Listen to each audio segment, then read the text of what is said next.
Chapter 84. The flood caused the people of the capital to be constantly on the run, and the spring rain pattered non-stop. However, these few days, the eighth prince and the second young master of the prime minister's Fu had achieved initial success in controlling the flood. Moreover, more and more people joined the porridge distribution team, and the situation became much more stable. The capital gradually returned to its former order. For example, this afternoon, the Guan family army returned to the capital early from the frontier. The orderly and solemn army almost filled the entire street. The person in the lead was high-spirited, tall and strong, Guan Lianghan. Keeping pace with him was a young man who was incomparably handsome. Although he was a martial artist, he did not appear crude, but instead had the elegance of a noble son in the capital. The young man was very unfamiliar. There was also a horse carriage behind the team, but it was unknown who was sitting in the carriage. Zhao Yuanfeng and Xiao Xiao had already left. Jiang Xing followed Jiang Ruan's instructions and rode a horse around the streets of the capital. He did not think much of it, only thinking that Jiang Ruan had the temperament of a little girl and wanted to show off. Jiang Ruan sat in the carriage. Lian Xiao secretly lifted a corner of the carriage curtain and peeped outside. She said in surprise, "Eldest young master is really awe-inspiring, the common people are all watching." Baiji also laughed, "Now that eldest young master is back, Miss will have a good life."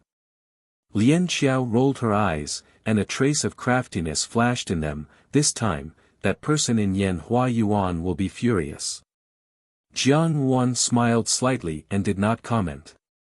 Xia Yan saw that Jiang Xing had returned unscathed, and she was not just angry. This matter would not end so easily. If they wanted to scheme against Jiang Xing, they could forget about getting out of this situation unscathed. Xianli and Lian still had a big gift to give to the two of them. Jiang Xing was now young and promising. Looking at his and Guan Lianghan's posture, it was not difficult for the crowd to guess that he was the deputy general who had won the military merit, but they did not expect him to be so young. Many of the young ladies and young wives who were watching from the side of the street blushed and threw silk flowers on the horse. Jiang Xing's lips curled into a smile. After so many years of experience, he restrained his emotions very well. At first glance, he looked like a scholarly general at ease. There were also madams and young ladies from official families in the capital.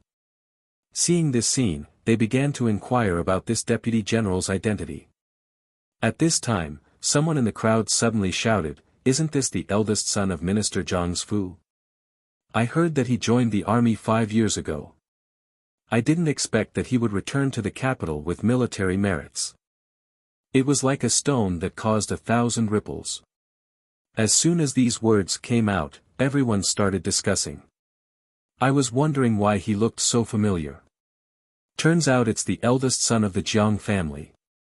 TSK, I haven't heard from him for so many years. Now, I can finally hold my head high. So the Jiang family has an eldest young master. I don't think I've ever heard anyone in the Jiang Fu mention this. What was there to be confused about? The Jiang family was now ruled by a stepmother. After all, she was not a biological daughter. Hadn't there been no news of the eldest miss of the Jiang family for more than 5 years? I'm afraid that eldest young master Jiang didn't leave home of his own accord. All in all, it's all good now. The eldest Jiang young master has achieved military merits, and the eldest Jiang young lady is also a jade-like person. In comparison, the eldest Jiang young master is more promising than the second Jiang young master. I don't know what Minister Jiang is thinking. Instead of feeling sorry for such an outstanding eldest young master, he dotes on the second young master. You don't understand. He's a man. What's there to say about favoring his concubine and neglecting his wife? When the original mistress of the household was still around, the current Jiang Furen was just a concubine. The crowd was bustling with discussion. There were all sorts of things being said. Most of them were praising Jiang Xing and his sister while belittling Xia Yan's family. Jiang Wan leaned against the carriage and smiled faintly. Trampling on the weak and flattering the strong had always been the trend of the people. Now that Jiang Xing was young and promising, his official career was promising. Naturally, there were countless praises for him. The more outstanding he was, the more incompetent Jiang Chao appeared. In Yanhua Yuan, Xia Yan was leaning against a soft couch and slowly drinking tea. Today, she only needed to arrange everything properly. With the Xia family and the Li family's help, she did not believe that Jiang Xing would be able to escape this calamity. She took a sip of tea. Now that Jiang Xing was dead, Jiang Wan was nothing to worry about. She had all the time in the world to tidy up. However, she did not know why, but early this morning, she had a faint feeling of unease in her heart. Her expression unconsciously revealed a trace of impatience. Seeing this, Feitsue comforted her, for in need not worry. This matter is absolutely safe. Just wait for the good news. Xia Yan did not speak. She saw that the curtain in the room had been lifted and Lin Lang hurriedly walked in. Her expression was somewhat panicked as she said, "Not good, for an eldest young master has returned." "What did you say?" Xia Yan suddenly stood up, her beautiful face full of malevolence. She grabbed Lin Lang's shoulder and said, "Jiang Xing has returned? How is this possible? Are you sure you didn't see wrongly?" "Furen, this is absolutely true," Lin Lang said. "General Guan and eldest young master have brought the army to the streets of the capital. Everyone has seen them and the common people are talking about them. It is indeed eldest young master." Xia Yan's body swayed and she fell back onto the soft couch.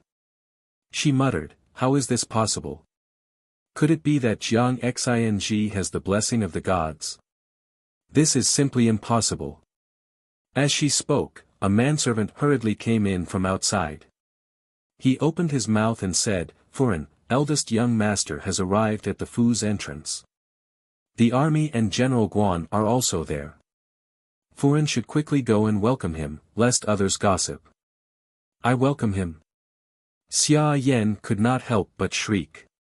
Heaven knew that right now, she wished that she could bite Jiang Xing to death. Yet, she still had to put on a smiling face and pretend to be a loving mother to welcome him. If she did not welcome him, she was already at the heart of the struggle. If she really fell into the eyes of the common people, who knew what kind of malicious stepmother nonsense would be spun. "Fine, I will welcome him." Xia Yan gritted her teeth and said, "I will go and welcome my good son." Lin Lang and Fei Yu stood to one side, not daring to breathe too loudly. Xia Yan had just arrived at the door with the servant girls when she heard Guan Yonghan's hearty laughter. "Xing, since you have returned to the Fu, I will not stay for long. I will leave now. When I return to the Emperor, this general will definitely put in a few good words for you and let His Majesty bestow you a high official. Let's go." By the time Xia Yan reached the door, Guan Lianghan had already mounted his horse. He merely stared coldly at Xia Yan. Xia Yan could not help but shiver under his gaze. Before she could open her mouth, Guan Lianghan cracked his horsewhip and, with a "jia" sound, took the lead and left. The troops behind him hurriedly followed. The entrance of the Jiang Fu was surrounded by the common people who were watching the commotion. Xia Yan quickly walked to stand in front of Jiang Xing. In the past, the frail youth who was not even as tall as she was now tall and valiant. When he looked at her, the blood-red light in his eyes made one tremble in fear. Xia Yan suppressed the uneasiness in her heart and looked Jiang Xing up and down. With a gentle smile, she said, "Xing, I have waited so long for you to return. After so many years, why did you not even send a letter home? Your father misses you very much. What is there that cannot be reconciled between father and son? Why did you run away from home, and for 5 years at that?" He is your father, after all. Her words were gentle and cordial, and her eyes were full of affection. However, every word she said was that Jiang Xing was unfilial and had left home in a fit of pique with his father. In the great Jin dynasty, filial piety was more important than the heavens. No matter how big the matter was, one could not be unfilial. However, Jiang Xing did not even look Xia Yan in the eye. Without consulting anyone, he walked to the carriage that was parked at the side. Gently lifting the curtain, he smiled and said, "Ruan." When the person in the carriage was helped down, everyone could clearly see that it was Jiang Ruan. Xia Yan stared blankly for a moment, then smiled and said, "Ruan Yang, why are you here? Didn't you go with Miss Wen to pick out some jewelry?" Jiang Ruan smiled apologetically and said, "That should have been the case, but on the way, I saw eldest brother leading the troops. In a moment of excitement, I came back with eldest brother." She walked to stand in front of Xia Yan and said with a smile, "Just now, I also asked eldest brother what mother asked." Father always knew that eldest brother was not the material to write essays, so he carefully taught second brother. Everyone in the Jiangfu knows that when mother was still alive, father taught second brother to read and write since he was young. Eldest brother was not good at literature, but he did not want to be bad at martial arts. When mother passed away, he was impetuous and thought that he might as well just go out and try to make a career for himself. He did not expect that he would come back with a deputy general. "Mother, please do not blame him, it was a blessing in disguise. Besides, the borderlands are bitter and cold, and eldest brother did not want to worry the family, so he did not write back." Father also thought the same, so he never wrote back to ask about eldest brother's situation. This was to temper eldest brother's temperament. Xia Yan's words were vicious, and Jiang Ruan's words were also correct. Look, when the first wife was still alive, Jiang Quan had carefully taught Jiang Chao, and neglected his own eldest son. In the Fu, no matter how bad the eldest son was, he would still inherit the family business. What was it that made a eldest son not hesitate to seek refuge in the army to fight for his future? The meaning behind Jiang Ruan's words was really thought-provoking. Thinking about it, Jiang Quan did not really miss his eldest son. Otherwise, in these 5 long years, he would have been able to find out Jiang Xing's whereabouts. Why would he not even send a letter home? Everyone looked at Jiang Xing and began to discuss again. So what if he had received Jiang Quan's careful guidance? In the end, he had still fallen behind. On the contrary, he was not as good as this eldest young master, who had always relied on himself for everything. Xia Yan naturally noticed the change in everyone's gazes, and her lungs almost exploded with anger. However, at this moment, she heard a low and deep voice, "Xing." Jiang Ruan looked up and saw that it was actually Jiang Quan. Behind him were Jiang Chao, his brother and sister, Jiang Li, Jiang Dan, and a few other concubines. Apart from the old Jiang madam, who was in poor health, everyone in the Jiang family was present. When Jiang Xing faced Jiang Quan, he only nodded his head in an extremely courteous manner, "Father." Seeing him like this, a gloomy feeling rose in Jiang Quan's heart. Now that this son of his had become so outstanding, it was even more impossible to control. He looked at Jiang Ruan standing by Jiang Xing's side. This pair of children both had outstanding looks and temperaments, but they had crawled out of Zhao Mei's belly. Jiang Su's expression did not reveal anything, but Jiang Chao's face was taut as he stared fixedly at Jiang Xing. His gaze was like that of a poisonous snake. Jiang Ruan noticed his gaze, so she looked over and smiled at Jiang Chao. In Jiang Chao's eyes, this smile was a naked provocation. He slowly clenched his fists and curled up his broken little finger. He only felt that the gazes of everyone around him were a joke. Jiang Ruan's smile did not change. Comparison. When two people of the same status appeared in the same Fu, what people loved to do the most was to compare. In her previous life, people had compared her with Jiang Su Su. The more outstanding Jiang Su Su was, the more unbearable she was. Such a comparison could completely destroy a person. If the other party had been Jiang Chao, who had always been held in high regard by Jiang Quan, and the arrogant Jiang Chao, would he have done something impulsively if he was given a taste of being compared to someone of inferior quality? He had been locked in his room and could not make a move. What if he took the initiative to attack? Jiang Li and Second Yinyang stared hatefully at Jiang Xing. Their hearts were filled with jealousy and hatred. With Jiang Xing's return, at least for the time being, no one in the Fu would dare to openly bully Jiang Ruan. How could Jiang Ruan's life be so good?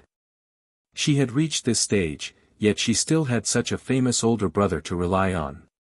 Hong Ying secretly heaved a sigh of relief. In her heart, she rejoiced that she had not become Jiang Ruan's enemy.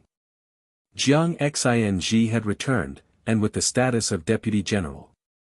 At least, Xia Yan's days in the Fu would not be so relaxed.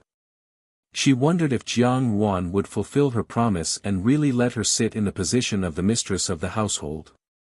Hong Ying's heart was secretly excited. Standing at the Fu's entrance, Jiang Xing exchanged a few insincere words with the Jiang family. Then, he showed a trace of weariness. I am very tired. I want to go back and have a few words with our Ruan.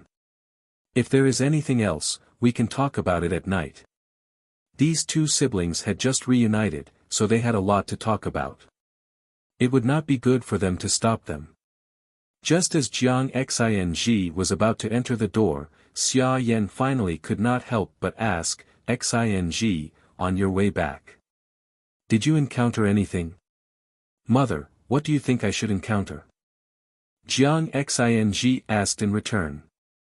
His tone was as gentle as ever, but it was mixed with a faint murderous intent. Xia Yan's body stiffened.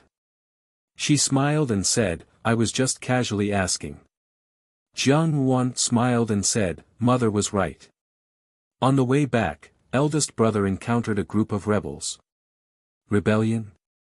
Xia Yan cried out involuntarily, how could it be a rebellion? Those people had only ambushed Jiang Xing. How could it have become a rebellion? The crime of rebellion was no small matter. If one was not careful, their 9 generations would be implicated. Jiang Ruan softly said, isn't that so? There were many archers lying in ambush. However, it just so happened that General Guan and Xiao Wangye arrived and arrested all of them. I reckon that they will need to be interrogated in detail. Presumably, they will be able to uncover the person behind them. She smiled at Xia Yan, who was still in a daze, and said, if the person behind them is caught, he will certainly be dismembered by His Majesty's 5 horses. After saying this, she no longer paid any attention to Xia Yan and pulled Jiang Xing towards the door. Jiang Xing had returned in a hurry and the courtyard had not been vacated yet, so he went to Jiang Ruan's courtyard first. Lu Zhu and Zhou Momo had been waiting anxiously. Seeing that they had returned safe and sound, they were overjoyed and hurriedly made tea for them. Jiang Xing and Jiang Ruan sat by the window. Jiang Xing looked at Jiang Ruan and said, Ruan, do you suspect that Xia Yan did it? He was not a 13 or 14-year-old ignorant and impetuous youth. Jiang Ruan's attitude towards Xia Yan just now was thought-provoking, but how did Jiang Ruan know these things? Moreover, Xia Yan could not mobilize so many archers. Those people were clearly well-trained soldiers. Xia Yan could not do it, but it does not mean that the Jiang family cannot.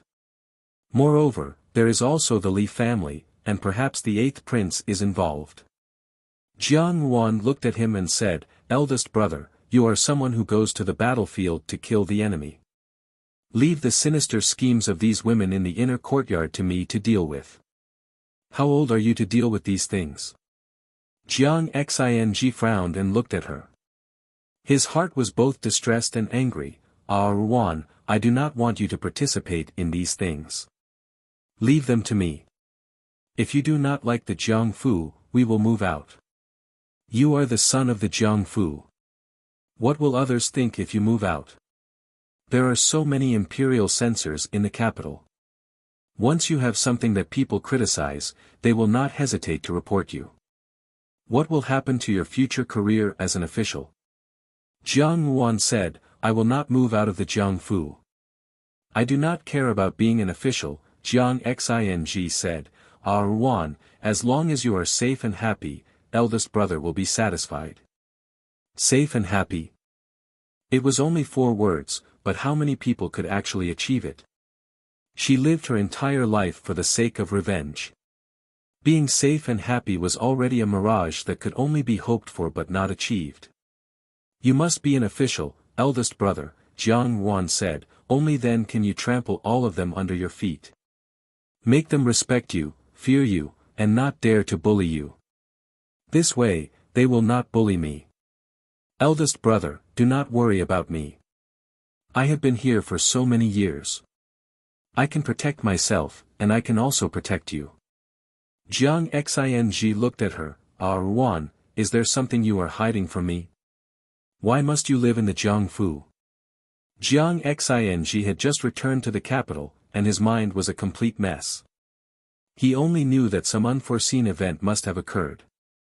Why had his sister's temperament changed so much, and why was she involved in the affairs of the court? Jiang Yuan said indifferently, nothing. She could not tell Jiang Xing about Zhao Mei's murder. Jiang Xing's impulsiveness would inevitably spoil things.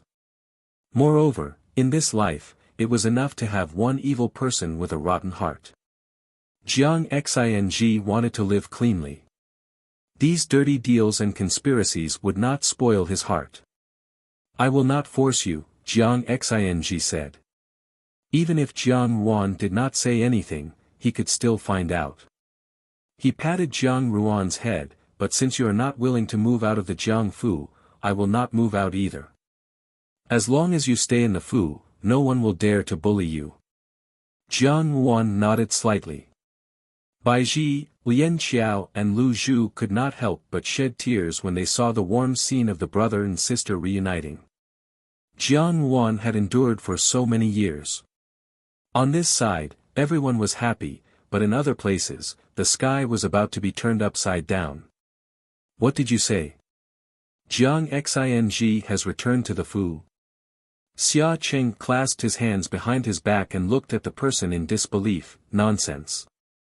Even if he had 9 lives, he would not be able to escape. This matter is foolproof, unless he has the help of gods and ghosts. Not only that, the person said cautiously, the people we sent have all been captured and are being interrogated in prison. Aren't they the suicide warriors? Why are they still alive? However, Xia Cheng snorted disdainfully, those suicide warriors have all been trained and will not open their mouths no matter what. Find out where they are being held. Tonight, go find a few people to handle it. I don't need to tell you what to do. But the person being interrogated is Xiao Wangye. Chapter 85. The interrogator was Xiao Xiao. Xiao Xiao was in charge of the brocade guards. Usually, when they went on special missions, they would occasionally catch people who refused to speak.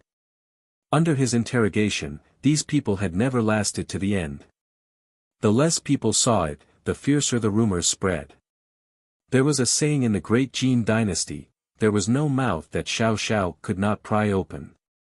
Unfortunately, his temperament was cold and cheerless.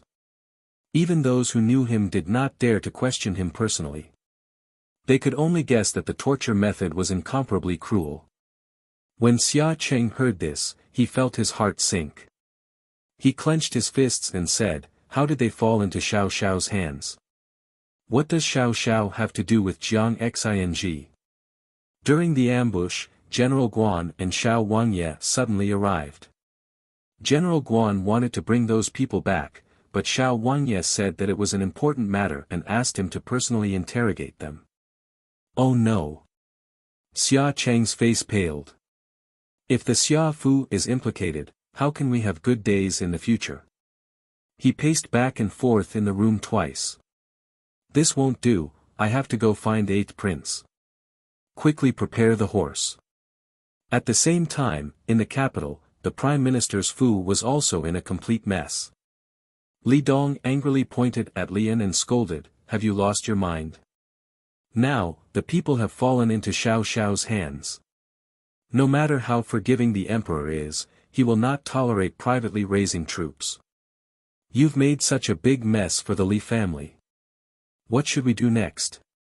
Lian had always been Li Dong's pride and had praised him since he was young. However, Li Yang's accident had upset him, and now Lian had made such a big mistake. Li Dong no longer saw Lian as pleasing to the eye. Lian stood where he was with a cold expression. He did not say a word, but his expression was very gloomy.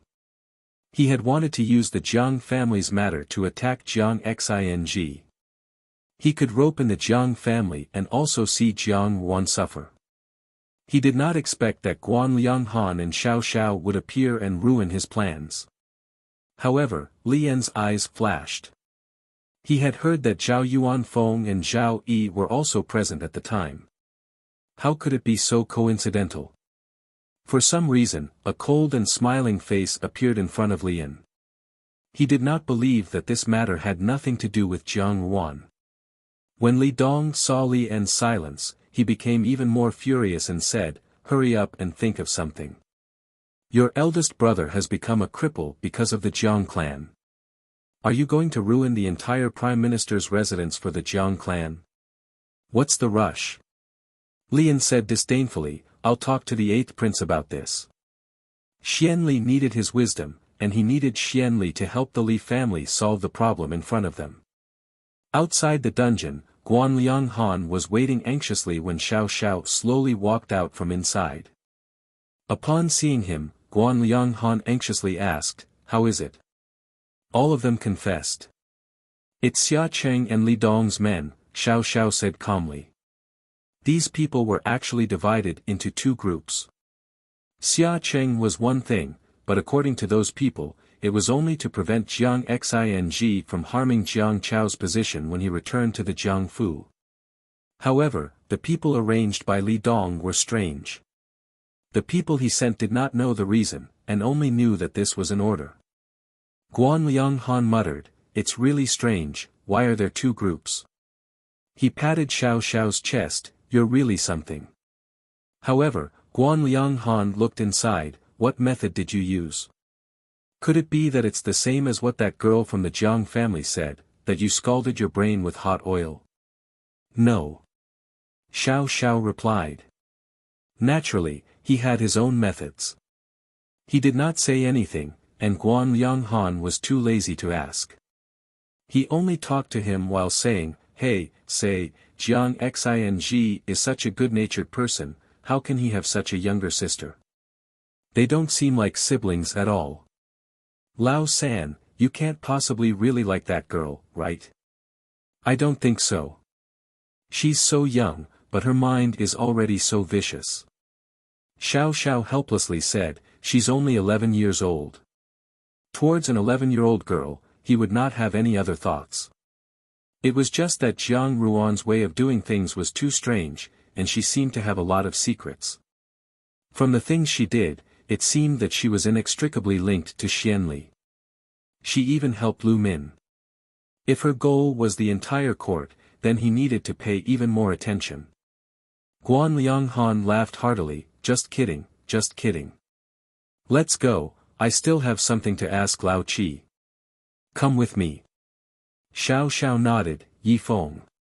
Yi Feng appeared behind him, only to hear Xiao Xiao order, "Send someone to guard the few people in the prison, to prevent anyone from silencing them tonight." Yi Feng cupped his hands in greeting, "Yes, Master." In the 8th Prince's Fu, Xianli looked at Xia Cheng and Lian in front of him with his usual gentle smile. Xia Cheng wiped his sweat, "I implore your highness to lend us a hand. The Marquis and I have always been close, so naturally, I will not sit idly by. However, this matter is of great importance. Even if I have the intention, I am truly powerless." Xianli slowly said. Xia Qing glanced at Lian, who had a calm demeanor, and made up his mind. Gritting his teeth, he said, I implore your highness to save the Xia Fu. If your highness is able to help in this matter, your highness will be the savior of the entire Xia Fu. If there is anything in the future that requires the Xia Fu's help, Xia Cheng, hereby swear that I will go through water and tread on fire without hesitation. All along, the Xia family and the 8th Prince's Fu had a relationship of mutual support. Although the 8th Prince was extremely capable, he had always done so in secret. The Xia family's foundation was now stable, and Xianli needed money, wealth, and power. But because of this, the Xia family was not easy to control. Xianli and the Xia family had a relationship of mutual benefit. Xia Cheng's declaration at this moment was to express his position, to submit completely. Xianli sighed softly, I am very gratified that the Marquis has said so, but it is difficult to guarantee that in the future, the Marquis will bear a grudge against me and have other thoughts. What should I do then? Xia Cheng saw that Xianli had loosened up and said, I will definitely use my actions to prove the Xia family's sincerity. I only hope that your highness can think of a way to save the Xia Fu. Xianli said warmly, the Marquis is thinking too much. The Xia Fu and I are bound together for good or ill. How can I just stand by and watch? Leave this matter to me, I will definitely give the Marquis a satisfactory answer. It is just that the Marquis must not disappoint me. Xia Cheng heaved a sigh of relief and nodded repeatedly, yes, yes. Xianli smiled in satisfaction, if that is the case, if there is nothing else, the Marquis can go back first. I still have things to discuss with second young Master Li. Xia Qingxin reluctantly glanced at Lian before saying his goodbyes. After Xia Qing left, Lian cupped his hands towards Xianli, Your Highness. There is no need for you to say anything. The Xia family has already helped, I will not sit by and watch the Li family. Xianli said warmly, moreover, the two of us have a deep friendship, I will not sit by and watch. Lian nodded, but in his heart, he sneered disdainfully. What friendship, it was just value to be used. The Li family's value to be used was greater than the Xia family's, so Xianli's attitude was lower. Everyone had a price, it was just a matter of whether the price was reasonable. The Xia family's price was so high, but the Prime Minister's Fu's price was much higher. Xianli took in the disdain in Lian's eyes. His smile did not change, but a profound meaning flashed in his eyes. There was no doubt that the Prime Minister's Fu had a lot of money, power, and talent, but those could be given to him by others. If one were to say who was worth buying over, it was undoubtedly the person in front of him. Lian was different from Li Yang. Li Yang was just an ignorant and incompetent good-for-nothing, but Lian had given him many ideas over the years. He regarded Lian as his right-hand man and needed his intelligence, so he could even tolerate Li An's disrespect towards him. But why did the Li family want to ambush and kill Jiang Xing? Xianli asked. Xia Qing did it because of the relationship between Xia Yan and Jiang Chao. This was understandable, but the Li family and the Jiang family were like fire and water. He knew that Jiang Su had hurt the roots of Li Yang's grandchildren. Logically speaking, if Lian had interfered and killed Jiang Xing, it would have been Jiang Su and her mother who benefited. This was simply unreasonable. Lian did not hide it and said, Jiang Wan hurt my eldest brother and has an irreconcilable hatred with the Prime Minister's Fu. I had originally planned to kill Jiang Xing and then slowly torture Jiang Wan. I did not expect that there would be an unforeseen event midway. To torture a person, physical torture was the lowest form of torture. Only mental torture could cause people to feel endless pain. If Jiang Wan knew that Jiang Xing had died because of her, she would certainly be in unbearable pain. Jiang Wan. Xianli was stunned. How could it be Jiang Wan? Second Jiang Miss is just a scapegoat. Jiang Wan hurt my eldest brother and framed Jiang Su. This is the truth. Xianli had never doubted Li An's words, but he was astonished. However, when he thought of Jiang Ruan's calm response to the incident in the Xia family's ancestral hall, he could not help but have doubts. How could a girl in the boudoir have such deep schemes? If she wanted to frame Jiang Su and get involved with the Li family, wasn't it too risky? However, I also discovered something interesting. Lian suddenly revealed a smile. The Zhao family's involvement made me think that Jiang Ruan might have made contact with the Zhao family. With Jiang Xing's return, there will be changes in the Zhao family's situation. Forgive me for speaking out of turn, but at that time, His Highness may also be in trouble. You mean Jiang Ruan and the Zhao family? Xianli frowned. What exactly is going on? I am also not sure, but this eldest miss of the Jiang family is not that simple. Lian said. However, this was for the best. It was more interesting this way. She had given him a small surprise and blocked his attack. However, next time, he did not know if she would have such luck. Xianli frowned. He did not know why, but an ominous premonition arose in his heart. Early in the morning, Jiang Xing left the Fu to see Guan Lianghan. Yesterday's matter was very strange, and there were many details that needed to be discussed. In the capital governor's Fu, Dong Yinger pinched a golden candied date and put it in her mouth. She smiled and said, "Wan Mimi, now you are very awe-inspiring. Everyone in the capital knows that you have a young and impressive older brother. He is tall and handsome. Ah, he is different from those boorish soldiers. He is truly a fair-faced scholar. I heard that on the battlefield, his bearing is even more heroic. Look at what you are saying. Those who don't know would think that he is your older brother." Wen Fei teased. That's right, that's right. Could it be that our eldest Miss Dong is beginning to yearn for love? Zhao Jin laughed. When Dong Yinger heard this, her face turned red. She pretended to hit her. "You damned wench, don't talk nonsense. See if I don't tear your mouth apart." Zhao Jin hurriedly dodged and laughed. "Spare me, I was wrong. I was just joking with you." Lin Zixiang looked at Jiang Ruan with a gratified expression. "And, although you don't have much ability, fortunately, you have a powerful older brother. Presumably, your stepmother and younger sister will not dare to casually bully you in the future." Right, Zhao Jin clapped her hands. "Hurry up and bully them back for all the times they bullied you in the past. If they are not pleasing to the eye, then ask your older brother to break their legs. How can there be someone like you?" Dong Yinger pursed her lips in dissatisfaction.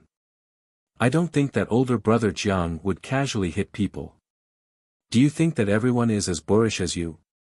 Zhao Jin stuck out her tongue and did not speak. Jiang Ruan smiled and said, "He has returned to the Fu.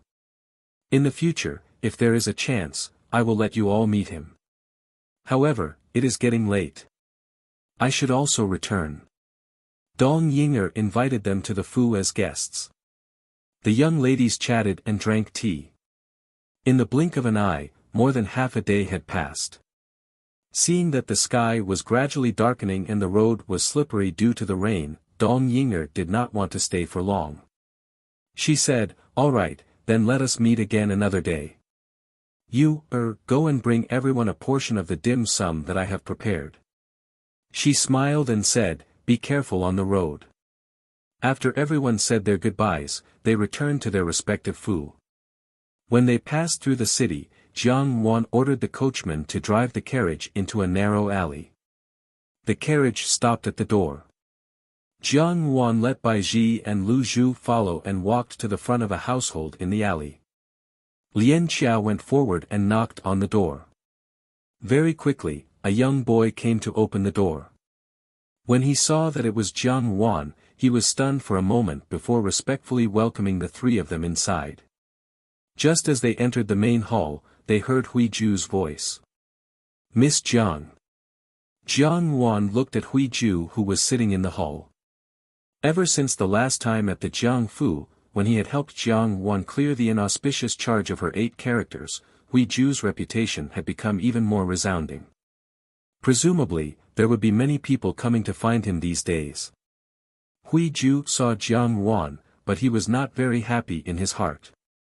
Towards Jiang Wan, he had a kind of fear and panic. He said, "Miss Jiang, in the previous matter, this monk has already helped you. Why are you still looking for this monk? Great Master has misunderstood. Today, I have come to return a favor to Great Master." Jiang Wan said indifferently, "In my entire life, I do not like to owe people favors. Great Master has helped me once, so naturally, I have to return the favor." Looking at Hui Ju's puzzled gaze, she smiled slightly. "Didn't I say before that even if you want to be a swindler, Great Master also wants to be the most honorable swindler in the world? Now, Great Master has merely obtained a small profit.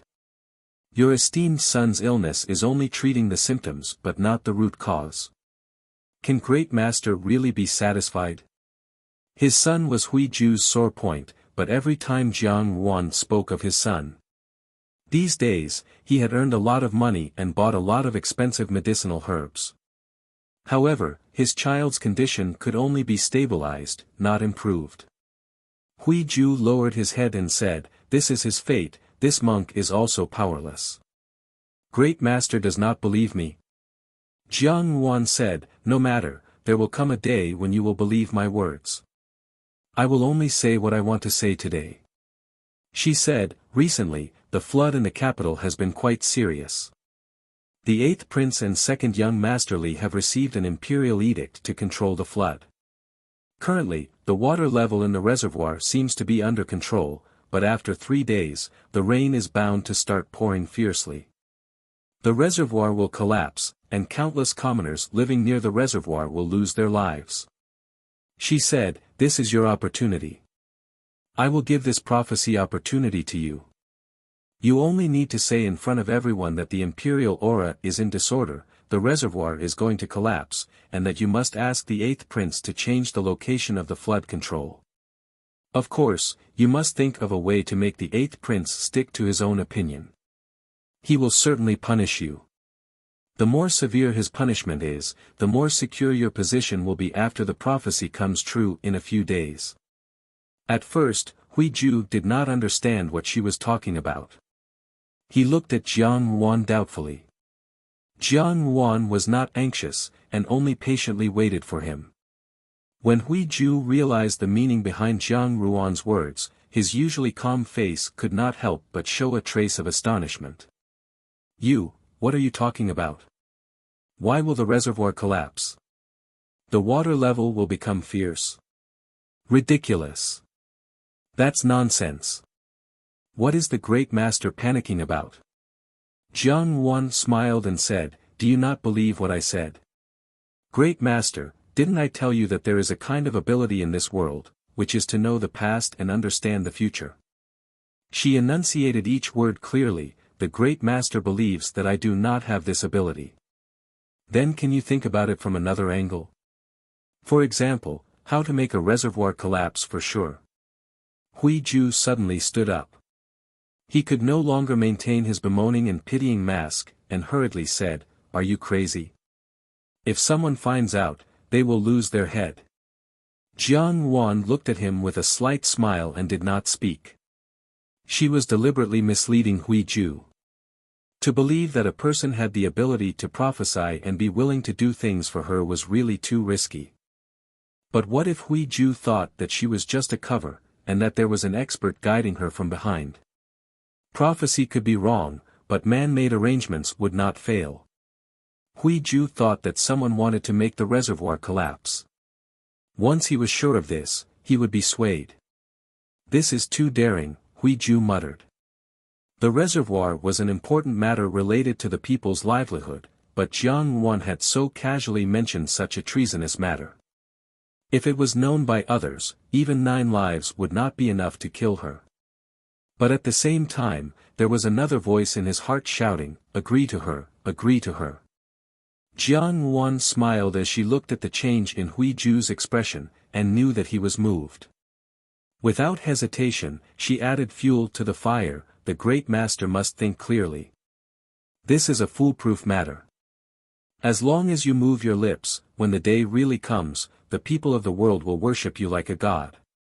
You will enjoy endless glory, splendor, wealth and rank. If you are favored by His Majesty and enter the palace, you will be able to fight for a good future.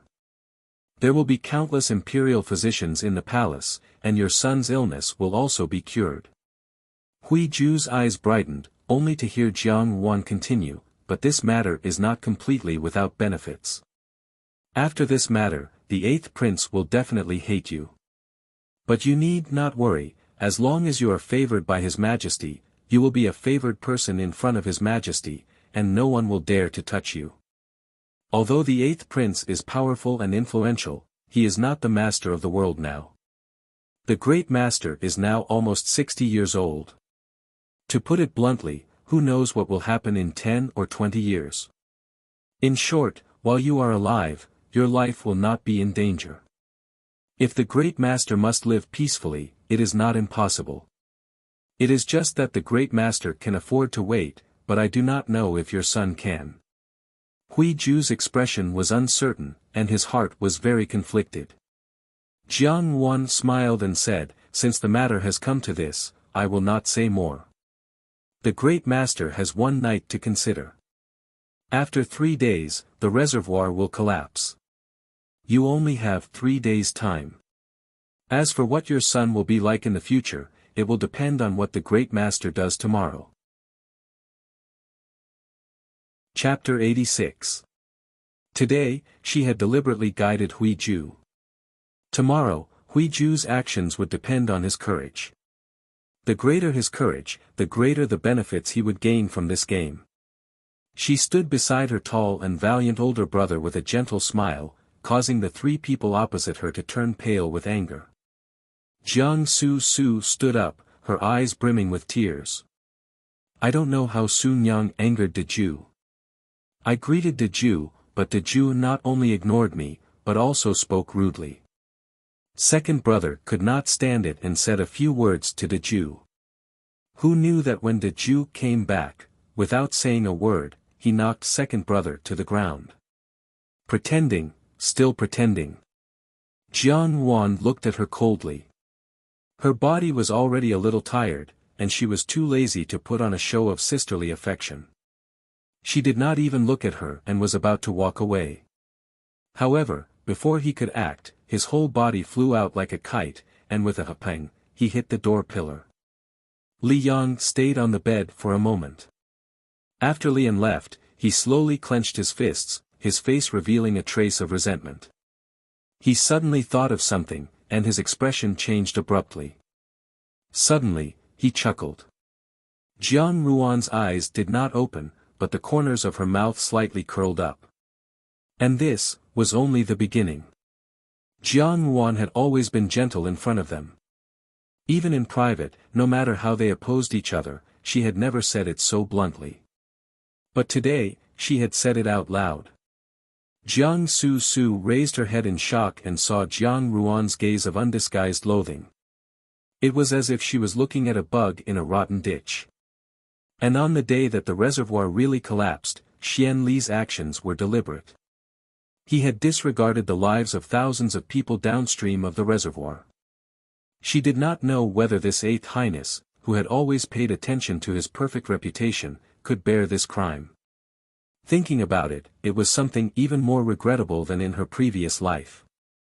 With a schwa sound, he felt a silver light flow in front of him. It was beautiful and cold, and its speed was unbelievably fast. Hui Ju only felt an icy coldness in his throat. The dagger in the youth's hand was pressed against his lower jaw. From this angle, he could only see the side profile of a peerlessly beautiful face. The person who injured you is in the Jiangfu. If you want revenge, tell me the situation clearly without leaving out a single word. Lian said. Jiang Wan gently leaned her head against the window of the carriage and closed her eyes. There were faint dark circles under her eyes, which could not conceal her exhaustion. Li Yang thought about it again and shook his head. I was too drunk at that time, so I didn't see clearly. However, that person seemed to be wearing a red robe. Eldest Jiang Miss framed second Jiang Mississippi. Li Yang didn't intend to hide it from him and directly told him the name of the murderer. Li An's eyes burned with a perverted fanaticism. Li Yang couldn't help but shiver when he saw it.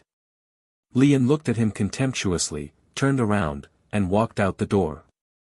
As soon as Jiang Quan heard this, without demur, he rushed towards the two of them and angrily shouted, "Unfilial sons!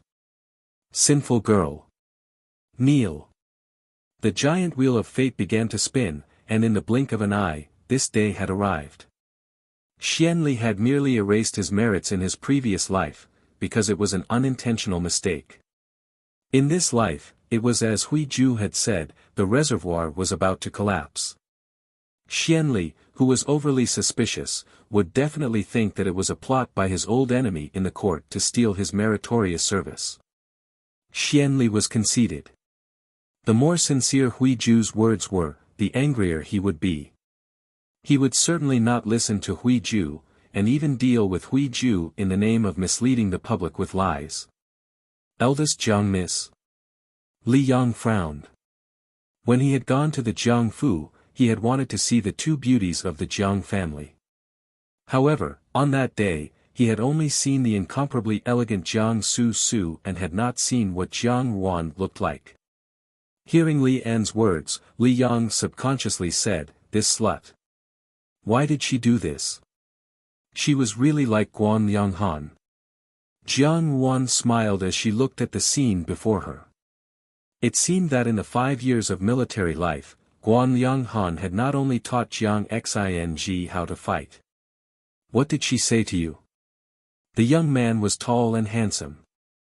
His black robe embroidered with gold was like a stream of light in the dark night, enshrouding him with a magnificent desolation. The door curtain was lifted and Li An walked in with large strides. Seeing Li An, a complicated expression suddenly appeared on Li Yang's face. Li An looked at him with a gloomy gaze. "Why did you stop smashing?" Jiang Xing coldly stared at Jiang Su Su, who was on the verge of tears. Jiang Su Su's ability to invert black and white was indeed not a boast.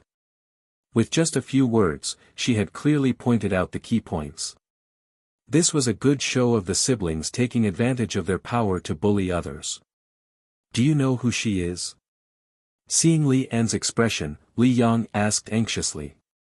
These past few days, he had been lying in bed in a daze. When he woke up, he did not know what had happened. He only wanted to catch the slut who had caused him to become like this and torture her. He wanted her to pay the price for her actions. A trace of disdain flashed in Bai Ji's and Lian Xiao's eyes, but Jiang Wan still ignored them. Because of the flooding in the capital, Jiang Su Su had profited from the disaster. The matter of going to the family temple was temporarily postponed. These days, she had been extremely well behaved and was even more careful than usual. She often served the old Jiang madam and was also cautious in front of Jiang Quan.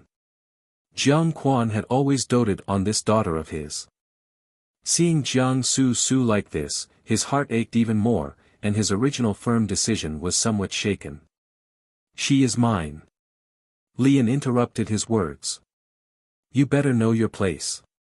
Such an interesting prey, such an intelligent woman, how could he let Li Yang recklessly waste God's gift?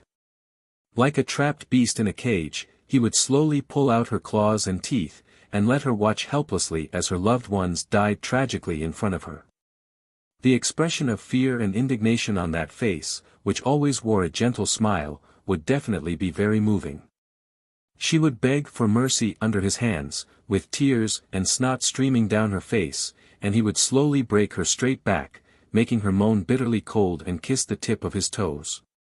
In her previous life, Jiang Wan remembered that 3 days later, the rain, which had gradually lessened, suddenly intensified.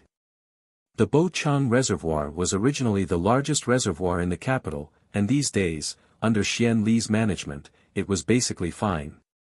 However, the weather was unpredictable, and the Bo Chang reservoir collapsed with a loud bang on the morning of the third day. The rising water instantly became a torrent, and not a single person who lived near the reservoir survived. The entire area surrounding the reservoir became a vast expanse of water. Jiang Yuan shook her head. "Eldest brother, does your hand hurt?" Lien Qiao could not help but laugh out loud. Jiang Chao's face turned red to his ears. However, at this moment, she suddenly heard Jiang Su cry out in alarm. "Father!" His crotch area was empty, and there was still a cool breeze. When he reached out to feel it, there was still a faint pain at the base of his thigh. He was a man, so naturally, he understood what had happened. His heart was filled with panic, anger, despair, hatred, and all kinds of emotions. Li Yang felt that he could not accept this fact. When he saw the understanding gazes of the few maids in front of him, he was furious. He immediately grabbed the nearest vase in front of him and threw it at the maid. After he finished speaking, Lian said, "Did you see clearly what that person looked like? This old monk is a monk, so naturally, it was on Buddha." Hui Ju said softly, his face as compassionate as ever. The maid, whose blood had flowed all over the ground, stood in her original spot, trembling in fear. She only felt that Li Yang's smile was exceptionally terrifying. His tone was mocking, and the sarcasm in his words immediately made Jiang Chao blush. The servants around him all struggled to hold back their laughter. Jiang Chao choked. "You are disrespectful to your elder brother." On the surface, it seemed to be an impulsive action, and the way he handled it seemed to be without order. However, if one thought about it carefully, it would easily provoke the enmity between the Li and Jiang families, and even quietly cause the eighth prince's strength to be damaged. It was indeed a good strategy to kill two birds with one stone. However, Li Yang lifted the quilt. "Help me up, I want to see father." These days, his mind was groggy, and he would only wake up for a short while before falling into a coma again. Today, he had woken up early. The doctor who was attending to him checked his pulse and heaved a sigh of relief. Only then did he go outside to write a prescription for him. Unexpectedly, just as he left the room, he heard a "pa" sound from inside the room, and the crisp sound of something being smashed. A trace of disappointment flashed in Jiang Xing's eyes. He knew that Jiang Quan had not liked the siblings since they were young, but he thought that he was the son and might block Jiang Chao's path. Jiang Yuan was just a girl who posed no threat at all, yet Jiang Quan had actually allowed the siblings to bully her like this. She smiled and said, "Just now, it was clearly second younger sister who spoke rudely to me. Second older brother even wanted to slap me." In a moment of desperation, eldest brother acted to stop her, but he did not expect that second older brother, as a man, would have such a delicate body, that he was sent flying. She said lightly and cheerfully, "I know that second younger sister was possessed by a demon and spoke rudely to me. Perhaps it was because of the demon's mischief that she ignored me like this. After all, although Wan Yang is bold, she is also afraid of being stained by that filthy air." Jiang Su's body stiffened. Jiang Yuan then looked at Jiang Chao. "Second older brother, in the future, you must train your body well. After all, you are the future of the Jiangfu. To be sent flying with just a touch is really worrying. However, it is really fortunate that you did not injure your little finger." So this was how Jiang Yuan had survived all these years. Jiang Xing walked over with large strides, his expression incomparably gloomy and cold. His appearance was handsome, but his every movement exuded the iron-blooded temperament of a soldier. As he walked over step by step, the servants around him did not dare to say a word.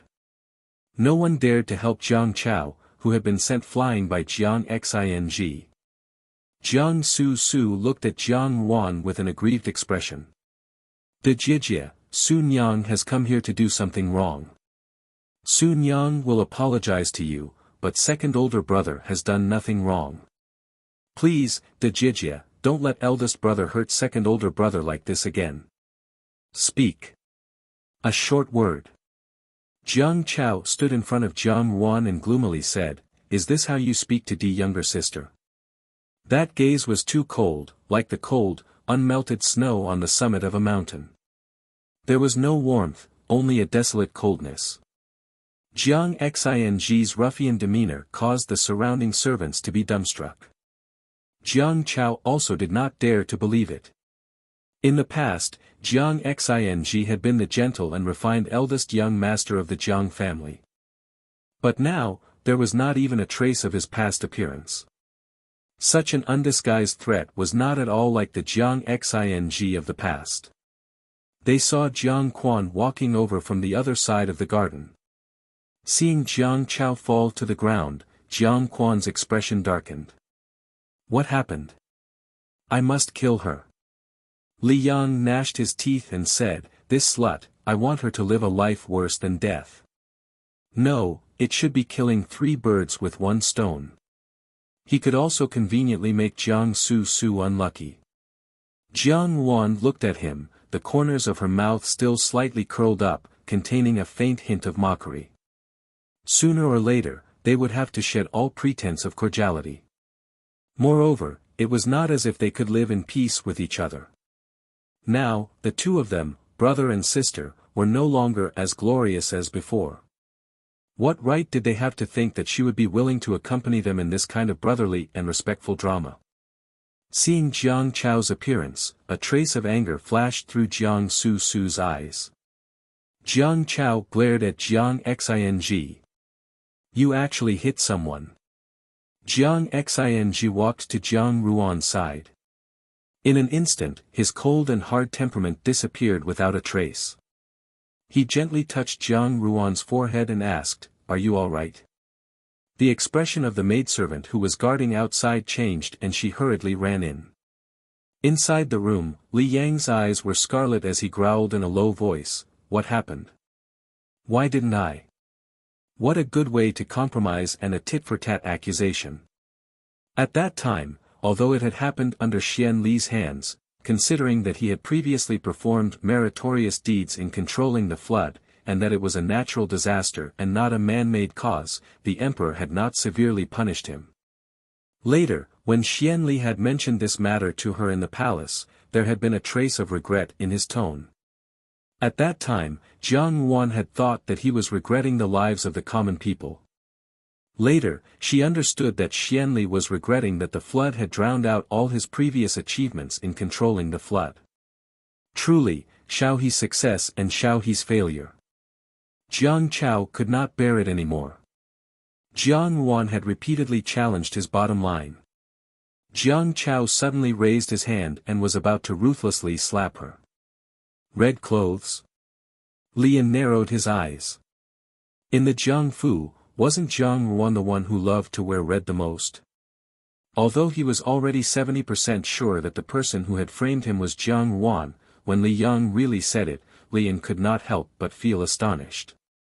Li Yang did not speak.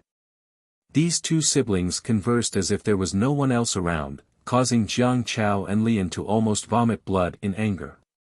Jiang Xing walked in front of Jiang Chao. His steps were very steady. No matter how mighty Jiang Chao was, he was only a scholar. How could he compare to Jiang Xing's strength? A trace of fear appeared on Jiang Chao's face, and he unconsciously wanted to retreat. Lian smiled. Seriously, this was interesting. What kind of words are these?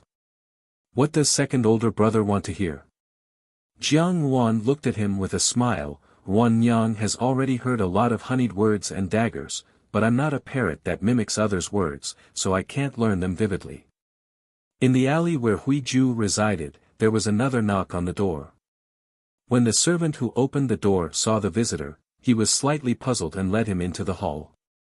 Huiju raised his head and met a pair of eyes that were like cold stars. Lian Xiao and Bai Ji could not hide the disdain in their eyes. Sure enough, as Jiang Xing had said, this pair of siblings only knew how to complain. Complain. Complain. This was really something that only a 3-year-old child would do. Her indifferent appearance was exceptionally glaring in Jiang Su's eyes. She did not know why, although Jiang Wan was clearly a village girl who had grown up in the wilderness, she looked even more noble than her, a young lady from a wealthy family who lived in luxury and had the best teachers for everything. Every time she was in front of Jiang Wan, she felt inferior. For Jiang Su, who had always pursued the highest status, this was the most unbearable. "Don't talk to me with your mouth full of benevolence, righteousness, and morality," Jiang Xing said, "you only need to say whether you are a man or not. Jiang Chao, today, I will clearly tell you that I hit you. What about it? In the future, if you raise your hand against or Wan again, I will hit you every time I see you. It's just that I am a boorish person, unlike the refined people raised in your fu. I don't know how to control my strength. If I am not careful, a life may be lost." Jiang Wan stood up from behind Jiang Xing and said, "Father is only listening to second younger sister's side of the story. Isn't this too biased? If it was just Ruan Yang alone, these words would have been fine. But today, eldest brother is also here. We, brother and sister, have the same number of people as them. We are all children of the Jiang family. On what basis do we not have the right to speak?" Jiang Su stared blankly, and a trace of resentment flashed through her eyes. Did Sun Yang do something wrong?" "Disgusting," Jiang Wan said as she looked at her. Jiang Xing's eyes burned with anger. He pulled Jiang Wan over and protected her behind him as he stared coldly at Jiang Quan. Lian sat down on a chair at the side and looked at him as if he was looking at a jumping clown. Under such a mocking gaze, Li Yangjian's agitation gradually calmed down. He swallowed the rest of his words. Large droplets of sweat seeped out of Hui Ju's forehead. She was the most exquisite pet and the best prisoner. On the way back to the Fu, Lian Xiao and Bai Ji did not say a word. Even though they had many doubts in their hearts, they did not ask. Naturally, she has her own plans. Eldest brother just happened to be unlucky and became the sacrificial lamb in this police station. Lian did not feel the slightest bit sad about his elder brother's fate. Instead, he spoke in an indifferent tone. This made Li Yang feel even more stifled. Although Li Yang was angry at Lian's cold attitude, he did not dare to openly oppose Lian. Moreover, he still needed Lian to help him take revenge. He carefully recalled what had happened at that time and slowly recounted it to Lian. When Jiang Wan returned to the Jiang Fu, she was preparing to return to her own courtyard. She had just walked to the garden beside the long corridor when she unexpectedly bumped into Jiang Su and Jiang Chao. Jiang Su was talking to Jiang Chao when she saw Jiang Wan and smiled. "Jijia." In the Prime Minister Fu, Li Yang, who had been unconscious on the bed for a long time, finally regained consciousness. "I hit you, so what?" Jiang Xing's words were shocking. "Do you want to complain to father?" "Jiang Chao, are you a 3-year-old child? Quickly let father come and save you." Li Yang angrily said, "Are you happy to see me like this?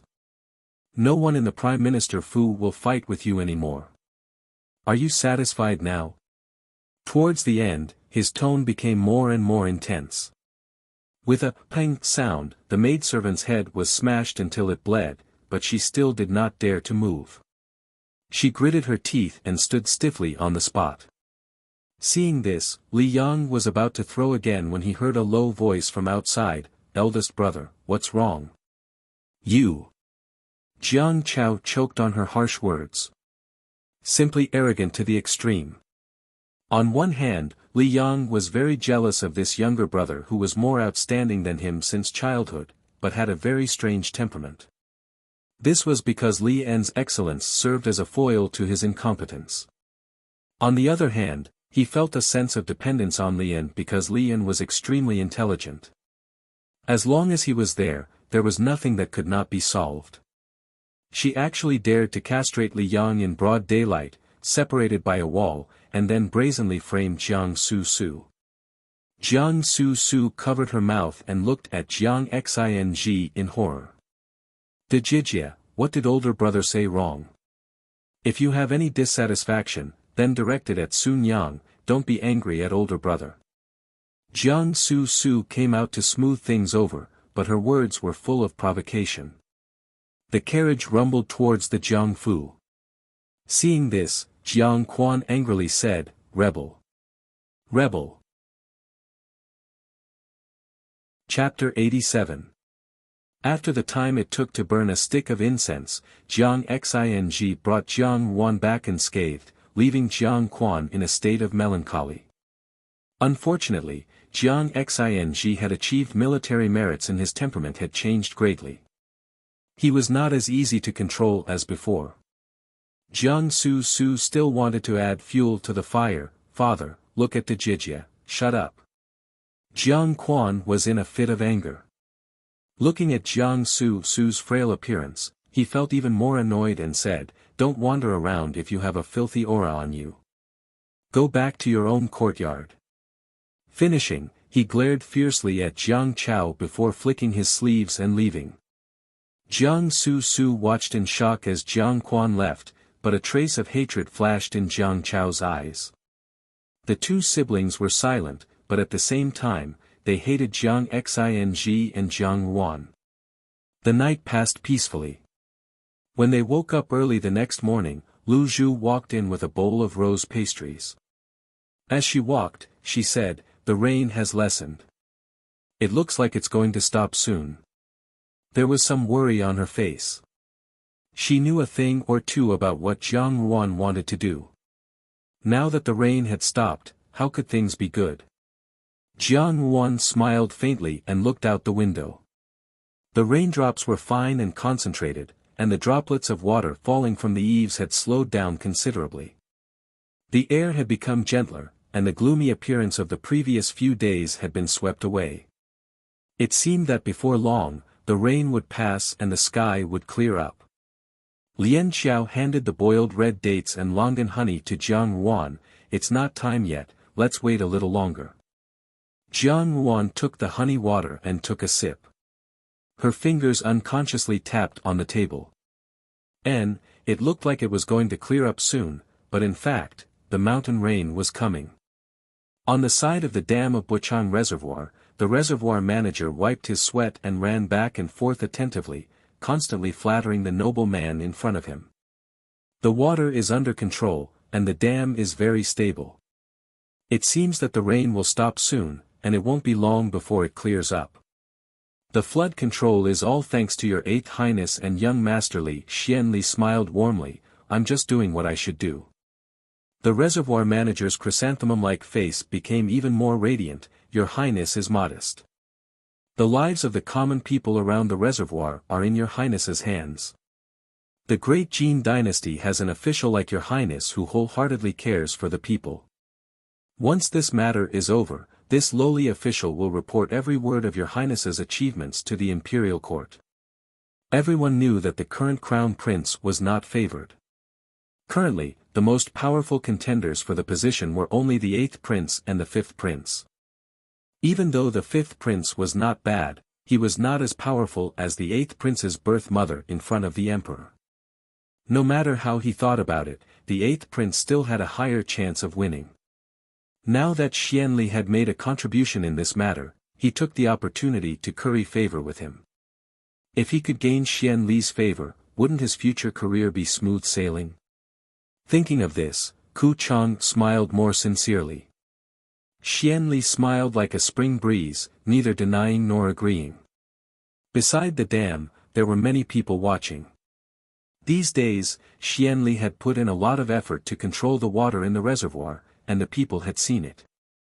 They were both fearful and grateful that someone in a high position had come down personally. The people are always the easiest to satisfy. In addition, the reservoir manager had boasted about Xian Li's merits and virtues, so the people were even more grateful to Xian Li. Receiving the loving gazes of the people, the corners of Xian Li's mouth curled up even more, and a trace of pride flashed in his eyes. This smile was very amiable in the eyes of the people, and when they looked at the eighth prince, who was widely praised by the people for his talent and skill, they all began to praise his contributions. Lian, who was walking beside Xianli, still had a gloomy expression, but it was this expression that made Xianli even more approachable. Just as the people in the dam were praising him, an untimely voice rang out, "Calamity! Calamity!" This voice was not harsh in the midst of the praise, but it was exceptionally clear. Xianli's brows furrowed imperceptibly, and he turned his head to look in the direction of the voice. When the people heard this, they gradually stopped and saw a yellow-robed monk slowly walking out of the crowd.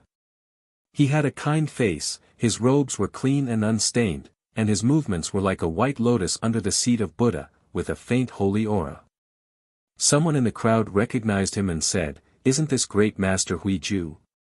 Why is Great Master Huiju here? It really is Great Master Huiju. It's that holy monk in the capital, Great Master Huiju, who has an extremely accurate prophecy." What did Great Master Huiju mean by what he said just now? Xianli and Lian stared at this uninvited guest who had suddenly appeared. Huiju's reputation was now very popular among all the nobles in the capital, especially those who believed in Buddhism. They all knew that this monk was very capable. But Xianli and Lian were both atheists, and they had no fear of ghosts and gods, so they looked at Huiju as if they were looking at an ordinary swindler. Huiju put his palms together and said, "Amitabha, last night this poor monk divined, and the divinatory signs showed that the dragon Qi in the west had collided, and the water dragon had raised its head. I'm afraid a great storm is coming, and it's extremely dangerous, and the reservoir is at risk of collapsing." "What?" The woman carrying the child immediately panicked and said, "Is what Great Master said true?" Huiju put his palms together and nodded obediently. Xianli brought Lian and slowly walked towards Huiju. When they were close, Xianli smiled warmly, "What Great Master said just now is true. A monk does not lie," Huiju said lightly. Xianli and Lian looked at each other, and Lian suddenly stared at Huiju and said, "Great Master, then what do you think we should do next? The disaster has arrived, and it is imminent. The lives of thousands of people downstream of the reservoir are not to be trifled with. I ask the people downstream to evacuate this place overnight, and find a place with higher terrain to avoid the pain of being flooded." Lian burst out laughing. Xianli saw Lian laugh, and his heart calmed down. His expression was still warm, but his words carried an eerie chill. "Great Master, do you know the consequences of disturbing the people's hearts?" Huiju looked back at him calmly, and did not avoid or give way. There was actually a bit of purity that was as clear as a lotus. Xianli had originally thought that he was an ordinary swindler, but now that he saw that this monk had an extraordinary temperament and kept saying that he would bring the people downstream, he could not help but become suspicious. Subconsciously, he thought that it must be someone sent by the fifth prince to steal his credit. It was not a small matter for the people to migrate their families. If he really did this, and they were safe and sound, not only would he be said to have wasted the people's resources, he would also be laughed at by the world, saying that he was soft-hearted and listened to the demon monk slander. He stared at Huiju's face, and felt that it was more and more repulsive. The people from the imperial astronomer had also said that the rain showed signs of stopping. The credit was right in front of him, and the fifth prince wanted to interfere. Did he think that the people around him were stupid pigs? Great Master Huiju said so. "Do you have any proof?" Xianli said calmly. Huiju lowered his head. "Amitabha, regarding the divination, the signs have already appeared, and I have no proof." "Without proof, you are just spreading lies to mislead the people," Xianli said. The fifth prince's methods were too clumsy, and there was no need to spend too much effort. Great Master is not that kind of person. Yes, what Great Master said has all come true. What Great Master said must be true. Out of Xianli's expectations, most of the people in the crowd actually agreed with Huiju. He frowned without batting an eyelid. The fifth prince had actually invited such a person, and used Huiju's reputation to force him to give this order? He sneered in his heart. Unfortunately, he, Xianli, had never been manipulated by others. You dare to spout nonsense here without proof? Great master, a loose tongue can cause trouble. Xianli still wanted to resolve this matter easily, to maintain his image as a good person. Huiju let out a long sigh. Everyone praises almsgiver for being wise and decisive, and for being kind to the people. Is the lives of the thousands of people downstream of the Bochang Reservoir not worth almsgiver taking a risk? Xianli's expression changed, and the gazes of the people around him were no longer filled with love and respect. Instead, it was replaced with an expression of suspicion, anger, and doubt. This monk was stirring up the hearts of the people, and provoking his supporters. Without waiting for him to speak, Lian ordered, "Where did this demonic monk come from, to speak so rudely to His Highness? Men, capture this demonic monk for me." The corners of Xianli's lips curled up slightly. There were many things that he could not do, but Lian could do it. He kept Lian, not only because of his rare intelligence, but also because he was an expert in sensing people's hearts. The crowd was agitated, and Xianli spoke in a timely manner. "Great Master is a monk, I will not be rude to a monk, but if Great Master continues to speak such nonsense, it will affect the security of the capital. I will find a place for Great Master to rest for a few days, and when the rain stops, it will not be too late for Great Master to come out." Huiju lowered his head. "Amitba, this poor monk is just a bag of skin, although I do not care about my life. But the thousands of people downstream had better evacuate tonight, or else their lives will be in danger." A glimmer flashed in Xianli's eyes, and he said gently, "I have ordered that from today onwards, the people downstream of the reservoir are not allowed to take a step out. Those who leave will be regarded as disrupting the order, and will be beheaded." He actually did not give in to Xianli's tit for tat. Now that the water situation was stable, if this monk's nonsense disturbed the originally stable hearts of the people, it would be very disadvantageous to the merit that he had created. Huiju looked at him indifferently, and no one could see the cold sweat that covered his back under his loose monk robe. However, after tossing and turning throughout the night, before dawn broke, he finally made a decision. The conditions that Jiang Yuan had set out were too tempting. The whole world was bustling for benefits, and the whole world was bustling for benefits. If he could really cure his son's illness because of this, then he would have made a fortune. Although he did not know who was behind Jiang Yuan, from the previous events, if this little girl was so powerful, then the person behind her was certainly not an ordinary person. Even if the opponent was the 8th prince, riches and honor had always been found in danger. Moreover, this was riches and honor that could fill the sky. Huiju had been swindling people all the way from Yuzhou to the capital, and he had never made a mistake in his dozens of years of swindling people. Firstly, it was because he knew some Buddhist scriptures, and secondly, his skill in swindling people was brilliant. Most importantly, he was bold and meticulous. Truth and falsehood, falsehood and truth, it was difficult for even those who were proficient in this field to see through the flaws.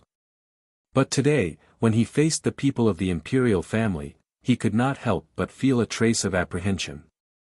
However, his many years of experience prevented him from showing even the slightest bit of it on his face. The more compassionate he sounded, the more Xianli felt that he had ulterior motives.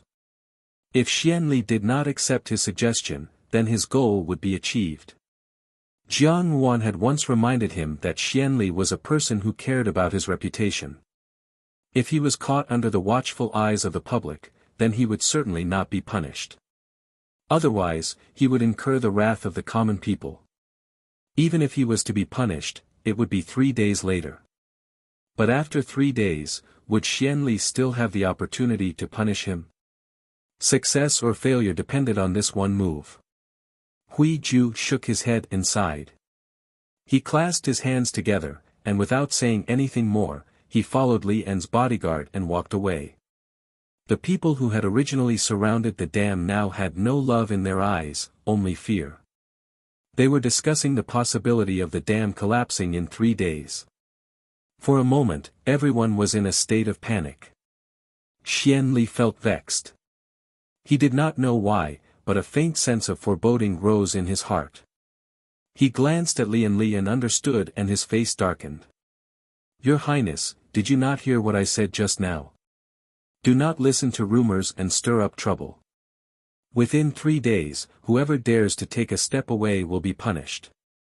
Lian was not as amiable as Xian Li. His originally gloomy expression, coupled with his gloomy tone, gave him a somewhat fiendish appearance. The common people immediately kept quiet out of fear. Xian Li waved his hand and said, "Let's go." The dam chief, who had long been frightened to the point that his face was ashen, hurriedly followed, nodding and bowing all the way to send him off. Although the crowd could not help but be flustered, because of Li An's orders and the fact that there were soldiers guarding the area, they felt uneasy and quickly dispersed. After the crowd dispersed, only 2 people remained in the same place. One of them was dressed solemnly in a black robe. His expression was indifferent as he looked at the dam thoughtfully. The person next to him, who looked like an imperial bodyguard, said, "Master, Gene 1 and Gene 2 have been checked. There is no problem with the dam." Xiao Xiao said, "Pay close attention to the movements here. If there was no problem with the dam, then it was not man-made." There was also the theory that the rain had suddenly intensified. He looked into the distance, his long eyelashes drooping, concealing the deep meaning in his eyes. "Let's go." In the Jiangfu, Lu Zhu told Jiang Wan the news she had just heard and said excitedly, "Great Master Hui Ju has appeared and the 8th prince has brought him back. Will he betray us?" "He won't," Jiang Wan said. Lian Xiao and Bai Ji looked worried, only to hear Jiang Wan say, "Xian Li is an unfathomable person and has a suspicious nature. He will not deal with Hui Ju so quickly. Even if he really wants to deal with him, Hui Ju will be able to distinguish the severity. If he does not endure, he will be a rotten corpse. If he survives, he will be overflowing with riches and honor. He is an intelligent person and will naturally know what to choose." In fact, when Xian Li controlled Hui Ju to enter the court, Hui Ju's position was not smooth sailing. There were many voices of opposition in the court, and there were also countless open spears and hidden arrows. However, Hui Ju still managed to achieve the position of state preceptor. Such a person only lacked courage now, but his temperament was extraordinarily unyielding. In this life, would it be better to use Xian Li's arrow to aim at him? Her gaze suddenly turned cold. Lu Zhu noticed and said, "Miss, there is one more thing." This servant met 5th Yang on the road. She said that Master received a letter today saying that Miss will be married to the Prime Minister's Fu, to eldest young Master Li. Master seems to be preparing to send the Gung invitation. Ridiculous. Lian Qiao could not help but say, "Miss is only 11 years old now. Any ordinary official's family would definitely not marry off their daughter so early." Jiang Wan smiled faintly. Jiang Quan had only made this decision after receiving the letter. Lian liked to slowly torture, so it was definitely not his idea. It could be assumed that eldest young Master Li, who was bedridden, had woken up and was preparing to take revenge. Jiang Su Su and her daughter were probably more than happy to divert the trouble. "Miss, absolutely not," Bai Ji anxiously said, "why don't we go and ask eldest young Master?" "No, ask Master." "What's the rush?" Jiang Wan said unhurriedly, "Whether or not he wants me to marry into the Li family depends on whether or not he is fated to do so. The Gung invitation will be sent over soon." Bai Ji anxiously said, "Master has always been so ruthless. He can't wait for Miss to replace second Miss and jump into the fire pit. The people of Yanhua Yuan are even more happy to see this happen. Miss, you have to plan for yourself." Jiang Wan looked at her anxious appearance and suddenly smiled faintly. "You don't believe me? How about we make a bet?" Bai Ji stared blankly. "Let's bet that in 3 days' time, Jiang Quan will cry and beg to take back the Gung invitation," she said. At this moment, in Yanhua Yuan, the gloomy atmosphere of the past few days had been washed away, and the atmosphere was unusually cheerful. Jiang Su nestled in Xia Yan's embrace and said, "So you're saying that Jiang Ruan will soon marry that useless Li Yang?" Xia Yan looked at her reproachfully, "Keep your voice down." Although she said this, she could not help but reveal a slight smile on her face. That's right, the Li family is not a simple place. If she were to enter, she would be no different from a prostitute in a brothel. That Li Dong. Realizing something, she suddenly stopped talking and glanced at Jiang Su. Although Jiang Su did not understand the matters between men and women, she could still guess a few things from Xia Yan's words. Not only was she not bashful, but she revealed a satisfied smile. "Is that so? She harmed me and my brother to this extent, and caused a rift between us and maternal grandfather. She is still extremely arrogant in the Fu. If we leave her alive, wouldn't that be too easy on her? If she were to enter the Prime Minister Fu, her life would be worse than death." Xia Yan said coldly, "Li Yang hates her to the bone, so how could she get any benefits?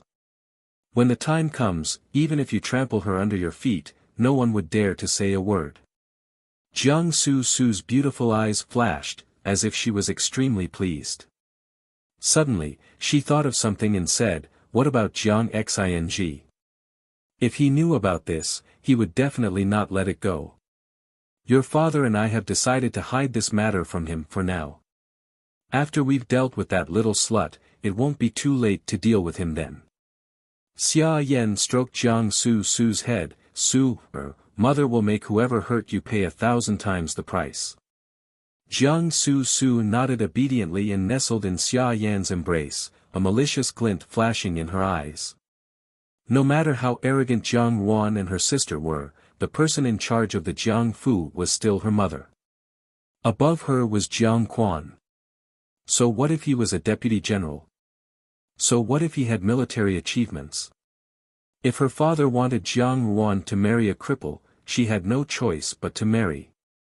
Allowing her to enter the Prime Minister Fu was already helping her. Now that the Gung invitation had been sent to the Prime Minister Fu, Jiang Quan was determined to use Jiang Ruan in exchange for a friendly relationship with the Li family. This time, Jiang Ruan would not be able to escape this calamity. "Mother, I want to see Jiang Ruan's miserable appearance when she marries into the Prime Minister Fu," Jiang Su said. Soon, Xia Yan's lips curled into a sinister smile. "The Gung invitation has already been sent, and the date has been arranged by your father and Prime Minister Li. Li Yang hates Jiang Ruan to the bone, and his desire to torture her is probably even stronger.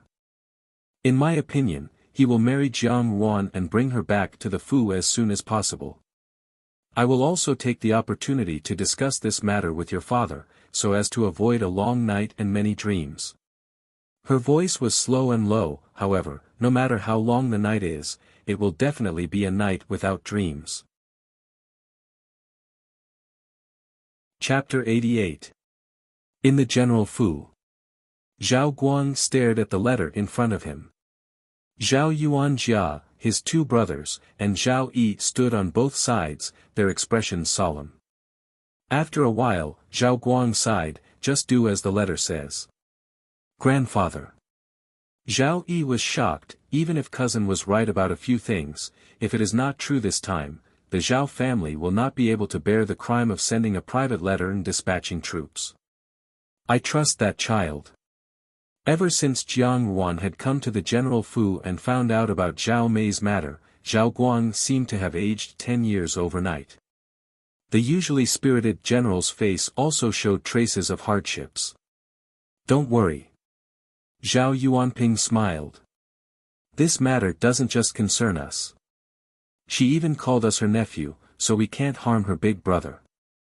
The Zhao family is a family of generals. If something happens, it is fine to mobilize a small number of troops. If nothing happens, we can just say that we wrongly believed the demon monk, but if something happens, we will have saved the common people. No matter what, we will not lose anything." As the shrewdest man in the Zhao family, Zhao Yuanping was used to considering the pros and cons. Like a businessman, but no one had ever doubted his foresight. Since he and Zhao Guang had said so, the others also expressed no objections.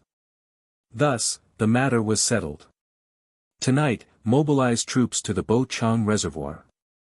Before dawn tomorrow, the 8th prince will definitely send people to stand guard. Do not clash with them, and kill them all in the shortest time possible. Zhao Guang said to Zhao Yuanjia.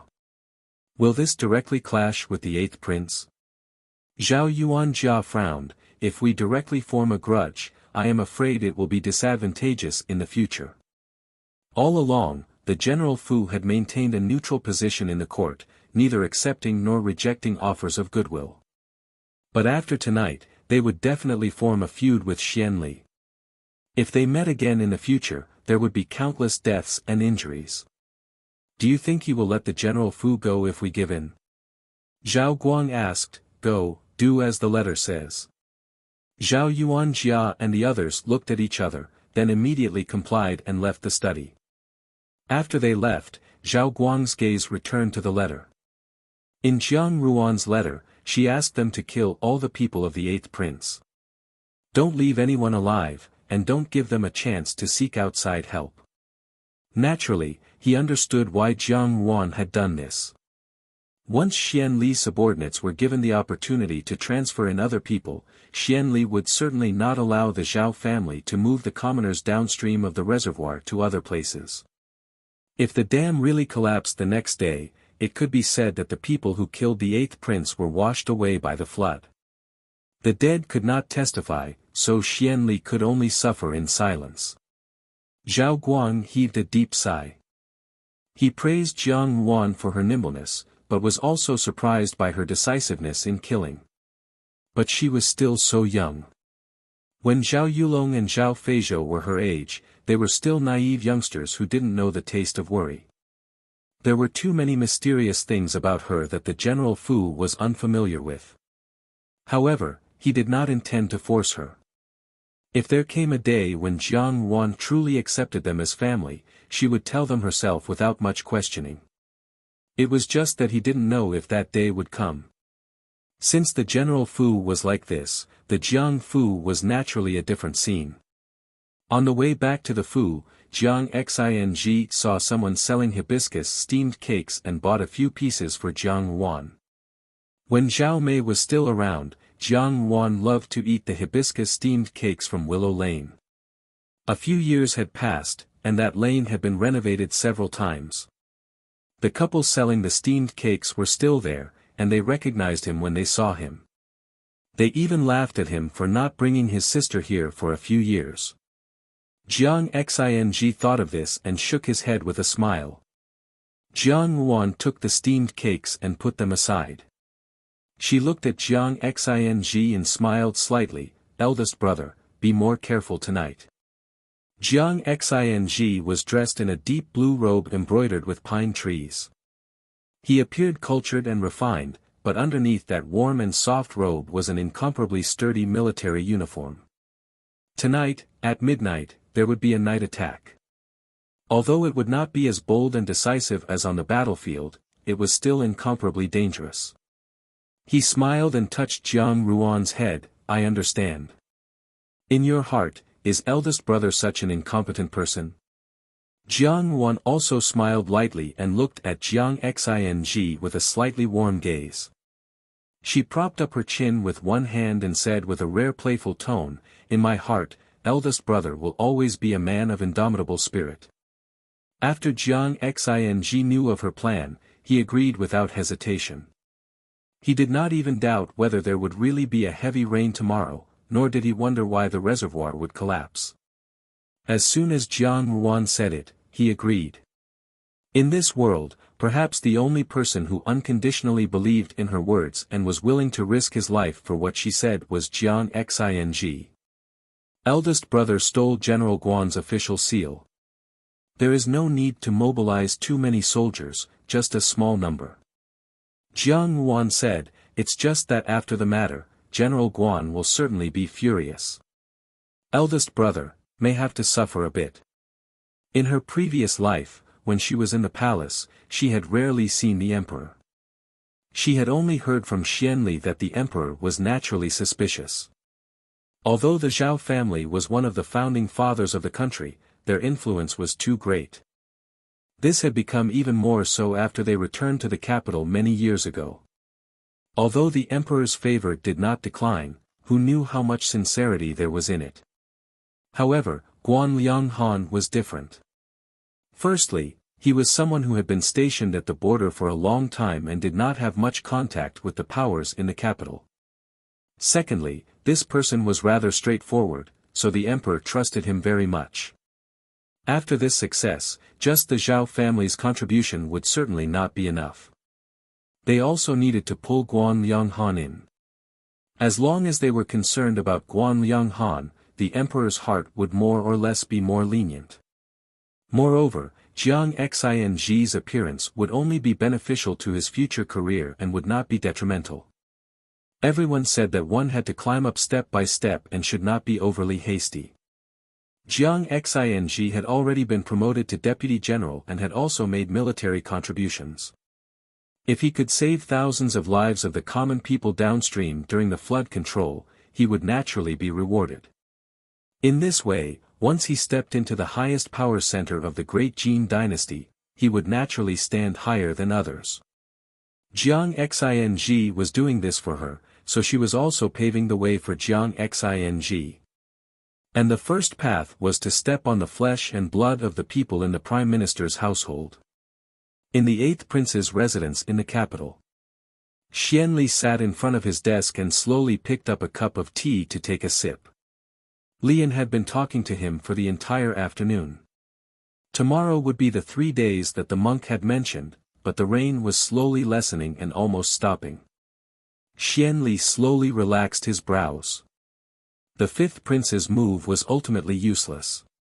After tomorrow, the official who had recorded the flood control would report this matter to the imperial court. His reputation among the common people would be even higher, and there would be even more people supporting him in the imperial court. At that time, he would throw the monk under house arrest into prison and interrogate him. If he was able to reveal the 5th prince's identity, then it would truly be perfect. However, Li En's previous words rang in his ears: "Your Imperial Highness must not underestimate the eldest daughter of the Jiang family. This woman is cunning and cruel. If you let her be, she will definitely become a great calamity in the future. If you can recruit her, she will be of great help." He didn't know what this was hinting at, but a faint smile floated in front of him. She was just a little girl who was still wet behind the ears. Was she worthy of the word help? Xianli was slightly surprised. He didn't know why, but there was a trace of unease in his heart. A subordinate entered the door and reported, "Your Imperial Highness, the reservoir has been inspected, and there is nothing wrong. We have sent soldiers to guard it, but there is nothing unusual." Xianli waved his hand. "You may leave." He ordered a group of soldiers to approach the reservoir to prevent anyone from tampering with it. After a long time, he suppressed the unease in his heart and slowly smiled. They were just a group of jumping clowns. Why should he waste so much effort? Meanwhile, in a quiet courtyard in the capital, the environment was quiet and secluded. There were several people dressed as imperial bodyguards guarding the door, and the fragrance of tea curled up in spirals from the room. In front of the window sat a yellow-robed monk who was silently chanting Buddhist scriptures. This person's appearance was peaceful and calm, and he had the bearing of an eminent monk. As he was silently chanting, he suddenly paused and opened his eyes. The imperial bodyguards did not slack off in the night. Night had fallen and they could not see clearly outside. Under the illumination of the bright red lanterns hanging under the eaves, there was a very fine drizzle drifting down, almost disappearing into the night. The rain seemed to be about to stop. Huiju looked on silently and slowly opened his hands that were tightly clenching the prayer beads. His palms were already dripping with sweat. After tonight, if the heavy rain did not arrive as scheduled, Huiju knew better than anyone what would await him. These past few days, from time to time, people would come in to talk to him. Although their tone was gentle, their words were an invisible threat and pressure. He could only pretend that he didn't know and ignore them. Those people did not make things difficult for him. Xianli was a person who valued his reputation. Before tomorrow, he would treat Huiju with courtesy. After tomorrow, Huiju would become a demon monk who caused trouble and chaos in people's hearts. Any punishment would not be excessive. Huiju slightly narrowed his eyes. This was a game, and it seemed that he was about to lose. However, he could only endure it. If he changed his words now, it was inevitable that the people behind Jiang Ruan would vent their anger on his son. He closed his eyes again and slowly began to silently chant Buddhist scriptures. Jinying Wang Fu. Xiao Xiao silently finished reading the letter in his hand. The snow pigeon landed on the desk and made a goo-goo sound. After a long while, he said, "Take my official seal and invite General Guan over." Jin Yi received the order and left. Xiao Xiao stretched out his hand and lightly tapped the letter with his slender fingers. His eyes were cold and clear. Jiang Xing, Zhao Yuan Jia. The continuous rain seemed to have washed the capital's night sky clean. Especially in recent days, the rain had lessened. Tonight's night sky was very clear. It seemed that in the next second, the bright moon would hang above the willow branches by the lake. The surrounding area of the Bochang Reservoir was calm and tranquil. The faintly discernible rain gently fell on the surface of the water and set off shallow ripples, like the gentle and intimate whispers between lovers. There were guards with swords patrolling the edge of the reservoir. The common people in the area downstream had already fallen asleep. In the midst of the tranquility and peace, there was a sudden splash from afar, like the sound of something falling into the water. The guard standing by the water raised his drowsy eyes and said to the person beside him, "What was that sound just now?" His companion waved his hand, "I don't know. Go and take a look." The guard rubbed his eyes and kept walking forward until he reached the place where the sound of something falling into the water had come from. He looked in and asked, "What happened?" There were shallow ripples on the surface of the water. With the weak light from the fire, there seemed to be something there.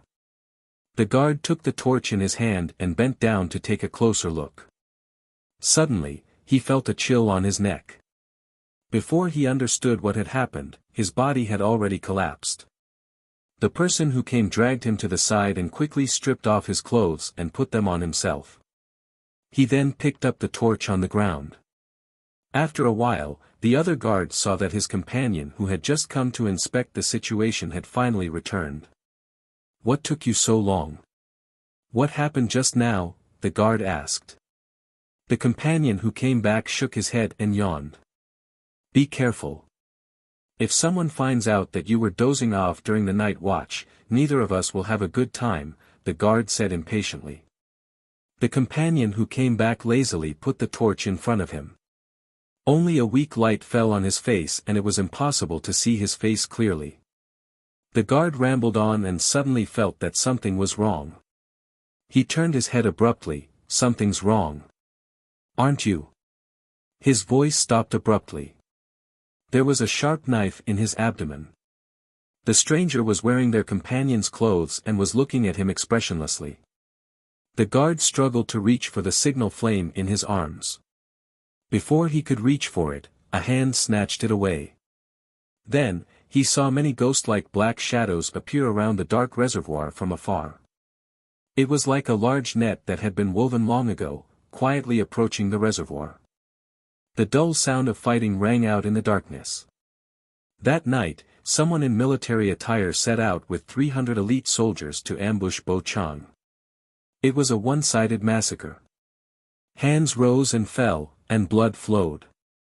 That night, someone slept soundly. In the warm and exquisite mansion, the fragrance of smoke curled up in spirals. It was a good night's sleep. That night, countless black shadows sneaked into the houses of the common people at Bo Chang Reservoir. The common people moved overnight. That night, in the deep courtyard, the yellow-robed monk closed his eyes and chanted. He meditated the whole night. A light breeze swayed in the night, and the rain was as dense as silk. Some people had good dreams, while others couldn't sleep. Then, at dawn the next day, a loud noise came from the east, waking up the capital that was still sleeping. The rain was pouring down in buckets. With a bang, the entire dam of Bochang Reservoir collapsed from the middle. Like a fragile sheet, the accumulated water mixed with the rainwater drilled out with a rumble. In an instant, it became a vast ocean. In the blink of an eye, it swallowed countless houses downstream. Like a sudden clap of thunder, the news of Bochang Reservoir's collapse spread throughout the capital. The overflowing rainwater not only spread downstream, but also affected areas that were slightly lower in elevation. When the news came, Jiang Yuan was eating hibiscus steamed cakes in her room. She had not eaten the hibiscus steamed cakes from last night. Although it was a little cold this morning, it had a different taste when paired with hot tea. Jiang Xing's body was drenched by the rainwater. He had just changed into a clean set of clothes, and his hair was still wet. When he entered Jiang Ruan's room and saw her like this, he said, "Why are you eating something cold? Be careful not to catch a cold stomach." Jiang Ruan smiled at him, "It's nothing." Jiang Xing sat down opposite her and said with a smile, "The matter has been settled. The common people have been moved to Dongpa Mountain. The terrain there is high, so there won't be any problems." Jiang Yuan nodded. Seeing Jiang Xing hesitate slightly, she asked, "What happened?" Jiang Xing did not hide it from her and said, "Last night, when I was with cousin, General Yang Han also arrived. He did not ask me about the private transfer of troops and even brought some people to help me." He frowned. Those people did not seem to be from the army. They were very skilled in disposing of corpses, like professional killers. Realizing that he should not talk about these bloody matters in front of Jiang Yuan, he said, Yuan, you don't have to care about this. Since General Guan helped you, he must have his reasons. If he does not take the initiative to ask, you don't have to care." Although Jiang Yuan did not understand Guan Yanghan's meaning, she had more important things to do. "Eldest brother, if it's convenient, help me find some trustworthy people and let them spread this message in the marketplace." Jiang Yuan handed the slip of paper in her hand to Jiang Xing. Puzzled, Jiang Xing took it and was stunned when he read it. He thought about it and said, Yuan, what did the Li family do to you?" He had originally thought that Jiang Ruan's actions were nothing more than to support the Zhao family, or even further, to weaken Xian Li's power and cause him to lose his vitality in a short period of time. But now, it seemed that all of Jiang Ruan's spearhead was pointed at the Grand Chancellor Fu. The more he thought about it, the more frightened he became. He was appalled, but on second thought, it must be that the Grand Chancellor Fu had done something to Jiang Yuan. Otherwise, why would there be such a deep hatred? Ever since he returned to the Jiang Fu, although he had inquired about Jiang Yuan, everyone in the Fu had kept quiet. There were many things that even the maids and old women were not clear about, so there was no need to mention it. Jiang Yuan said indifferently, "Li Yang wanted to take advantage of me, so I castrated him. The Li family hates me to the bone. If they are still alive, sooner or later, they will become my enemy. If he doesn't die, then I will. If I don't destroy the entire Li family, I will not be able to rest easy." She said it lightly, but Jiang Xing's heart was racing. At first, he was extremely surprised, then he clenched his fists tightly. "You've gone too far." He put the note into his bosom, "Leave this matter to me." He looked at Jiang Yuan, Yuan, if eldest brother had come back a day earlier, you would not have suffered such humiliation." Jiang Yuan smiled slightly, "It's nothing. Humiliation was not terrible, what was terrible was to suffer humiliation without knowing it, never having the chance to turn things around, and living a miserable life. Just like in her past life." Jiang Xing strode out the door. In the 8th Prince Fu, Xianli fiercely smashed the 9-dragon glazed teacup in front of him. The teacup fell to the ground, splashing crystal fragments. His muscles tensed up, and the gentleness on his face was swept away, replaced by a bone-deep anger. What happened? Didn't you say that there was no problem with the dam? If there was no problem, why did it collapse? He smashed the booklet in his hand on the body of the closest advisor. The advisor did not dare to breathe loudly. This was the first time that the usually gentle 8th prince had lost his temper with an advisor. He had always been very skillful in controlling his emotions. Even if his heart was filled with hatred, he could still smile at his enemies like a spring breeze. No one knew the anger in Xianli's heart at this moment. Why did it have to happen now? His merits were about to be fulfilled, he had a reputation among the people, and the emperor was very fond of him. As long as he added this merit, the direction of the court would be more obvious, and a large number of officials would naturally follow him. In this way, he would have more manpower in his hands, and in the future, his bargaining chips would be heavier. These days, he had wholeheartedly devoted himself to the matter of the reservoir, thinking that it was foolproof. Why did it have to be at this time? Xianli had always been a person who was unwilling to admit defeat. This time, such a thing happened.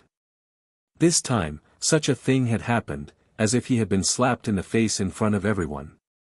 He appeared to be tolerant, but in reality, he was proud and arrogant. How could he tolerate this failure? He was unable to restrain his anger. Call Lian over. Suddenly, he thought of something and said, find a few people to guard that monk and bring him over. The subordinate received the order and left. In one night, the wind direction had changed. In the mouth of the common people, the originally wise and heroic 8th prince, who had performed meritorious deeds in quelling the flood, had suddenly become an obstinate and self-opinionated person who disregarded the lives of thousands of people, and who was also disrespectful to the eminent monk. The entire Bochang reservoir had collapsed, and all the houses downstream had been destroyed. If it were not for the generals Fu's garrison Zhao Yi and Guan Lianghan, who had just returned to the court, leading the people to evacuate overnight, it was unknown how many innocent lives would have been lost in this flood. The common people called the Zhao and Guan armies as living bodhisattvas who had saved people from suffering, and in an instant, they received the praise and respect of the common people in the capital. And that prophecy of great master Huiju, who had predicted the imminent collapse of the Bochang reservoir, was worshipped as a god. Who could have thought that the rain in the capital had gradually subsided a few days ago, and was even about to stop? Who could have expected that on this morning, a torrential downpour would suddenly occur? If it were not for the Zhao and Guan armies, there would certainly be thousands more wronged souls in the capital. This kind of news spread like a rumor through the streets and alleys, through the mansions of the nobles, through the sky above the capital of the great Jin dynasty, and finally reached the imperial court, where the emperor reigned supreme. The people supporting the 5th prince seized this opportunity to fiercely criticize the 8th prince's actions.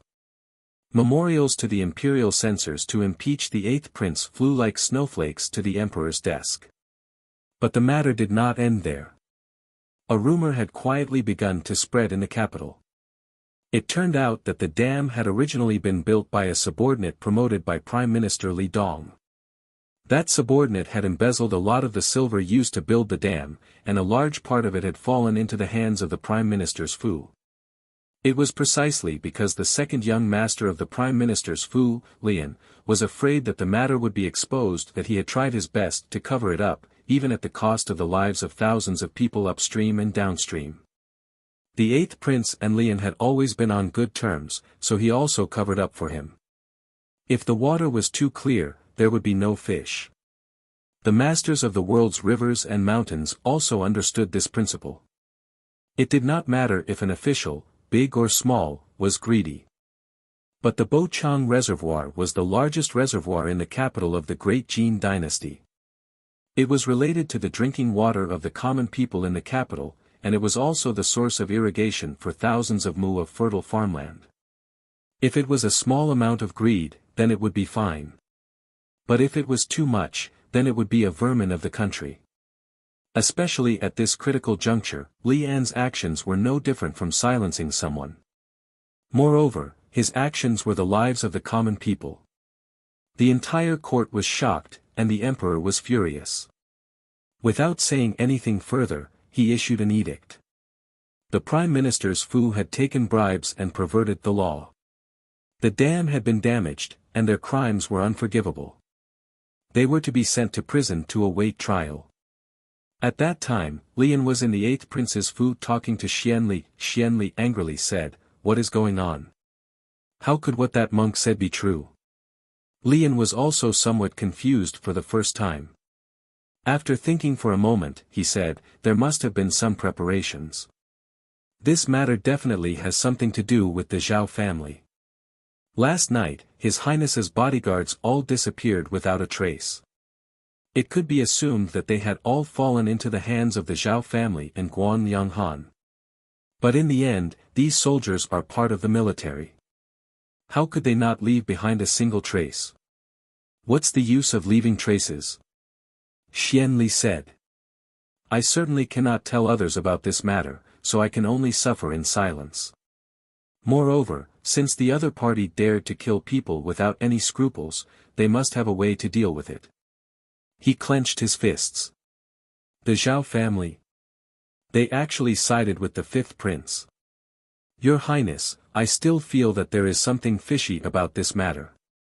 It may not be the 5th prince's doing," Lian said. Xianli looked at him with an unfriendly gaze. "Lian, this prince has already trusted you many times, but this time I have failed. Your Highness, I will accept any punishment." Lian hurriedly knelt down to beg for forgiveness. As he lowered his head, a trace of ridicule flashed in his eyes. "Forget it." Xianli waved his hand. At this moment, Imperial Father must be furious. "I must beg for forgiveness. Otherwise, there will be no way out." As he spoke, suddenly, an imperial bodyguard hurriedly walked in from outside. When he saw Xianli, he hurriedly knelt down and said, "Your Highness, something has happened." Xianli frowned. "What happened?" The imperial bodyguard glanced at Li and Xianli said, "Speak." "His Majesty has issued an edict to arrest the people of the Grand Chancellor's Fu and throw them into prison to await trial." "What?" Lian suddenly stood up. The imperial bodyguard hurriedly explained the ins and outs of the matter. Xianli frowned tightly. This matter seemed to be the misfortune of the Grand Chancellor's Fu, but it was also inextricably linked to the 8th Prince's Fu. Although the Emperor had not said anything, he was afraid that he was already unhappy with him. Lian was stunned for a moment. He did not know why, but his heart suddenly had a sense of foreboding. It was not that the Emperor did not know how the Grand Chancellor's Fu had been in the capital these past few years. It was all because the situation in the court needed to be balanced. The Grand Chancellor's Fu had to exist. Once this balance was broken, the current good situation would be destroyed. The Emperor knew this, and the Grand Chancellor's Fu also knew this. As long as there was a sense of propriety and no fear, it would not be a big deal. But now, the Emperor actually wanted to throw the people of the Grand Chancellor's Fu into prison. For people with unlimited glory, what did being thrown into prison mean? It meant that they would never be able to return to their previous position. The Emperor was determined to put the Grand Chancellor's Fu in prison. What should they do next? Xianli frowned. "Father, how could you believe such a ridiculous thing? The rumors outside are very fierce," the guard said cautiously. "They are very credible. The people the Emperor sent to seal up the Grand Chancellor's Fu did indeed find countless jewels in the Fu." Lian stood in place in a daze. The Buchang Reservoir was indeed built by the people promoted by Li Dong. Naturally, there was no embezzlement involved. But it was not to the extent that it would shatter with a touch. At least it had a stable foundation. The court had a tacit understanding of the silver for these projects.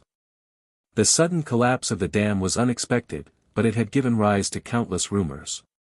Moreover, so much gold, silver, and jewels had been found in the Grand Chancellor's fu. Although the majority of these jewels had nothing to do with the silver for the reservoir project. But in the current situation, all of the silver would definitely be planted on the matter of the reservoir. A few days ago, Xianli had hinted in front of the emperor that the national treasury was empty and that he could think of a solution from the wealthy official's fu.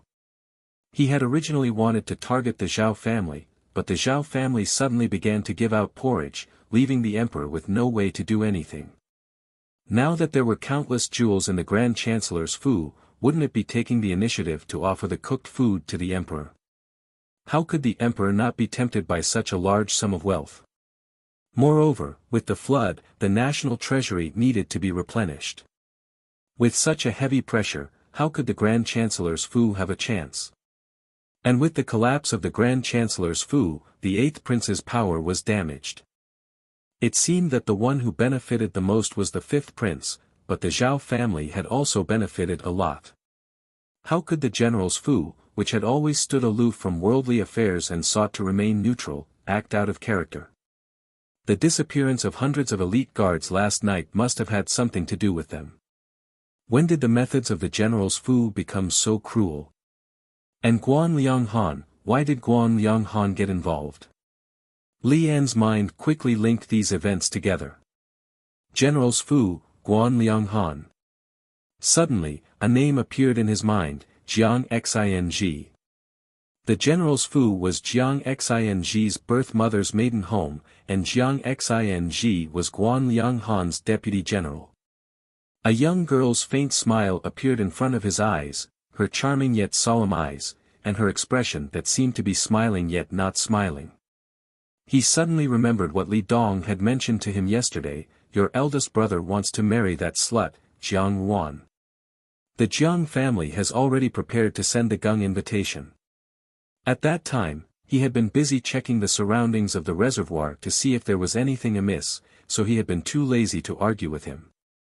Now that he thought about it, these words were like a bolt from the blue, ruthlessly smashing into his heart. For Li Yang to want to marry Jiang Wan, he must have wanted to torture her because she had castrated his body. And before the Gung invitation could be delivered, the Grand Chancellor's fu had been raided. A frightening conjecture floated in his mind. Why did the general's fu change from its usual gentle style to become cruel and ruthless? Why were the Guan family troops there? Could it be that all of this was related to Jiang Wan? While he was waiting for an opportunity to capture his prey, the prey was aiming at his backyard. Making a noise in the east and striking in the west, what a good diversion. Lian stood rooted to the ground, feeling that it was difficult to bear the melancholy in his chest. He suddenly stiffened his neck and spat out a mouthful of blood. Young Master Li. The Imperial Guard was shocked. Xianli also looked at him in shock. Lian was an extremely shrewd person, and he was extremely intelligent. When had he ever been so absent-minded? He frowned and said, "You first." "Your Highness, I still have some things to do." Lian suddenly cupped his hands towards him, "Lian will leave first." After saying this, he leaped out of the window and disappeared without a trace. "Your Highness, do you want to chase after him?" the Imperial Guard asked. Xianli waved his hand, "No need, he is an intelligent person. I don't think he would do something pointless." He rubbed his forehead. These sudden events had made him extremely tired. He really couldn't understand how things had turned out this way when they were so close at hand. Now that the Grand Chancellor's fu was like this, it really put him in a dilemma. Abandoning the carriage to protect the general, but this carriage was one of his most important bargaining chips. How could he be willing to give it up? That monk still hasn't been brought over. Xianli asked irritably. Even if the dam was man-made, the sudden increase in the rain was not something that could be done by a human. Could it be that the monk really had some ability? If that was really the case, if he could be used to snatch the monk from the 5th prince's hands, it could be considered as making up for the previous and profitable business.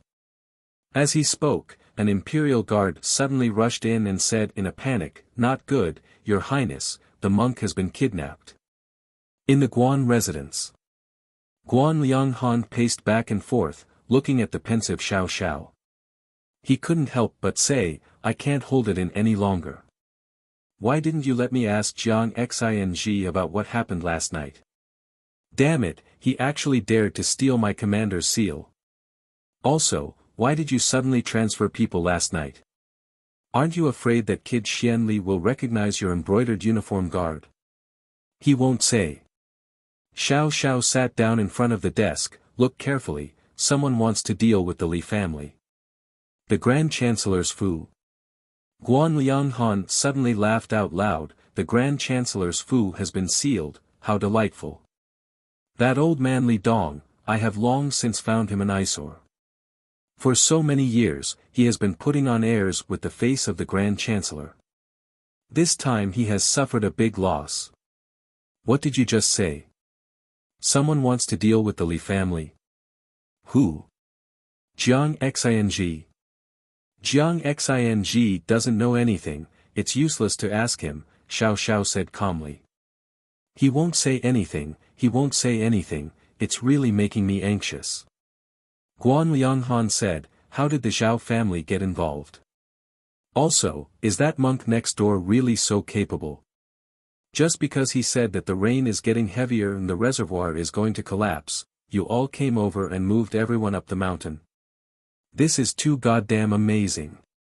Keep an eye on Hui Ju, find a few people to protect him, Xiao Xiao reminded, Xian Li will definitely go around asking about his whereabouts, and even kill him to silence him. I know.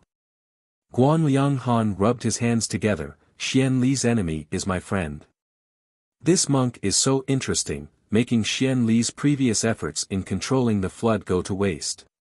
Even if it's to make things difficult for Xian Li, I will still protect him well. Xiao Xiao nodded, many thanks. Don't mention it. Guan Lianghan looked at Xiao Xiao and sighed, I don't know what you are being so secretive about, third brother, I still have to give you a piece of advice.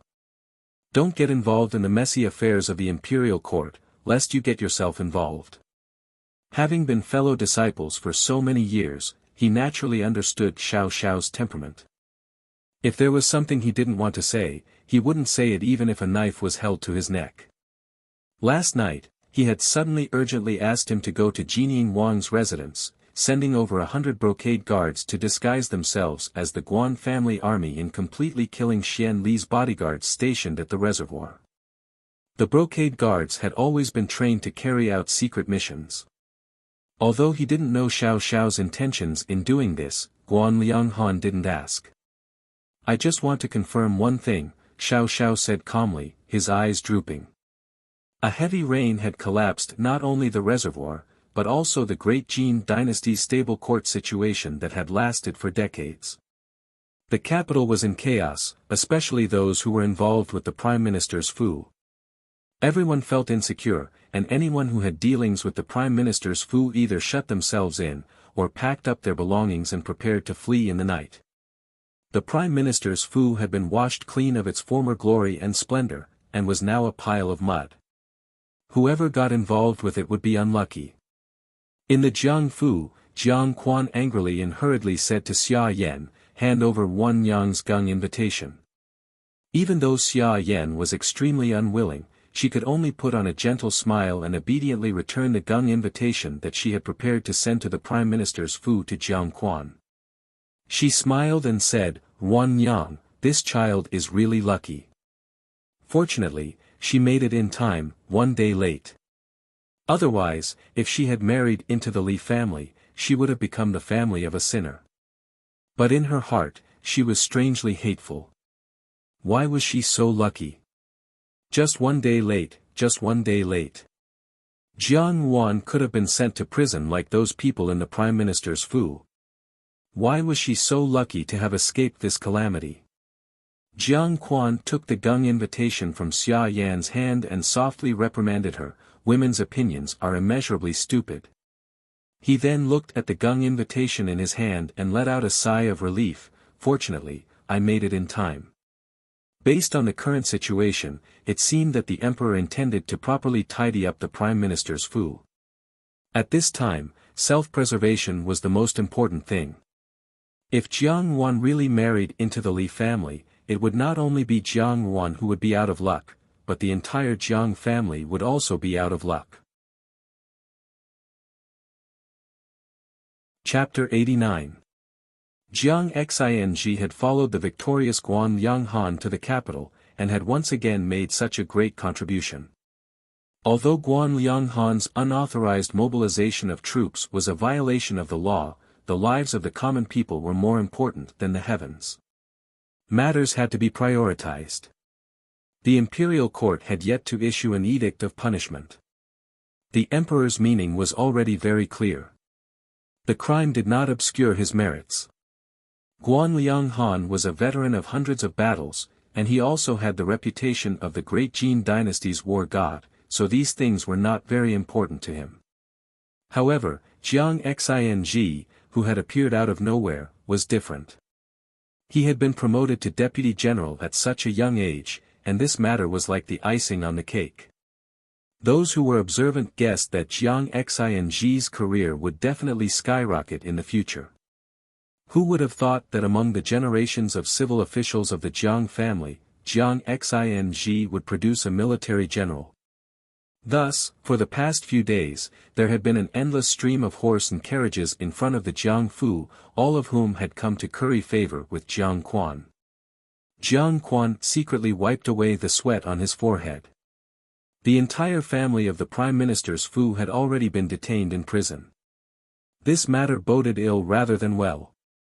Even if they were lucky enough to be released in the end, it would be very difficult for the Li family to return to their former situation of unlimited glory and favor. Since the eighth prince's power had been damaged, no one in the imperial court dared to act rashly. Even the Xia family did not make any moves. The Jiang Fu relied on the Xia family, and the Xia family relied on Xian Li. If anything happened to Xian Li, the Jiang Fu would naturally have no future. Jiang Quan had originally been deeply worried about this matter. Who would have expected that Jiang Xing would appear out of nowhere, and cause the Jiang Fu, which was already on the verge of collapse, to once again flourish like a blooming brocade? He entertained his colleagues who came to curry favor with him, but his heart was very complicated.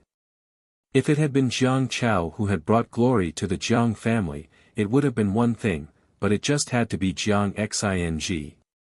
Jiang Xing had indeed brought a lot of benefits to the Jiang Fu, but he had been so condescending as soon as he returned. If he really gained the emperor's favor, wouldn't he turn the Jiang Fu upside down in the future? In the past, this eldest son had never placed him in his eyes. Now, he was becoming more and more capable with each passing day. If in the future, all the Jiang Fu's property would fall into his hands, then there would be no room for Jiang Chao and Jiang Su.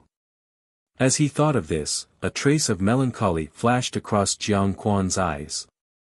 Jiang Quan's mood was complicated. Naturally, there was someone whose mood was even worse than his.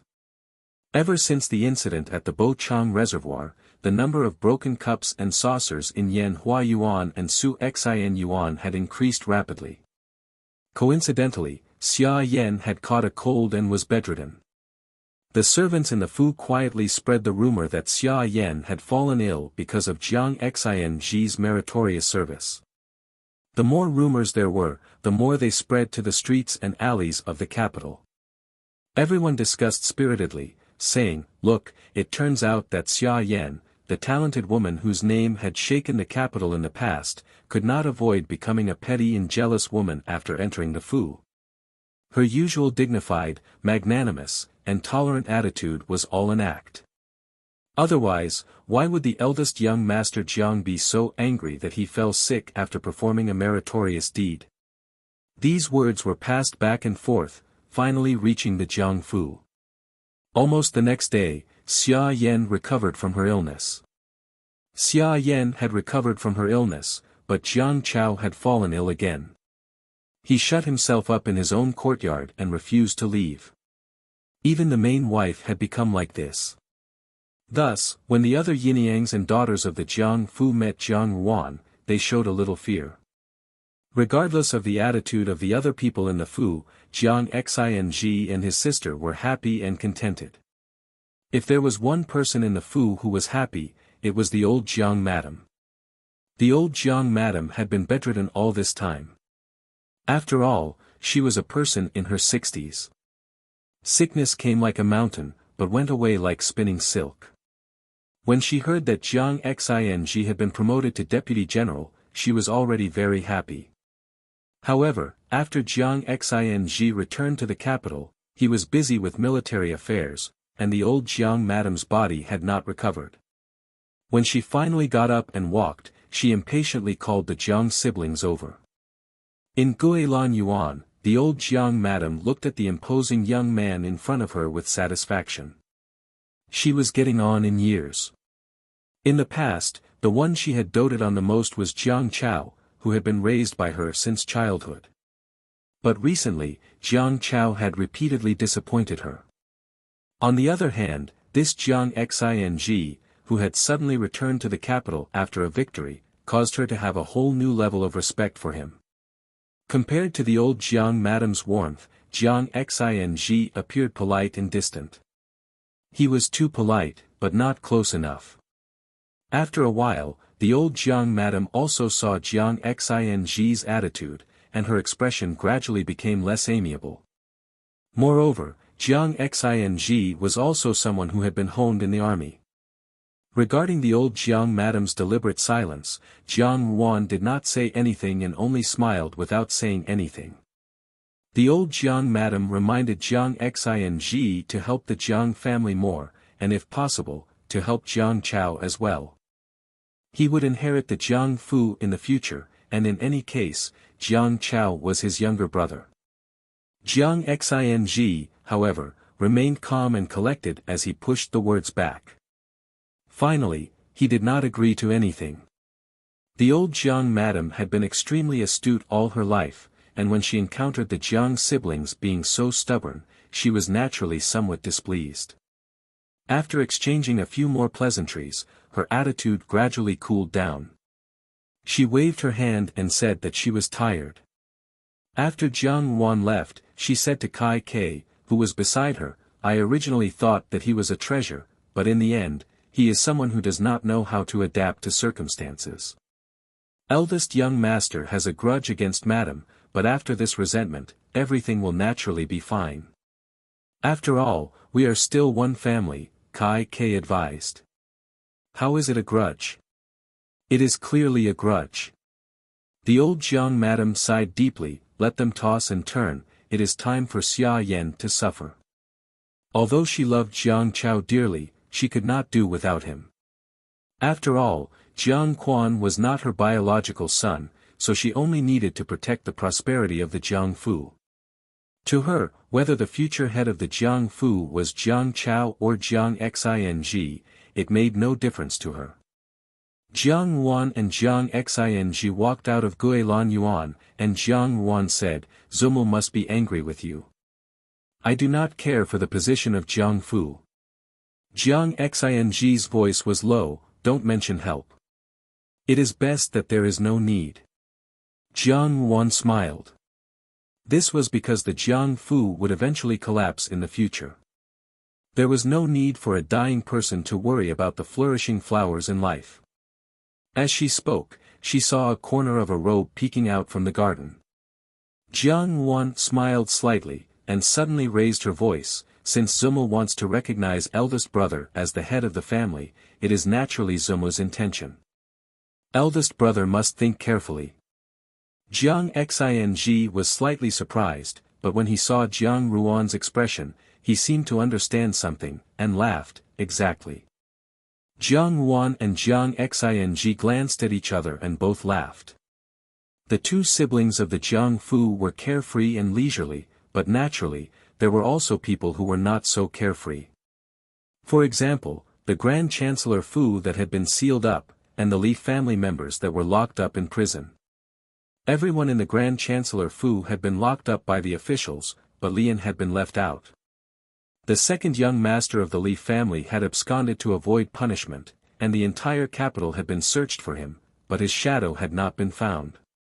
This was a major event in the capital, so every day, there were bailiffs searching the capital for him. The second young master of the Li Fu had always been extremely clever, but no one knew where he was hiding. However, with his cautiousness, it was likely that he would not be caught so easily. In a small alley of the capital's slum, a dirty inn was teetering on the verge of collapse. The continuous days of rain had already torn off half of the inn's roof. In the midst of the wind and rain, it seemed as if the inn would collapse in the next second. A man dressed in gray walked in. The innkeeper was leaning over the table to take a nap. He did not expect that someone would come at this time, and hurriedly greeted him politely, "Sir, would you like to stay or eat?" "A middle room." The man dressed in gray took out a small piece of silver, "Send the food to the room." After saying this, he walked upstairs. The inn had been in disrepair for many years, and it was located in a dark alley of the slum. The rich did not want to stay in such an inn, and the poor did not have the money to stay in such an inn. Therefore, there were very few customers in the inn. The innkeeper smiled and went upstairs to find a room for the man dressed in gray. After finding the room, the innkeeper went downstairs. The man dressed in gray closed the door and slowly took off his dusty coat. Under the dirty coat was a handsome face, but his expression was somewhat sinister and gloomy. This person was Lian, who had always been extremely clever, arrogant, and conceited, could only hide like a stray dog from the authorities. Ever since he was young, everyone had flattered him, saying that he was the hope of the Grand Chancellor Fu. He looked down on Li Yang, who was a playboy, and looked down on Li Dong, who only knew how to indulge in debauchery. He wanted to be above others and enjoy the admiration of others. In fact, he had indeed achieved this. Therefore, he did not expect that one day, he would be defeated so miserably, especially by the hands of an 11-year-old girl. In these few days, he carefully thought about the ins and outs of the entire matter, and finally confirmed that this was Jiang Ruan's doing. He could not hide the shock in his heart. From the time Jiang Ruan castrated Li Yang, it seemed that she had planned to target the Li family step by step. Regardless of her intentions, this kind of naked provocation had caused the Grand Chancellor Fu to suffer such a big loss. How could Lian be reconciled to this? In particular, recently, there had been news circulating in the marketplace that the emperor had seen the countless jewels in the Grand Chancellor Fu, which were even more abundant than the national treasury. He was furious and already had the intention to kill. In a few days, he would execute the entire Grand Chancellor Fu. Although this was just a rumor in the marketplace, it came from the palace. Moreover, the truth and falsehood were mixed together, causing people to be unable to tell the truth from the falsehood. Lian himself was clear that even if it was to fill up the national treasury, the emperor would very likely take the lives of the Grand Chancellor Fu.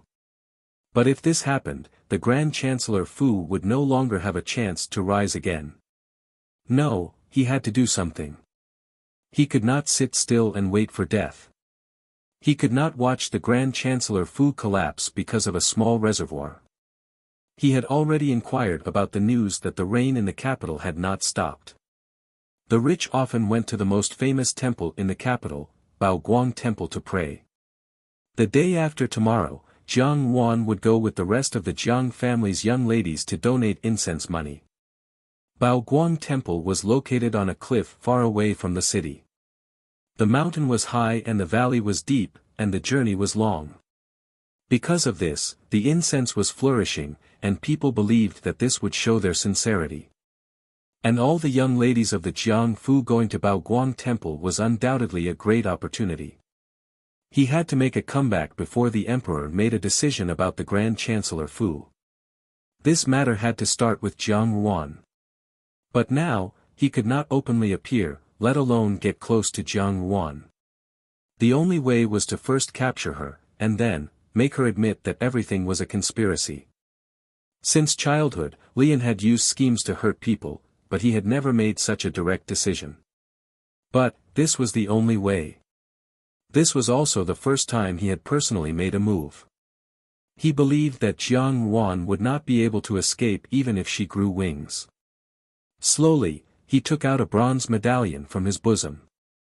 It was the size of a palm and was incomparably exquisite. Lian held the bronze medallion tightly in his hand, and then slowly smiled. Chapter 90. The spring rain in the capital was about to stop, but the rain suddenly intensified. The original hope was shattered, causing people to be disappointed. The common people prayed all day, hoping that the heavens would not continue to punish the great Jin dynasty. However, the heavens did not follow their wishes, and the rain did not slow down.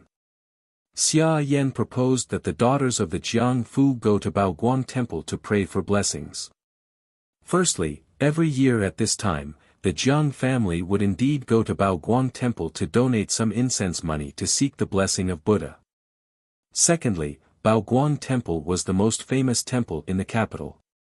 It was very efficacious, especially the first incense stick. Every year, countless people argued endlessly over the first incense stick. This year, because of the rain, there were no disputes like in previous years. When Xia Yan had made this request, Jiang Wan had readily agreed. Lu Zhu nervously said, "Miss, she certainly has bad intentions." Why did Miss agree?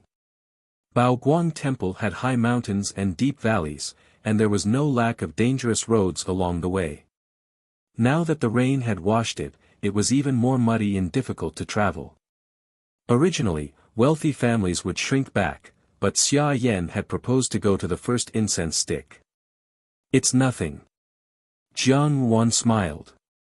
"The clamshell is too tight, so naturally, there is no way to start. Now that it has opened, how can I not seize the opportunity?"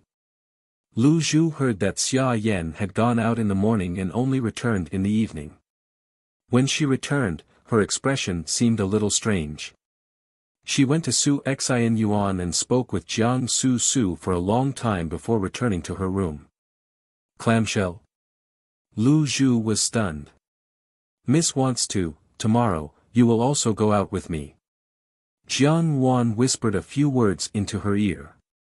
When Lu Zhu heard this, her expression changed a few times. "Miss, don't, this is too dangerous. How can you catch a tiger cub without entering the tiger's den?" Jiang Wan said, "Moreover, this is not completely without certainty." Lu Zhu bit her lip and finally steeled her heart. "This servant will listen to Mississippi." Jiang Wan smiled slightly, and the hot tea in front of her began to emit smoke. This was the second time in her life that she had gone to Baoguang Temple. The first time was 5 years ago. At that time, she also wanted to fight for the first incense stick and hoped that Zhao Mei's illness would quickly recover. However, in the end, she did not obtain the first incense stick, and Zhao Mei's illness did not improve. In this life, she did not believe in gods and Buddha. To begin this bloody revenge in the Buddhist Holy Land. "Lian." She slowly lowered her head. Steam rose from the tea, covering her face.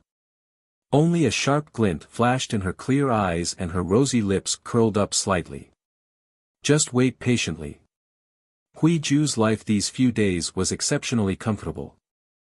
In order to protect him, Guan Lianghan invited him to stay in the Guan residence, and even assigned him some bodyguards. Although Hui Ju did not understand, he guessed that the person behind Guan Lianghan and Jiang Ruan was definitely the same person, so he was not too worried. After the incident at the reservoir, his reputation in the capital was extremely high. Many noble families were proud to be able to invite him to their homes. However, Jiang Ruan had instructed someone to send a letter to him, telling him to keep a low profile and to reduce the number of times he appeared in public. Hui Ju was a little dissatisfied at first, but then he understood that the reason why people respected deities and Buddhas was largely because of their mysteriousness. The more famous Chu Chu was, the more mysterious he had to be. Jiang Wan had said that if one wanted to achieve great things, one must not be greedy for small profits. One must be cautious and prudent, and in the future, one would have great riches and honor. Now that Hui Ju regarded Jiang Ruan's words as a precious treasure, he would naturally comply. Normally, he would meditate silently in the Guan residence, and these days, he rarely went out. On this day, he was standing in front of the window wiping the wooden fish when he saw Guan Lianghan chasing a black-clothed youth hurriedly out of the Guan residence's garden. As he walked, he shouted, "Lao San, why are you using my troops again?" "No, absolutely not, what do you take my Guan family army for?"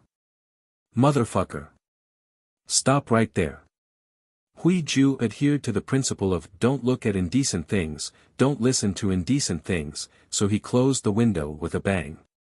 Outside the door, Xiao Xiao finally stopped. Guan Lianghan's stride was too big, and he almost bumped into Xiao Xiao. He jumped up and scolded, "Motherfucker, what's wrong with you? Quickly give me the military seal." In Xiao Xiao's hand was the Guan family army's military seal. Guan Lianghan reached out to snatch it, but Xiao Xiao's body moved to the side.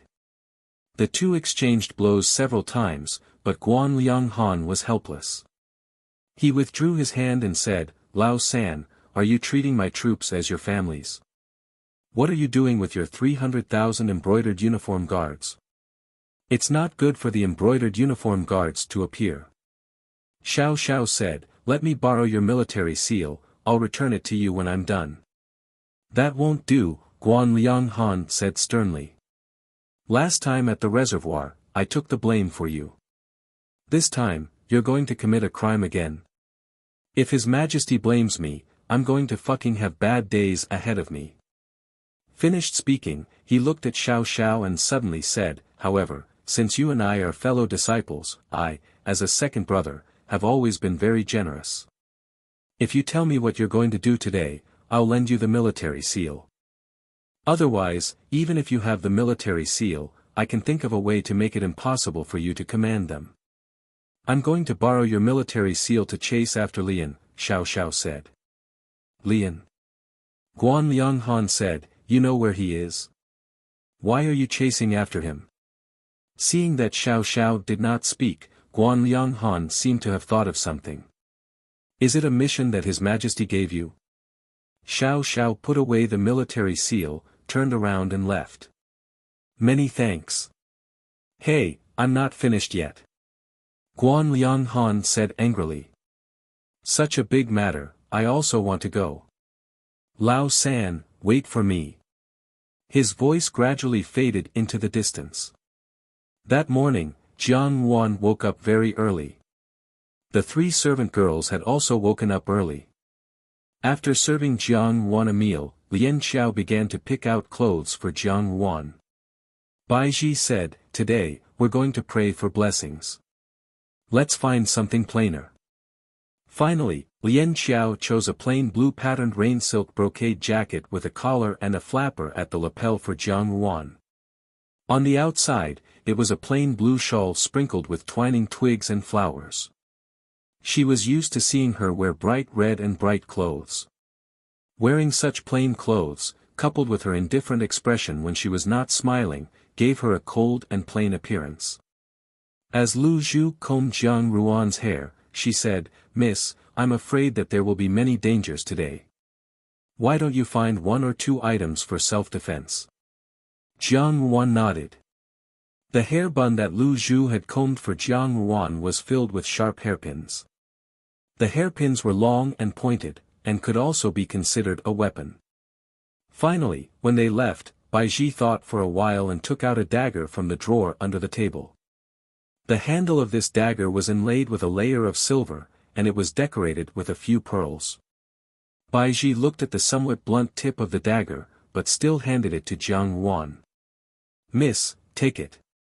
It's better than not having it." Jiang Yuan weighed it in her hand and put the dagger into her sleeve. As soon as the 4 of them left the Fu, they saw a carriage parked at the side. Jiang Dan, Jiang Li, and Jiang Su Su were squeezed into one carriage. Jiang Chao was alone in his carriage, but hers was left alone. Jiang Yuan looked inquiringly at Xia Yan. Xia Yan said gently, "Yuan, you are the eldest daughter of the Jiang Fu. With so many servant girls by your side, I'm afraid that other carriages will not be able to serve you well.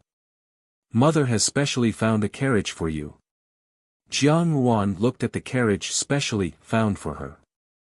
The exterior of the carriage was magnificent. It was even better than Jiang Su's carriage, but it looked smaller, just enough for her and her servant girls to sit in. Mother's actions really make things difficult for Wan Yang. Jiang Ruan smiled slightly. We are all sisters in the Fu, how can we favor one and discriminate against the other? Xia Yan's smile deepened. Ruan, there is no need to say this. You sisters are all good. It's just that you are the eldest sister now, so naturally, you have to act in a dignified manner. Moreover, we can't find another carriage right now. Let's go first, lest we are delayed and miss the first incense stick. Jiang Ruan smiled but did not speak. At this moment, she heard a voice from behind Xia Yan. Mother worries too much. Jiang Xing strode over and stroked Jiang Ruan's head. Since we are all sisters of the Jiang Fu, it is indeed not good to let our Ruan sit alone in a carriage. Father has always been benevolent, and the sons and daughters of Shu are treated equally with the sons and daughters of the Di family. When Xia Yan heard the words the sons and daughters of Shu are treated equally with the sons and daughters of the Di family, her face turned green. Before Zhao Mei had died, Jiang Quan had treated Jiang Su and her younger sister much better than Jiang Ruan and her younger sister. Now that Jiang Xing had said this in front of the servants, her heart tightened. When she raised her head to look, Jiang Xing still had a proper and relaxed expression on his face, without the slightest trace of mockery. Xia Yan secretly cursed in her heart. Jiang Xing and his younger sister's mouths were so unforgiving. It really made one wish that they could tear their mouths apart. But, we really can't find a carriage right now, Xia Yan said helplessly. Jiang Xing smiled. No matter. He beckoned with his hand, and a few carriages leisurely drove over. They were exactly the same as the one he had specially prepared for Jiang Ruan. There were a total of 3 carriages. Jiang Xing said, I have found a carriage. Younger sisters, please sit in it. Xia Yan stared blankly and suddenly felt a chill in her heart. She looked at Jiang Xing's expression. Jiang Xing's expression did not change. Xia Yan forced a smile and said, how can I let a child like you spend so much money? Jiang Xing smiled. Mother, there is no need to be like this. These carriage drivers are all top-notch. They drive the carriage quickly and steadily. Younger sisters, you don't have to endure the bumpy ride and will be able to go and return quickly. Jiang Ruan also smiled. Mother, don't decline. Could it be that you don't want to accept eldest brother's kind intentions? Under the watchful eyes of the crowd, Xia Yan was rendered speechless by Jiang Ruan's words. Unable to refuse, she could only grit her teeth and agree. Jiang Su's face was covered with a veil, so her expression could not be seen. She took the lead and walked towards the carriage at the back. Naturally, Jiang Li was more than happy to not have to sit in the same carriage as Jiang Su and Jiang Dan. Jiang Dan bit her lip and timidly glanced at Jiang Xing. Only then did she slowly dismount. After the few sisters had sat in the carriage that Jiang Xing had prepared for them, Jiang Ruan brought Lu Zhu and the others into the carriage. Xia Yan forced herself to maintain a smile. She only heard Jiang Xing wave his hand and 2 tall imperial bodyguards appeared out of nowhere. Jiang Xing said, protect the young miss well. The 2 imperial bodyguards acknowledged the order and complied. Xia Yan stared blankly. Xing, you, Ruan and the other sisters are going to such a faraway place by themselves. Second brother also does not know martial arts. I am afraid that the imperial bodyguards in the Fu will not be of much use. Jiang Xing smiled. My 2 brothers are rough men from the army. They have seen blood and have a strong murderous aura. With them protecting our one and the others, I can be at ease. When he said, they have seen blood and have a strong murderous aura, he deliberately slowed down his voice. Xia Yan felt a chill run down her spine and did not dare to raise her head to look at Jiang Xing's expression. Jiang Chao sat in the carriage and kept an eye on Jiang Xing's every move. When he heard Jiang Xing say that he did not know martial arts and had specially found 2 imperial bodyguards, he felt extremely insulted. He stared at Jiang Xing fiercely and cursed him a few hundred times in his heart. After Jiang Xing finished giving instructions, Jiang Ruan stuck her head out of the carriage curtain and smiled at him. "Eldest brother, let's go back." Jiang Xing patted her head. His expression was as gentle as ever. "Be careful on the road." Jiang Ruan smiled and lowered the curtain. When she could no longer see Jiang Xing, she leaned against the carriage and sighed softly. In a low voice, she said, "I'm sorry, eldest brother."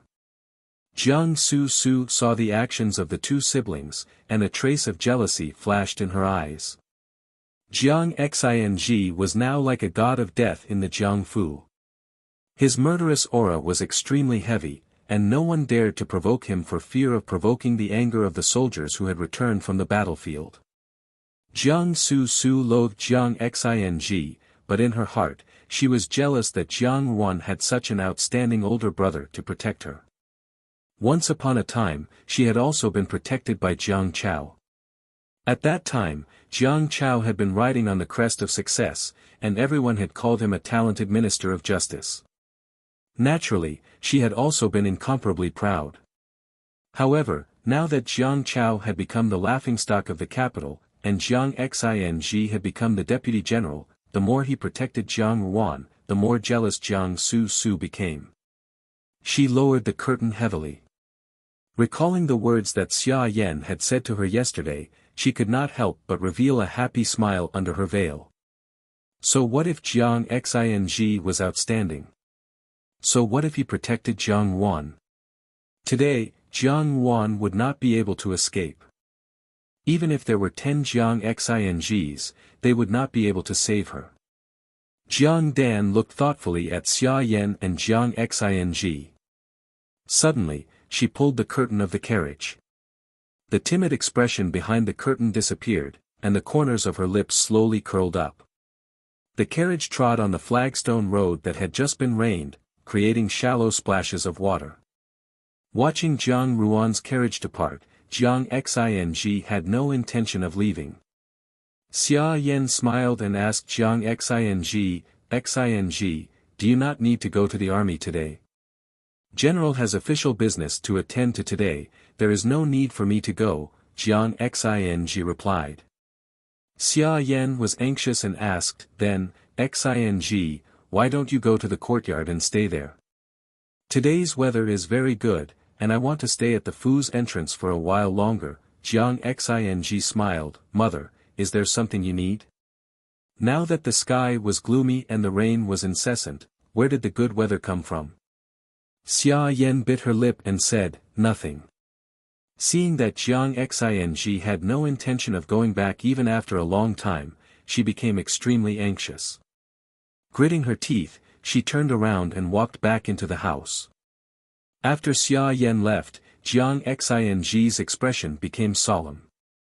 He beckoned 2 imperial bodyguards over and instructed, "Watch the Fu's entrance carefully. If anyone comes out, follow them and knock them unconscious." The 2 imperial bodyguards obeyed and left. Jiang Xing recalled what Jiang Ruan had told Lu Zhu to tell him last night. She had only said to prepare 3 identical carriages and find 2 imperial bodyguards with high martial arts skills to follow them all the way to the Zhao residence. He did not know what Jiang Ruan wanted to do. If Jiang Ruan really wanted to hide something, as her eldest brother, he could do nothing about it. And Jiang Xing would not force Jiang Ruan to say something she did not want to say. He trusted his sister. But for some reason, his eyelids kept twitching today, as if something bad was about to happen. He forcefully suppressed the uneasiness in his heart, mounted his horse, and galloped in the direction of the General Fu. When Xia Yan returned to Yan Huayuan, a manservant came over to say that Jiang Xing had already left. Xia Yan immediately stood up and said anxiously, "Quick, find 2 people and quickly tell them that the second carriage is Jiang Ruan's. Don't make a mistake." The manservant hurriedly complied and left. Only then did Xia Yan sit down on the chair and let out a long sigh of relief. Lin Lang handed her a cup of tea. Xia Yan drank a few mouthfuls of tea before she managed to suppress the panic in her heart. Thinking of Jiang Xing's every move today, she felt somewhat uneasy. She asked Li Momo, who was beside her, "Momo, do you think they discovered something? Otherwise, why would they suddenly change carriages?" Li Momo comforted her and said, "Furen, don't worry. This old servant thinks that eldest young master is extremely cunning and wants to guard against Furen. But Furen's plan should not be known. Otherwise, why would eldest young miss follow them to Baoguang Temple and only assign 2 bodyguards?" Hearing Li Momo's words, Xia Yan calmed down and said, "I also think so. Humph, he is indeed cunning. But today, that little slut will definitely fall. So what if she is from the army? In the end, there are only 2 of them. It is no different from a mantis trying to stop a chariot. Speaking of which, this is all Jiang Ruan's own doing. She has formed such a deep hatred with the Li family. Lian is a person who haggles over every cent, how can he easily let her off?"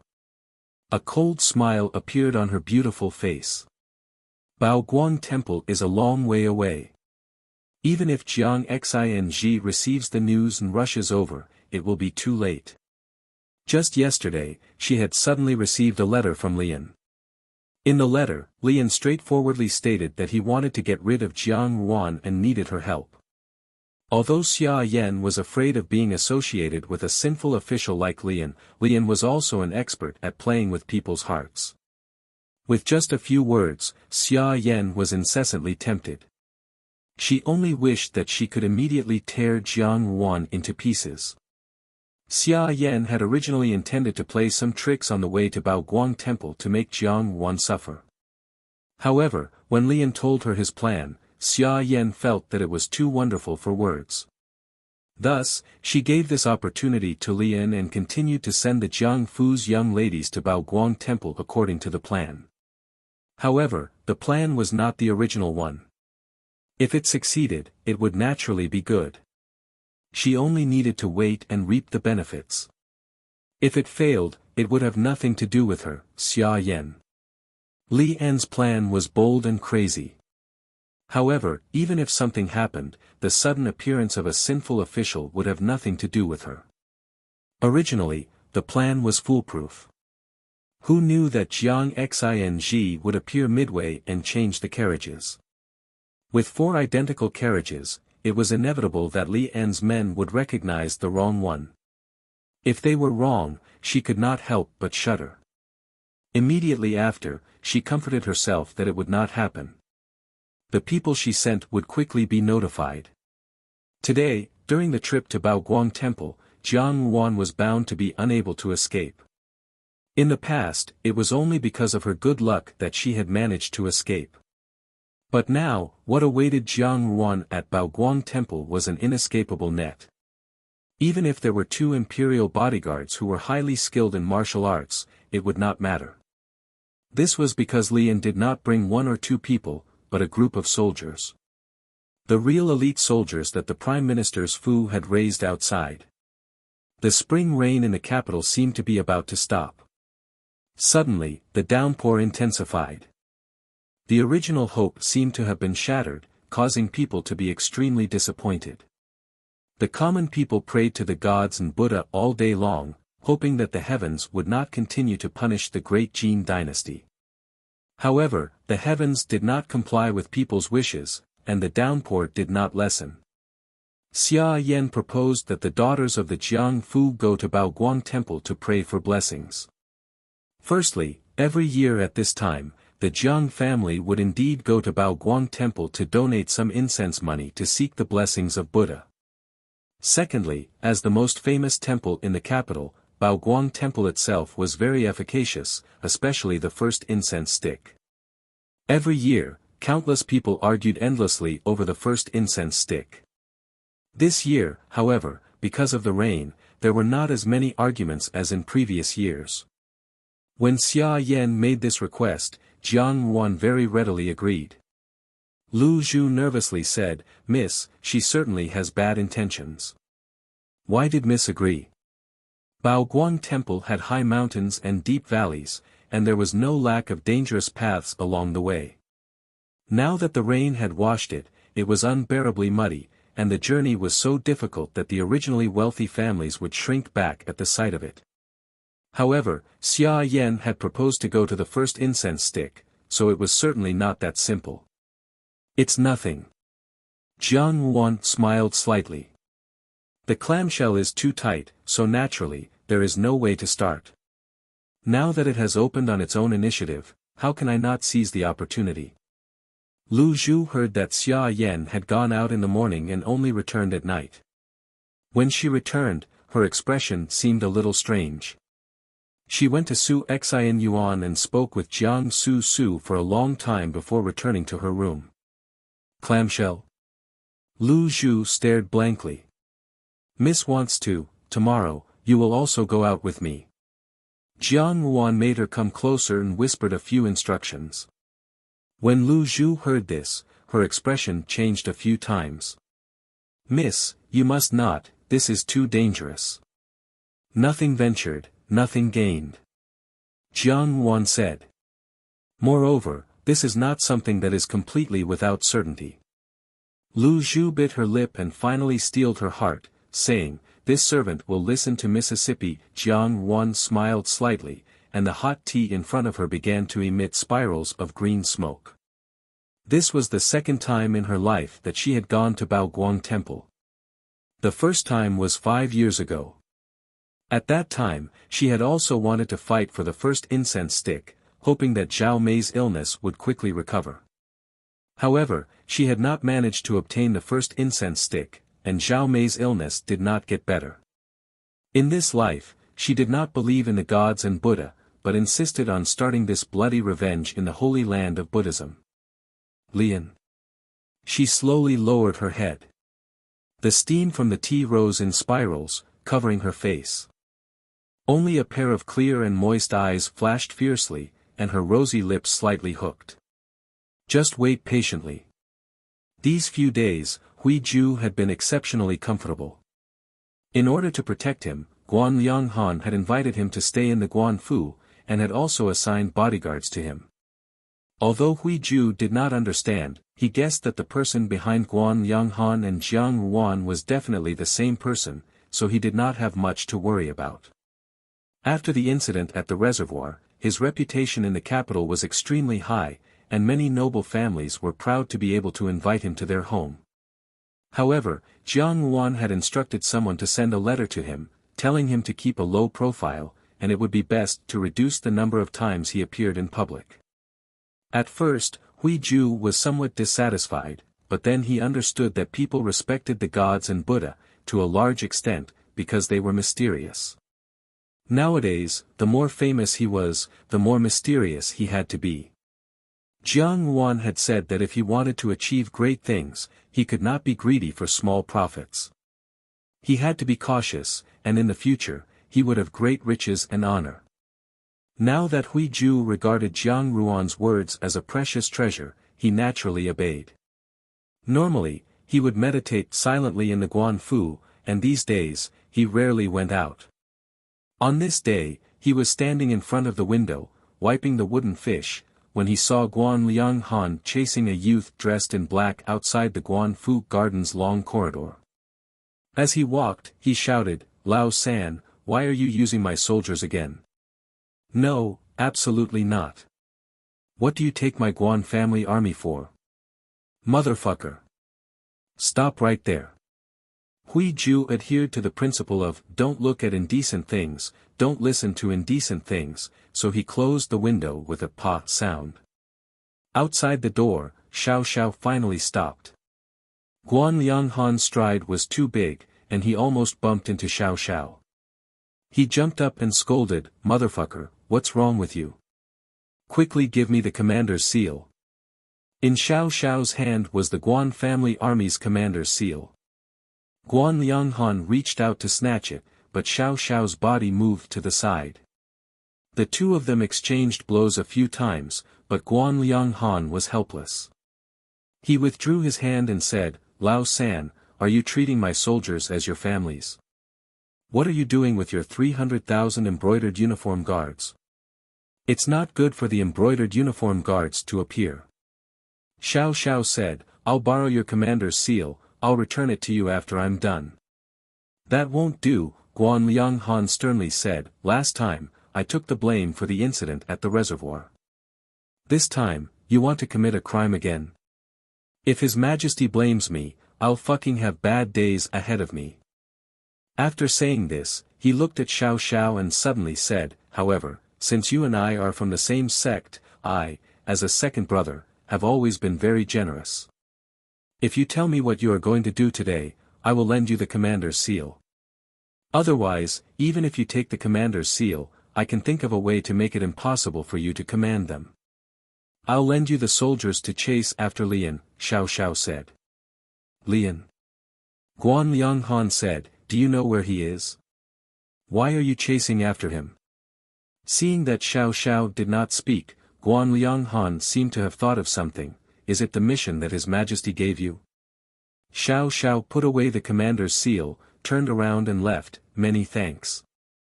"Hey, I'm not finished yet."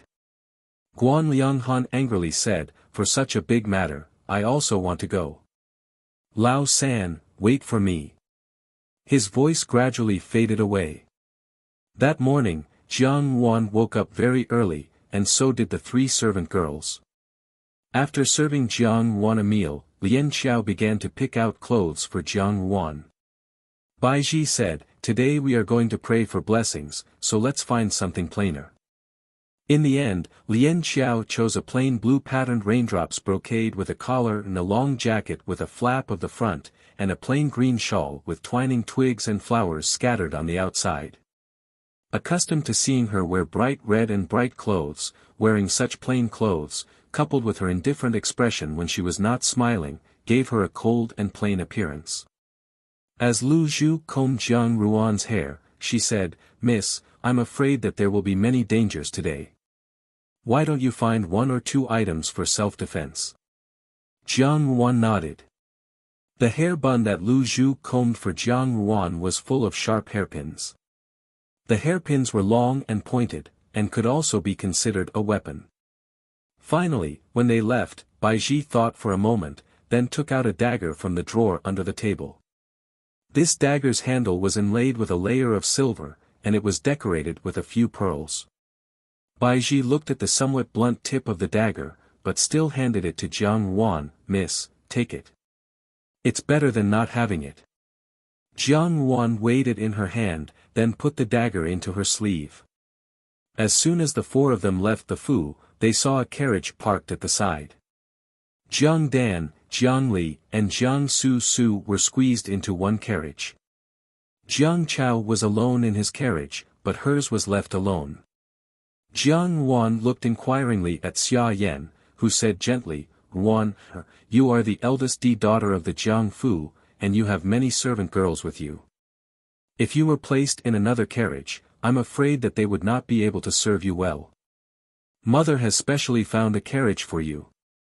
Jiang Wan looked at the carriage that had been specially found for her.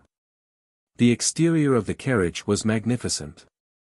It was even better than Jiang Su Su's carriage, but it looked a little smaller, just enough for her and her servant girls to sit in. Mother's actions really put Wan Yang in a difficult position.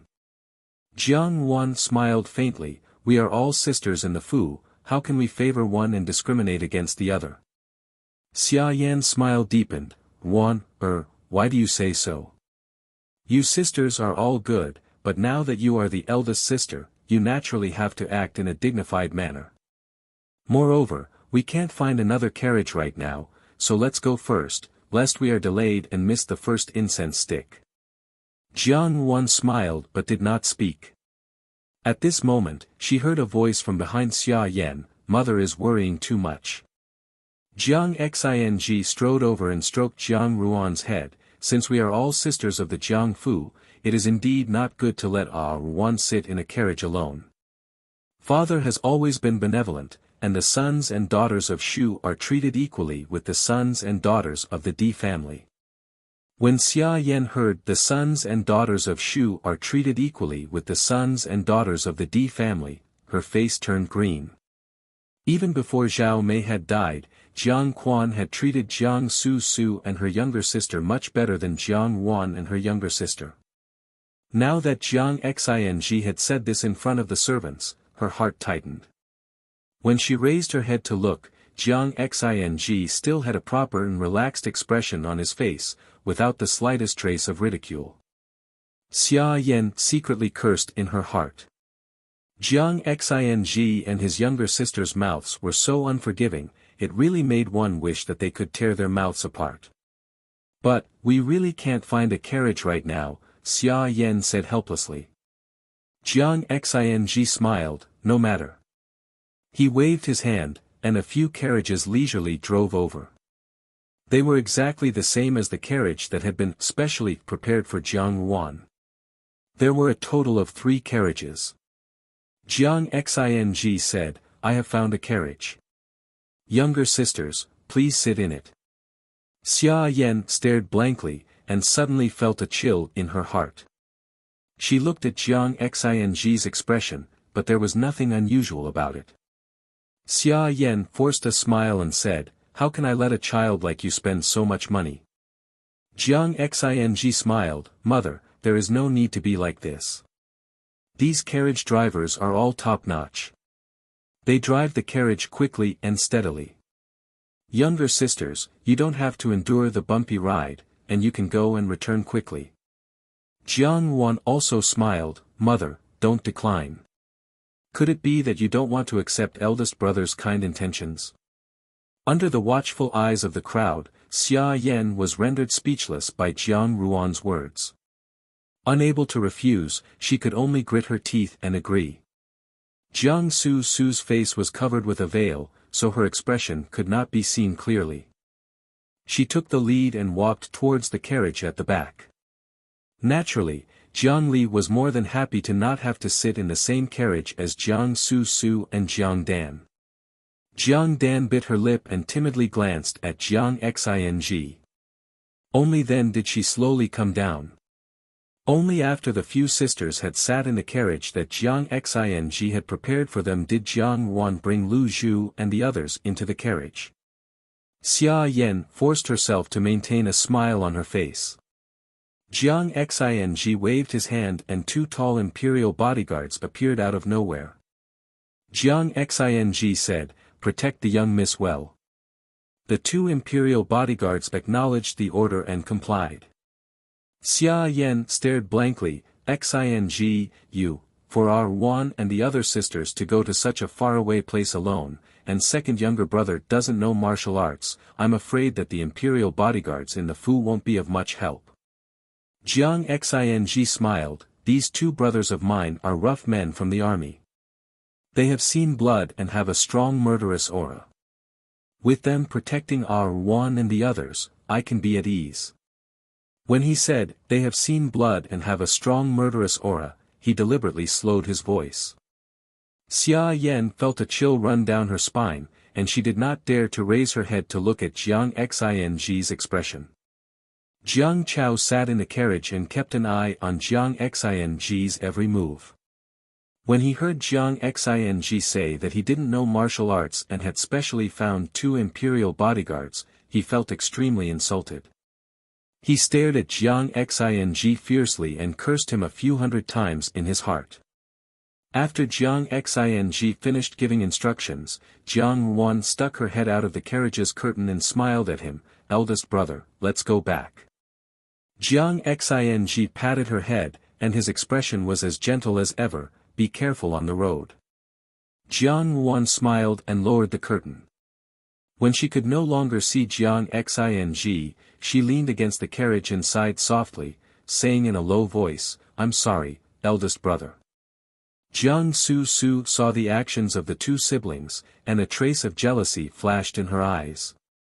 Jiang Xing was now like a god of death in the Jiangfu. His murderous aura was extremely heavy, and no one dared to provoke him, for fear of provoking the anger of the soldiers who had returned from the battlefield. Jiang Su loathed Jiang Xing, and in her heart, she was jealous that Jiang Ruan had such an outstanding older brother to protect her. Once upon a time, she had also had Jiang Chao's protection. At that time, Jiang Chao had been riding on the crest of success, and everyone had called him the Minister of Justice. Naturally, she had also been incomparably proud. However, now that Jiang Chao had become the laughing stock of the capital, and Jiang Xing had become the deputy general, the more he protected Jiang Ruan, the more jealous Jiang Su became. She lowered the curtain heavily, and recalled the words that Xia Yan had said to her yesterday. Under the veil, her face could not help but reveal a happy smile. So what if Jiang Xing was outstanding? So what if he protected Jiang Ruan? Today, even if Jiang Ruan had wings, she would not be able to escape. Even if there were 10 Jiang Xings, they would not be able to save her. Jiang Dan looked thoughtfully at Xia Yan and Jiang Xing, and suddenly pulled the curtain of the carriage. The timid expression behind the curtain disappeared, and the corners of her lips slowly curled up. The carriage trod on the stone road that had just been rained, creating shallow splashes of water. Watching Jiang Ruan's carriage depart, Jiang Xing had no intention of leaving. Xia Yan smiled and asked Jiang Xing, "Do you not need to go to the army today? General has official business to attend to today, there is no need for me to go," Jiang Xing replied. Xia Yan was anxious and said, "Then Xing, why don't you go to the courtyard and stay there? Today's weather is very good, and I want to stay at the Fu's entrance for a while." Jiang Xing smiled, "Mother, is there something you need?" Now that the sky was gloomy and the rain was incessant, where did the good weather come from? Xia Yan bit her lip and said, "Nothing." Seeing that Jiang Xing had no intention of returning even after a long time, she was extremely anxious. She clenched her teeth, turned around, and walked back into the house. After Xia Yan left, Jiang Xing's expression became solemn, and he waved his hand to summon 2 imperial bodyguards. He instructed, "Watch the Fu's entrance carefully. If anyone comes out, follow them and knock them unconscious." The 2 imperial bodyguards obeyed and left. Jiang Xing recalled what Jiang Ruan had told Lu Zhu to tell him last night. She had only said to prepare 3 identical carriages and find 2 imperial bodyguards who were highly skilled in martial arts to follow them all the way to the Zhao residence. He did not know what Jiang Ruan wanted to do. If Jiang Ruan really wanted to hide something, as the eldest brother, he could not do anything. And Jiang Xing would not force Jiang Ruan to say something she did not want to say. He trusted his sister. But for some reason, his eyelids kept twitching today, as if something bad was about to happen. He suppressed the uneasiness in his heart with difficulty, mounted his horse, and galloped in the direction of the General Fu. When Xia Yan returned to Yan Huayuan, a manservant came over to say that Jiang Xing had already left. Xia Yan immediately stood up and said anxiously, "Quick, find 2 people and quickly tell them that the second carriage is Jiang Ruan's. Don't make a mistake." The manservant hurriedly complied and left. Only then did Xia Yan sit down on the chair and let out a long sigh of relief. Lin Lang handed her a cup of tea, and Xia Yan drank a few sips before she managed to suppress the panic in her heart. Thinking of Jiang Xing's every move today, she felt somewhat uneasy. She asked Li Momo, who was beside her, "Momo, do you think they discovered something? Otherwise, why would they suddenly change carriages?" Li Momo comforted her and said, "Furan, don't worry. This old servant thinks that eldest young master is extremely cunning and wants to guard against Furen. But Furen's plan should not be known. Otherwise, why would eldest young miss follow them to Baoguang Temple and only assign 2 bodyguards? Hearing Li Momo's words, Xia Yan calmed down and said, I also think so. Humph, he is indeed cunning. But today, that little slut will definitely fall. So what if she is from the army? In the end, there are only 2 of them. It is no different from a mantis trying to stop a chariot. Speaking of which, this is all Jiang Ruan's own doing. She has formed such a deep hatred with the Li family. Lian is a person who haggles over every cent. How can he easily let her off? A cold smile appeared on her beautiful face. Baoguang Temple is a long way away. Even if Jiang Xing receives the news and rushes over, it will be too late. Just yesterday, she had suddenly received a letter from Lian. In the letter, Lian straightforwardly stated that he wanted to get rid of Jiang Ruan and needed her help. Although Xia Yan was afraid of being involved with a sinner like Lian was also an expert at playing with people's hearts. With just a few words, Xia Yan was incessantly tempted. She only wished that she could immediately tear Jiang Ruan into pieces. Xia Yan had originally intended to play some tricks on the way to Baoguang Temple to make Jiang Ruan suffer. However, when Lian told her his plan, Xia Yan felt that it was too wonderful for words. Thus, she gave this opportunity to Lian and continued to send the Jiang Fu's young ladies to Baoguang Temple according to the plan. However, the plan was not the original one. If it succeeded, it would naturally be good. She only needed to wait and reap the benefits. If it did not succeed, it would have nothing to do with her. Lian's plan was bold and crazy, but even if something happened, the sudden appearance of a sinner would have nothing to do with her. Originally, the plan was foolproof. Who knew that Jiang Xing would appear midway and change the carriages? With 4 identical carriages, it was inevitable that Lian's men would recognize the wrong one. If it was wrong, she could not help but shudder. Immediately after, she comforted herself that it would not happen. The people she had sent would quickly be notified. Today, during the trip to Baoguang Temple, Jiang Ruan was bound to be unable to escape. In the past, it was only because of her good luck that she had managed to escape. But now, what awaited Jiang Ruan at Baoguang Temple was an inescapable net. Even if there were 2 imperial bodyguards who were highly skilled in martial arts, it would not matter. This was because Lian was not bringing 1 or 2 people, but a group of soldiers. The real elite soldiers that the Prime Minister Fu had raised outside. Chapter 91. They sped along the way. As the carriage traveled along the mountain roads, it was inevitable that it would shake violently. Fortunately, the coachman that Jiang Xing had found was an expert in this area. The coachman was able to steer the muddy road smoothly without any discomfort. The cliffs were rugged and steep. The cliffs looked like a broken sword that had been cut off. It was frightening. The mountain forest was dense. Occasionally, the night owls resting here would be startled by the sound of the carriage passing by. They would fly into the sky, leaving behind a black shadow. Originally, in the past, this section of KV cliff had high mountains and deep valleys, lush foliage, and jagged rocks of strange shapes. It was a dangerous place, and there would always be rich families stopping here to enjoy the rare scenery and beautiful scenery. However, ever since it began to rain incessantly in the capital, the roads were muddy and the sun was nowhere to be seen. Gloomy, dark clouds pressed down, and the originally beautiful scenery became a bit gloomy. The 5 carriages silently moved forward.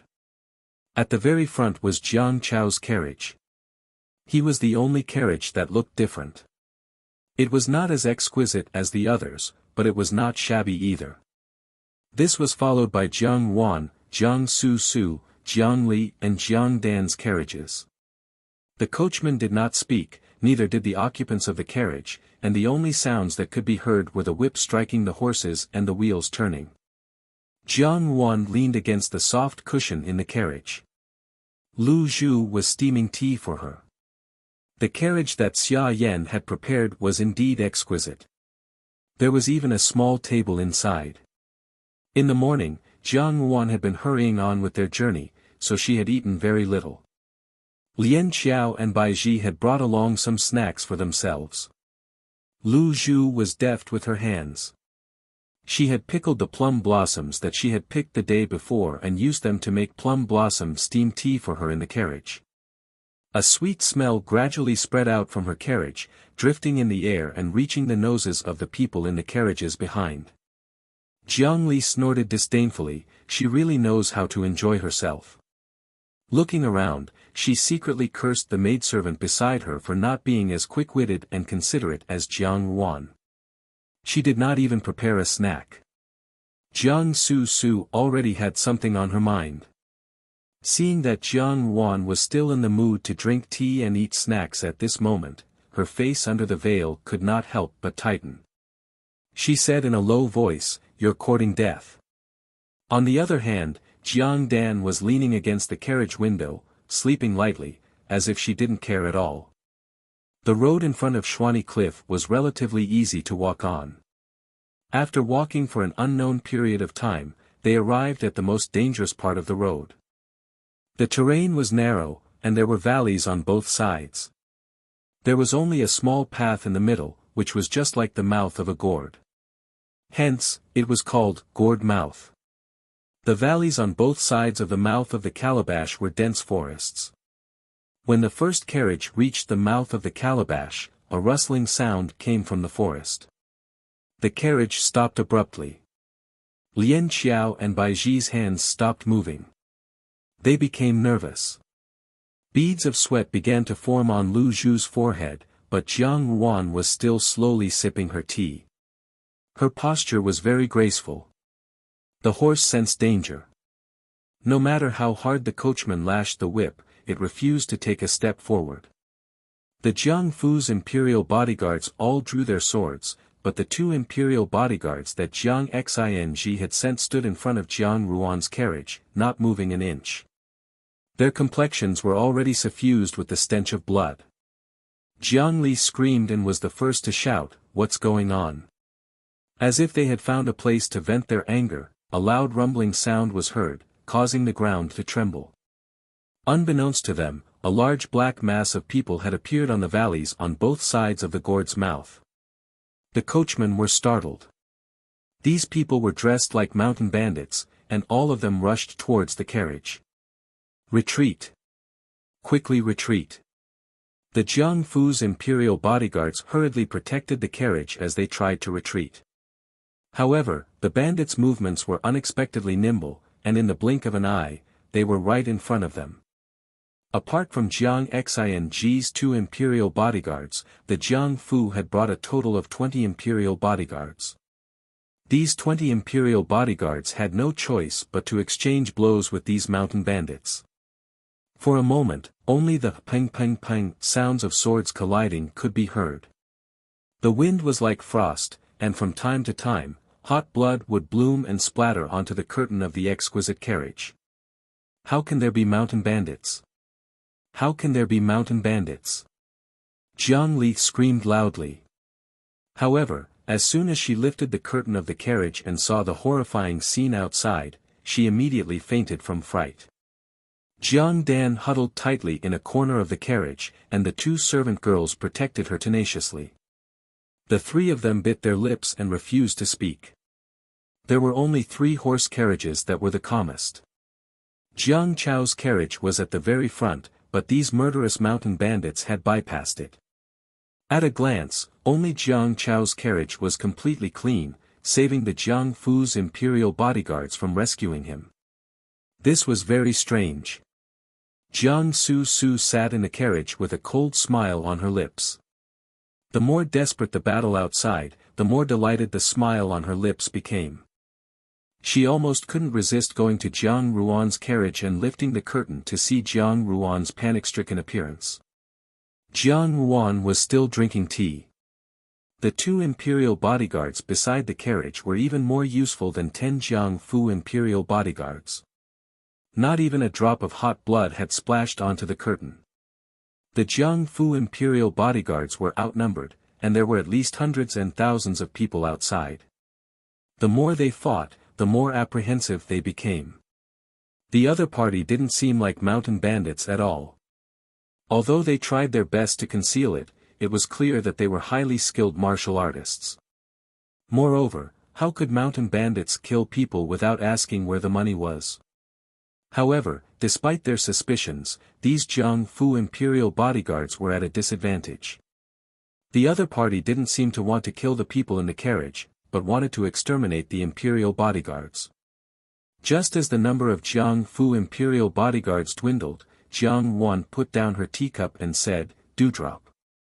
Dewdrop paused, and immediately lifted the curtain of the carriage and cried out in alarm, "Help!"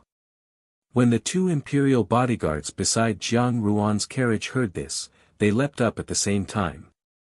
Their movements were very fast, and before the people around them could react, the 2 imperial bodyguards had already leapt in front of the carriages behind them. Using the knives in their hands, they ruthlessly stabbed the horses' buttocks and turned the horses around. Immediately, the horses felt the pain, and suddenly raised their front hooves, charging into the distance like an arrow. The 2 imperial bodyguards did the same thing, and Jiang Ruan's carriage was not spared either. Thus, 4 identical carriages were seen fleeing in 4 different directions. The person hidden in the depths of the forest immediately raised his bow and arrow, but was stopped by someone. "Stop." The man in gray slowly stood up, and his gaze was cold and gloomy. "Want to escape?" "Humph, it's just the struggle of a cornered beast." The 4 carriages that had been stabbed by knives were running very fast. The coachmen were overturned and the young ladies were all sitting in the carriages. Jiang Su did not know what had happened outside. She only knew that for some reason, the carriages had suddenly gone berserk. She was knocked around in the carriage and cried out in panic, "Help! Quickly help!" Only the sound of the wind answered her. 4 identical carriages headed in 4 different directions, but the mountain bandits behind them seemed to suddenly be in a difficult situation, and they did not know which one to chase. They could not help but look at the man in gray in the depths of the forest in the distance. The man in gray watched from afar, and suddenly made a gesture.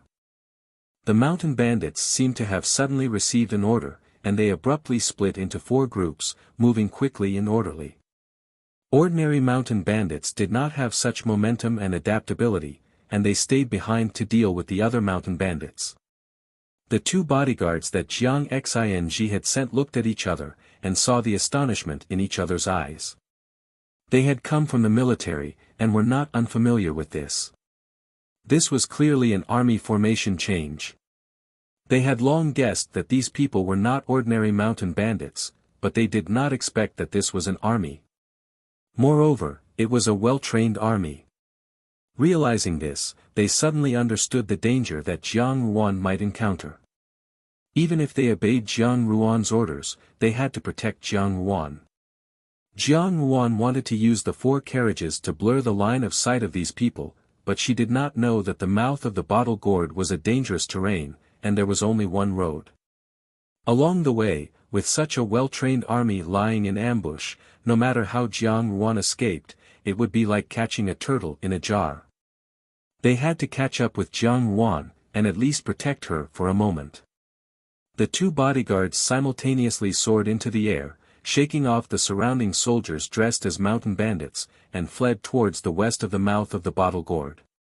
The man in gray on the mountain curled his lips, revealing an interested smile. "The ending is like this, why bother thinking so much?" After saying this, his tone changed, and he coldly said to the people beside him, "Go, catch up with those 2 bodyguards." Jiang Ruan's carriage ran very fast in the forest, and the carriage scraped against countless thick branches and vines. Lian Xiao tried to pull the reins to stop the crazy horse, but to no avail. Lu Zhu spread all the soft cushions at the back of the carriage, and tightly held Jiang Ruan's hand, lest she hurt her head. Jiang Yuan pursed her lips, and her expression was calm. Her pair of clear and moist eyes were bottomless, and there was actually a bit of coldness and sternness. The mountain bandits behind her pursued relentlessly, but Jiang Yuan's expression did not change. Lien Qiao suddenly exclaimed, "Not good. There's no road ahead." The mouth of the bottle gourd had already reached its end, and in front of them was the edge of the cliff of Shuani Cliff. If the carriage recklessly rushed down like this, it would only end in destruction and death. Jiang Yuan's expression was firm, and she suddenly took out the dagger that Bai Ji had given her in the morning from her sleeve. The dagger's tip was still a bit blunt. She pulled the reins of the carriage with one hand, and with the other, she fiercely chopped downwards.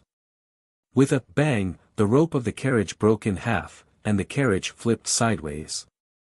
It was dragged forward by the horse in front for a few meters, and finally stopped a few feet away from the edge of the cliff. The horse did not even look back as it charged into the clouds on the cliff, disappearing without a trace in an instant. The carriage flipped to the ground, and Bai Ji climbed up, covering her head.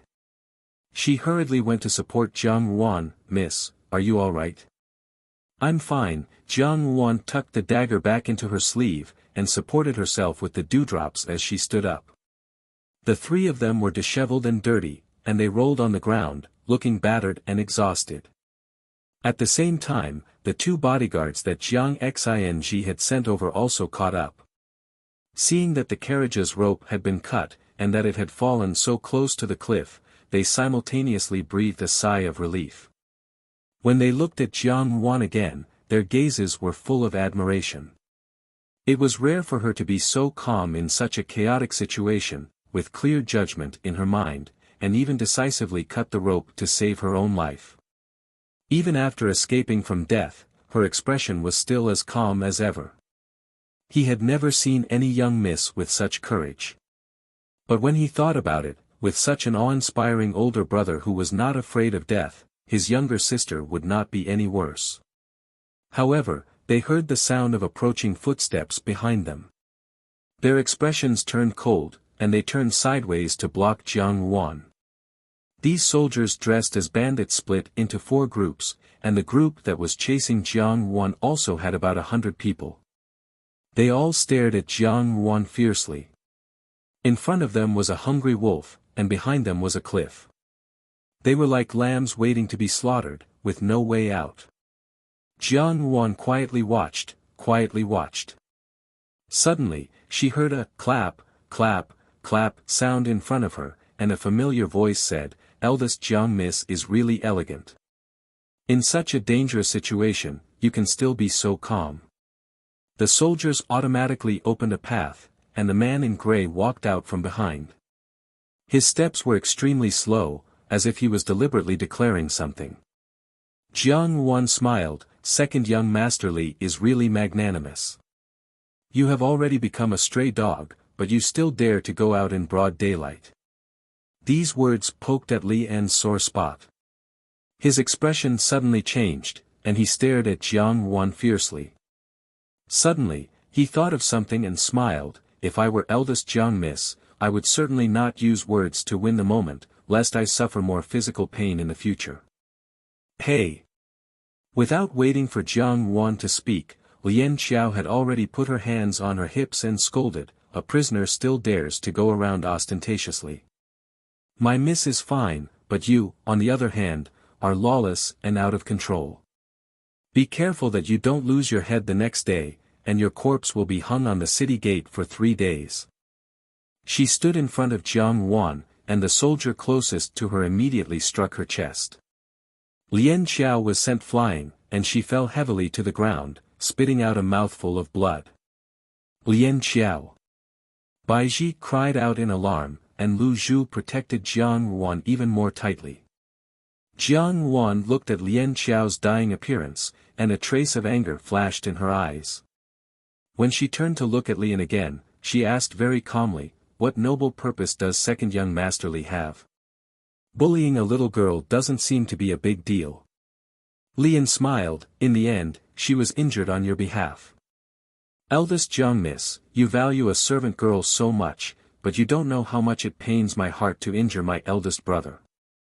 Jiang Wan snorted in her heart, only to hear Lian say, previously, my methods were not as superb as eldest Jiang Miss, but I did not expect eldest Jiang Miss to be so ruthless. Now, I have no choice but to make you my enemy. Eldest Jiang Miss, don't blame me. The more amiable he was, the more intense the interest on his face became. It was as if a wild beast had finally found a prey that interested it, and his eyes were shining brightly. Second young Master Li wants to kidnap me. Jiang Wan said, aren't you afraid that your crime will be even greater? Lian laughed heartily, it's just that eldest Jiang Miss's luck is not good. She came out to offer the first stick of incense and was accidentally kidnapped by bandits. She lost her innocence and was unable to obtain the blessing of the first stick of incense. What does it have to do with me? The two bodyguards immediately looked at Lian with burning anger. Such a thing had happened to an unmarried miss, and the girl's life would be ruined.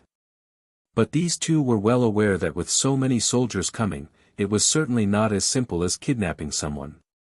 The treatment that Jiang Wan might receive after the kidnapping made them break out in cold sweat. Bandits? Jiang Wan smiled, aren't they soldiers? Lian paused, narrowed his eyes, and said, eldest Jiang Miss is exceptionally intelligent. Unfortunately, the outcome of this battle has already been decided. You have no other way out, so follow me. Jiang Wan shook her head, the outcome is still unknown. Don't engage in a pointless struggle, Lian reminded her. Jiang Wan suddenly smiled faintly, and her pair of beautiful eyes suddenly revealed a little bit of happiness like a flower. However, that happiness quickly subsided and turned into an icy cold deep pool. Is that so?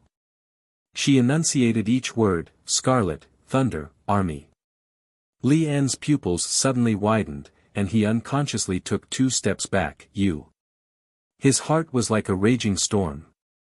She actually knew. The Scarlet Thunder Army was the troops that the Prime Minister Fu kept outside. Even Xianli did not know about such a private army. Usually, these soldiers disguised themselves as peasant households. The Scarlet Thunder Army was the last trump card of the Prime Minister Fu, and they only listened to him. Li Dong and Li Yang did not know about this secret, so how could Jiang Wan know about it?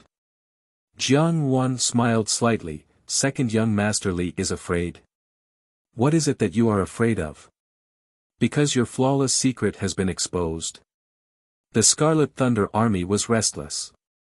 Looking at Li An's expression, they also knew that Jiang Wan was a great threat to Lian, and the weapons in their hands were unconsciously aimed at her. If a secret is hidden for too long, it will no longer be a secret. Jiang Ruan's voice was soft and indifferent, but Lian felt that she seemed to be reminding him of something. He suppressed the panic in his heart and sneered, nonsense.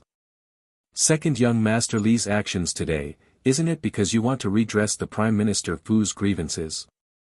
Her hair was disheveled, and her clothes were dirty because she had rolled in the mud just now. Yet, she still stood where she was, delicate and delicate. Unexpectedly, there was an almost austere beauty. She said, unfortunately, from the moment you made this decision, the Prime Minister Fu no longer had a chance to turn things around. You have lost. Li An's heart skipped a beat, and the feeling of unease rapidly expanded. He wanted to order his subordinates to immediately capture Jiang Wan and stop her from continuing. However, Jiang Wan quickly said, privately raising troops, intending to rebel, having the intention to rebel, the crime is clear, is it serious? She said, today, your actions have truly solidified the deadlock of the Prime Minister Fu. Lian felt as if he had been struck by lightning. He slowly, very slowly raised his head, and as if he was sleep-talking, he asked, those rumors, were you the one who spread them? Jiang Wan returned him a faint smile. The Prime Minister Fu had stood tall in the court for many years without collapsing. How could it completely collapse because of the negligence of the reservoir? If the Emperor really executed the Prime Minister Fu's entire family just like that, it would inevitably cause the court officials to be bitterly disappointed, and the structure of the court would naturally undergo a sudden change. As a ruler, he was most afraid of instability in the hearts of the people. There were many forces in the court that mutually checked and balanced each other. Even if such a balance was to be broken, it had to be done step by step. How could it be overturned in one go? Unfortunately, at this time, Li An's concern was chaotic and he had lost his usual calm. Jiang Yuan asked Jiang Xing to help spread some rumors to Li An's ears. Li An was bound to be restless. True and false, false and true. Once an extremely intelligent person lost his rationality, he would definitely not be as good as an ordinary person. He let the Red Thunder army hidden in the dark appear and pretend to be mountain bandits. Now, the only thing he had was the Red Thunder army. He thought that it was foolproof, but Jiang Yuan had blurted out his secret. He clearly understood that the crime of the reservoir did not warrant death, but if they were to be charged with privately raising troops and attempting to rebel, the Prime Minister Fu would no longer have a way out. The Prime Minister Fu did not have a crime, so she used his hand to give the Prime Minister Fu a crime of treason. She actually wanted to catch the Prime Minister Fu in one fell swoop and never have a chance to rise again. What a vicious mind, what a ruthless method. Li An took a few steps back, his face as pale as paper. He had been conceited all his life, but he had fallen into the hands of this young girl who had been raised in her boudoir. How could he be reconciled? Jiang Yuan seemed to suddenly remember something and smiled. Luo Shu Men, Yan Luo's Corner, Red Thunder Temple, Xian Society. The Red Thunder army there must have been completely subdued. Li An's face, which was slowly recovering, suddenly turned green again. This was because the places that Jiang Yuan mentioned were all secret places that the Red Thunder army had hidden in the dark. These places were very secretive. In the world, besides the Red Thunder army and himself, no one else should know about them. How could she know? What did her words mean? Jiang Yuan explained to him, the Zhao family army and the Guan family army are helping His Majesty to arrest the rebellious subject, the ruler. She glanced behind Li An. Of course, the real elite soldiers of the Red Thunder army are here.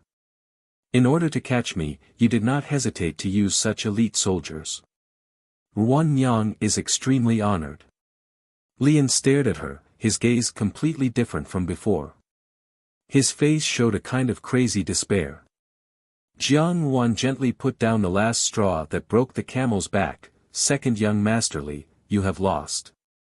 Li An felt a sweetness in his throat, and he spat out a mouthful of blood. He shouted, I did not lose, go capture this witch. Kill her. He shouted at the surrounding soldiers. The two bodyguards beside Jiang Yuan immediately drew their swords. In the distant sky, there seemed to be a flash of light.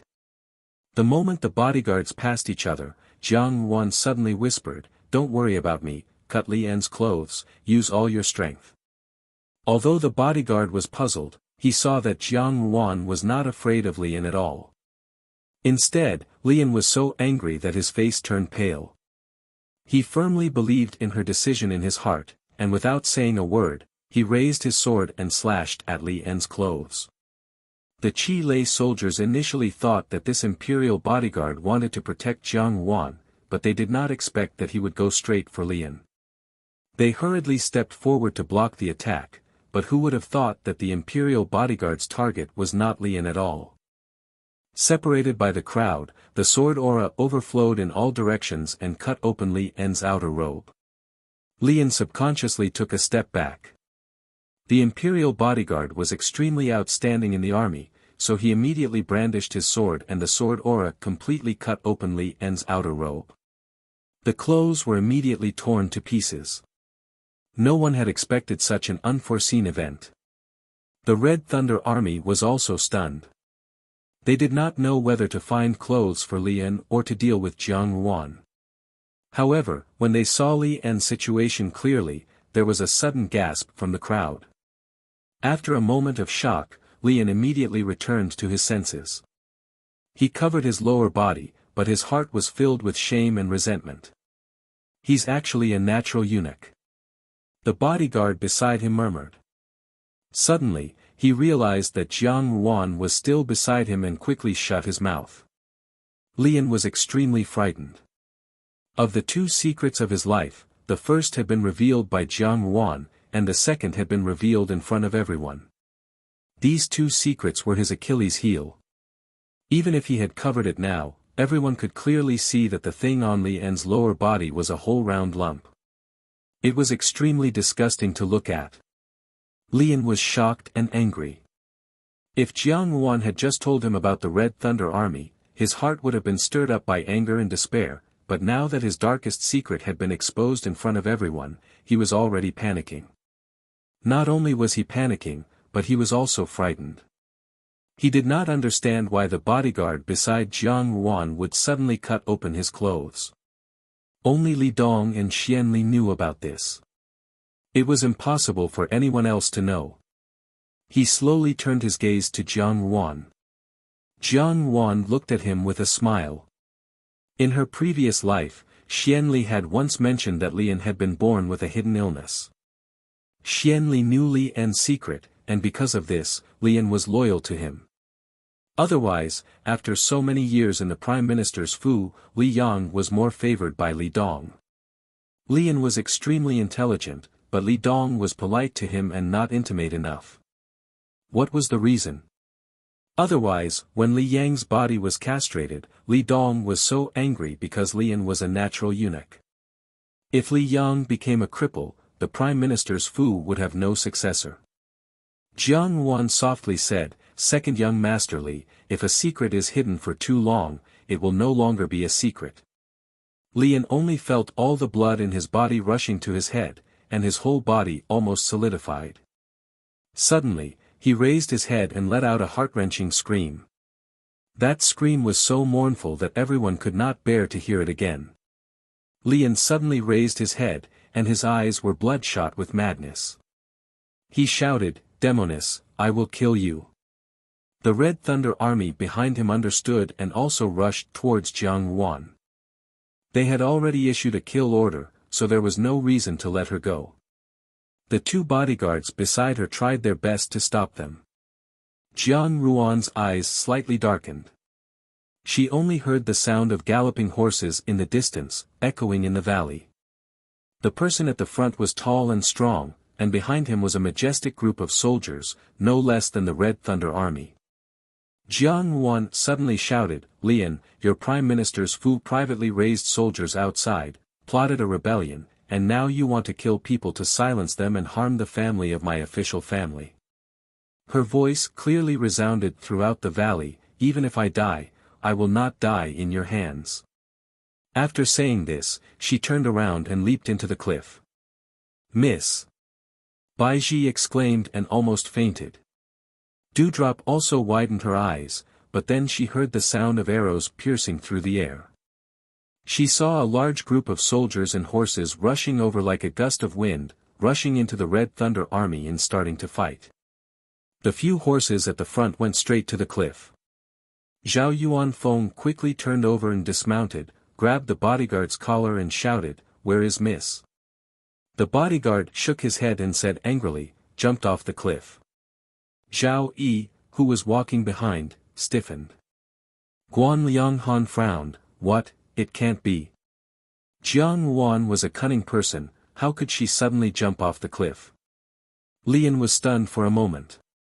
Ignoring the soldiers who were holding him, he suddenly laughed and said, "Retribution, retribution. That which should have died long ago. Retribution." Guan Lianghan kicked him, "Shut up." He looked at Xiao Xiao, who was walking behind him, "What should we do?" Xiao Xiao was wearing a black brocade robe, and his eyes were strangely cold. He looked at the edge of the cliff, his eyes unfathomable. When he turned his head, Bai Ji suddenly pulled his sleeve and sobbed, "Save my miss. I beg you, save my miss." She kept kowtowing on the ground, and soon, her head was covered with blood. Zhao Yi wanted to pull her up, but Xiao Xiao pulled his sleeve. Bai Ji pulled it too tightly, but from his sleeve, a bright and colorful object rolled out. Zhao Yi was shocked. It was a butterfly pendant inlaid with bright jade, with a butterfly resting on a magnolia flower. The craftsmanship was vivid and lifelike, and it was also inlaid with a high-quality emerald opal. With one look, one could tell that it was a noble object. That object happened to roll in front of Baiji. Baiji looked at it and was suddenly startled. "Why do you have something that belongs to my miss?" Chapter 92. The butterfly flower pendant inlaid with bright jade was on the ground.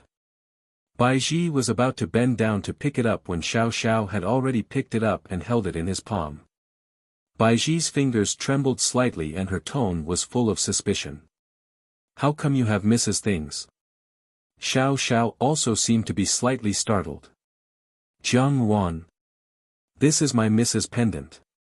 Baiji said, "I haven't seen it for many years." "How come you have it?" Xiao Xiao turned to look at Yifeng. Yifeng looked back at him stiffly. Zhao Yuanfeng and the others looked at him in confusion.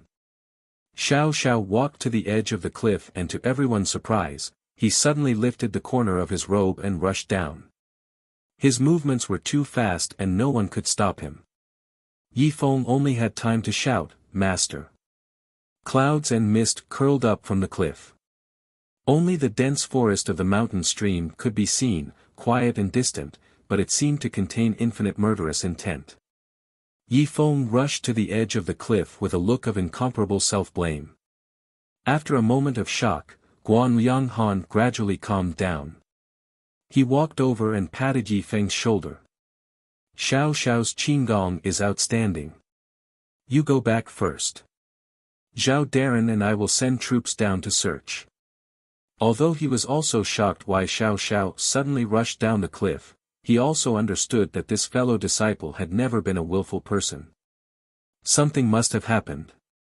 Yifeng listened to his words and understood that with Xiao Xiao's skills, no accident would occur. He collected his emotions and walked back to Guan Lianghan's side. When he passed by Baiji, he could not help but look at her with a complicated expression. When Baiji heard that Guan Lianghan was going down to search, she breathed a sigh of relief and hurriedly went to check on Lian Qiao. She was also suspicious. Jinying Wang was not related to Jiang Yuan, so why was the pendant on him? The butterfly flower pendant inlaid with bright jade was Zhao Mei's favorite pair of earrings. It was brought from the general's Fu before she married and she had always loved it.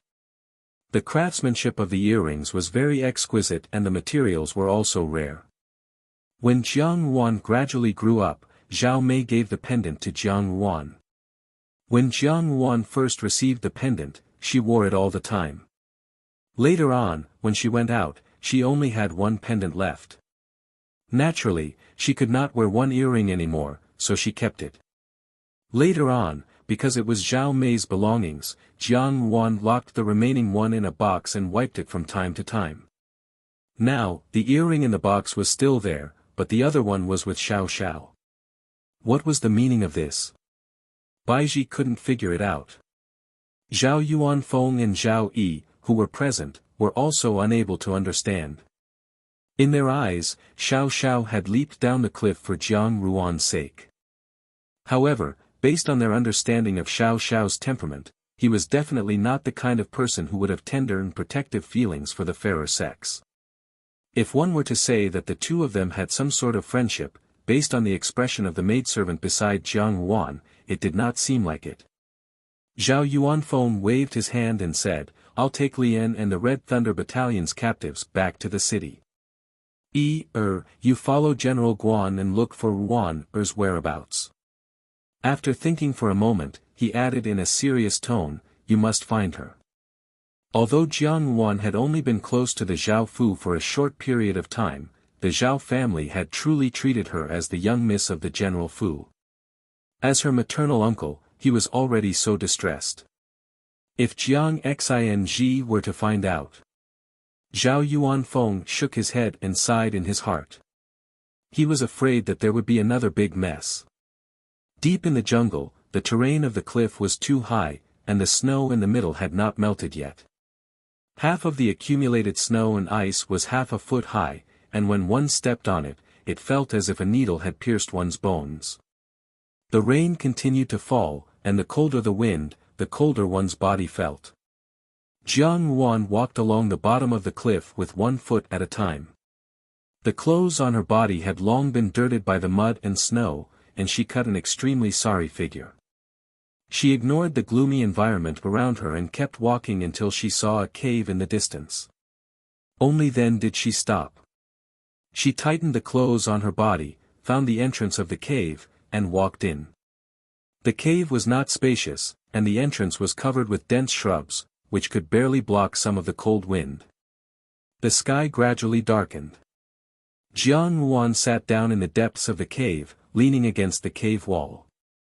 She gently breathed a sigh of relief, and then rolled up her sleeves to reveal the wound on her shoulder. Her plain clothes had long been soaked through and stuck tightly to her arm. She could faintly smell the scent of blood. She used her hand to pull, and a slight sound of flesh tearing could be heard. The clothes were slowly pulled apart, and the area that adhered to the wound gradually became visible. There was a deep bloodstain, and her flesh was exposed. She had been cut by the sharp shrubs when she had accidentally fallen. She had brought medicine, but it was unknown whether it had fallen out when she had fallen, but at the moment, it was nowhere to be found. Jiang Yuan allowed her wound to be exposed to the cold air, but her eyes stared at the entrance of the cave, lost in thought. The mouth of the bottle gourd of the cliff was a dangerous location, and the clouds at the top of the cliff were the most romantic. Especially on a spring morning, when the clouds and mist had yet to disperse and the sunlight came first. Standing at the top of the cliff, one could see the blood-red rays of the sun spreading across the horizon, the sound of the wind, the steam of the rain, and the fragrance of the flowers and grass. It was truly a paradise on earth. In her previous life, Xianli had brought her here to see the sunrise. She was shocked at the beauty of the scenery at that moment, but Xianli had held her waist and jumped down. She was so frightened that she cried out in alarm, but then she heard Xianli's clear laughter. It turned out that there was always someone better than you, and there was always someone better than you. The bottom of the cliff also had such a scenery. Under the cover of the clouds and mist, there were not jagged rocks, but rather, the slope was smooth and even. Even if one stepped on air and fell, they would only fall onto the stone platform that was not too high. She had always cherished every moment she had spent with Xianli, especially after entering the palace. From time to time, she would recall the beautiful scenery in her mind. She was clearer than anyone else about the layout of the cliff. Because of this, she had jumped down the cliff without hesitation, landed on the stone platform amidst the clouds and mist, and then climbed down step by step along the path in her memory. The officers and soldiers had descended from the other side of the cliff, but they could not see the stone platform. They would only call out her name along the way as they searched the bottom of the cliff. Along the way, she tore her skirt and tied it to the branches along the way to leave a mark. As long as the people sent by the Zhao family saw the mark, they would be able to find her. She closed her eyes in exhaustion. Privately raising troops and plotting rebellion, these crimes were enough to make the Prime Minister's Fu unforgivable. Moreover, her various actions would arouse suspicion, so she could only pretend that she had been forced down the cliff by Lian. In this way, Lian's crime would be even more serious, and he would be charged with the crime of murdering the family of an official. As for her, she could cleanly remove herself from this matter and remove all suspicion. However, even though she had calculated everything, she had not considered that her body would be a hindrance at this time, so she had no choice but to find a place to hide from the wind. She had been weak and sickly since she was young, and after being sent to the rural residence, she had been abused by the Zhanglan family for a few years, causing her illness to linger. Later, because of Chen Zhao's fall into the water, it was like adding hail to snow. In this life, she had returned to the Fu earlier than usual. In the Jiang Fu, Lian Xiao and Baiji had paid attention to her, and her body seemed to be much better than in the past. Who knew that after today's bumpy ride, coupled with the chilly wind, she had already felt extremely weak. If she had waited in the forest for help, she was afraid that before the officers and soldiers arrived, she would have fainted and been carried away by wild beasts. She had no choice but to find such a cave. Although it could slightly shelter her from the wind, she still felt her body go cold. Her close-fitting clothes had been soaked by the snow, and at this moment, there was no other thing that could keep her warm. If she really had to wear cold clothes and freeze for an entire night, she really did not know what would happen in the end. Jiang Yuan rubbed the space between her brows. Just as she was thinking about whether or not she should go outside and find some stones to block the entrance of the cave more tightly, she heard the sound of light footsteps. Her expression changed, and she quickly sat up to carefully listen to the movements outside. The footsteps were light and steady. Each step was slow and firm, but there were no shouts or other noises. It was not the officers and soldiers. Jiang Yuan's heart sank. It was already late at night, and normal prey would not come here. Who could it be? The sound of the footsteps was coming straight toward Shandong. Jiang Yuan's hand reached into her sleeve. The dagger that she had taken with her when she had left was still there. She gripped the ice-cold dagger tightly and stared at the entrance of the cave, which was hidden by the bushes. Step by step, each step hammered on her heart. The footsteps stopped a few steps away, and Jiang Yuan breathed a sigh of relief. The next second, the bushes were pushed aside by something, and a slender figure appeared at the entrance of the cave. The sky was gloomy, and it was already evening. In the dim light, his face was clearly reflected in Jiang Yuan's eyes. In an instant, the two of them looked at each other. One was astonished, and the other was slightly startled. Jiang Yuan stared fixedly at him. Xiao Xiao was dressed in a black brocade robe. His tall and slender body was like jade. His outstanding appearance, coupled with his innate elegance, made this dark and dirty cave seem like a great honor. Xiao Xiao was also sizing up the person in front of him. The young girl's clothes were tightly stuck to her body, and her black hair was disheveled. Her eyes were vigilant and surprised as she stared at him. She had always been gentle and calm, smiling as she toyed with people in the palm of her hand. This was the first time that she was in such a difficult situation. After pondering for a moment, he walked in with large strides. Xiao Wangye. After a long while, Jiang Yuan regained her composure and looked at him. Why did you come here? It's already late, and it's not appropriate to continue on the road here. Your body is extremely weak, and you can't walk. It's best to stay here and wait for the soldiers to arrive, Xiao Xiao said lightly. Jiang Yuan understood the meaning behind his words and smiled. Xiao Wangye wants to save me. She still had doubts in her heart. Xiao Xiao was an unfathomable person, and no one could guess his thoughts. Last time, he had helped Jiang Su, and now, he had helped her again and again. What exactly did this mean? She couldn't understand. However, Xiao Xiao turned his head to look at her. His beautiful eyes were like the night sky sprinkled with diamonds, and they shone like stars. To kill 10,000 enemies, you lose 3,000 of your own. Is this your method? Looking at the way she had dealt with the Grand Chancellor's Fu, without batting an eyelid, pressing forward step by step, luring the snake out of its hole, and finally taking down the Grand Chancellor's Fu in one fell swoop. Her methods were ruthless, and her thoughts were meticulous. At such a young age, she had never seen such a person before. And at this moment, it seemed that even jumping off the cliff was within her calculations. For such a plan, if it had been even a little off, it would have resulted in death. It was fine that her methods were ruthless, but she was also ruthless to herself. She had the guts to defecate, but she was still so audacious. Wrong, to kill 10,000 enemies, you lose 3,000 of your own. Jiang Yuan corrected him. Thinking of the desperate situation that the Grand Chancellor's Fu was in, she felt a little pleased. However, she knew that this was far from enough. The pain that Li Dong had given her and Pei had to be returned. Xiao Xiao looked pensive. What deep hatred does the Grand Chancellor's Fu have with you? At first, he had thought that she was Xian Li's person, but after seeing her make Xian Li suffer miserably at every step, he knew that it wasn't the case. In the case of the reservoir, the spearhead was directed at the Grand Chancellor's Fu. Not hesitating to bury the entire Grand Chancellor's Fu, there was naturally a deep hatred between them. However, the brocade guards that he had sent out had not been able to find out what had happened between Jiang Ruan and the Grand Chancellor's Fu. Furthermore, when Li Yang and his son had gone to the Jiang Fu, it was the first time that Jiang Ruan had met the Grand Chancellor's Fu. Was it really that simple?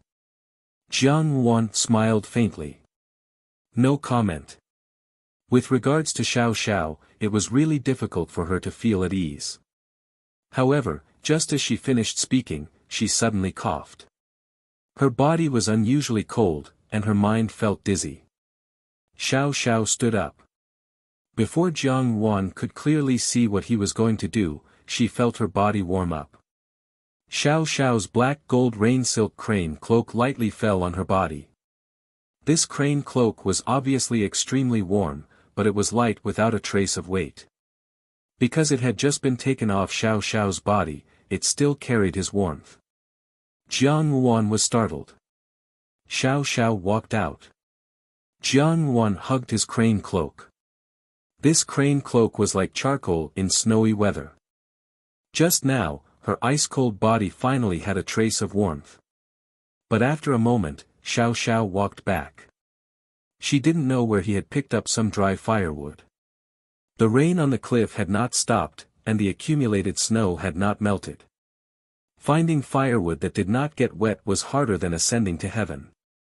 Xiao Xiao, who was covered in frost and snow, placed the dry firewood on the ground and lit it with a match. The firewood crackled as it burned, and the dark cave was immediately lit up. It was so warm that it made people feel like they were hallucinating. Xiao Xiao said, "Sit here and dry your clothes. Otherwise, the cold will penetrate your bones, and in the future, you will become ill." Jiang Ruan did not decline. She hugged the crane cloak and walked forward to sit in front of the fire. Sure enough, as soon as she got close to the fire, her body felt very comfortable. She could not help but move her hands closer, wanting to warm them. Unexpectedly, Xiao Xiao suddenly reached out and grabbed her wrist. Jiang Ruan was startled. Before she could react, Xiao Xiao had already quickly taken her pulse. Frowning, he let go of her hand and stared at her thoughtfully. When Jiang Ruan saw his expression, she was astonished and asked, "Does Xiao Wangye have something to say?" Xiao Xiao shook his head, and his gaze fell on her shoulder. Jiang Ruan's shoulder was injured. Although she endured it, there was still something strange about it. Xiao Xiao's attention was astonishing, and with a glance, he discovered the abnormality. After thinking for a while, he took out a small celadone bottle from his bosom and threw it into Jiang Ruan's arms. Jiang Ruan took it, paused, and pulled out the cork. A cool and refreshing smell gushed out. Xiao Xiao's voice was cold and clear, "Golden wound medicine, it will not leave a scar." Jiang Ruan smiled slightly, "Many thanks." But in her heart, she became even more suspicious. Xiao Xiao's help seemed even more strange. This person's conduct was cold and indifferent, so why was he so considerate? But, he actually had medical skills. Xiao Xiao was a mysterious and unfathomable person. Even Xianli, who had the intention to rope him in, did not know Xiao Xiao's ins and outs in his previous life, not to mention that he also had medical skills. Seeing that Jiang Ruan had taken the medicine, Xiao Xiao did not stay any longer. He got up and left the cave.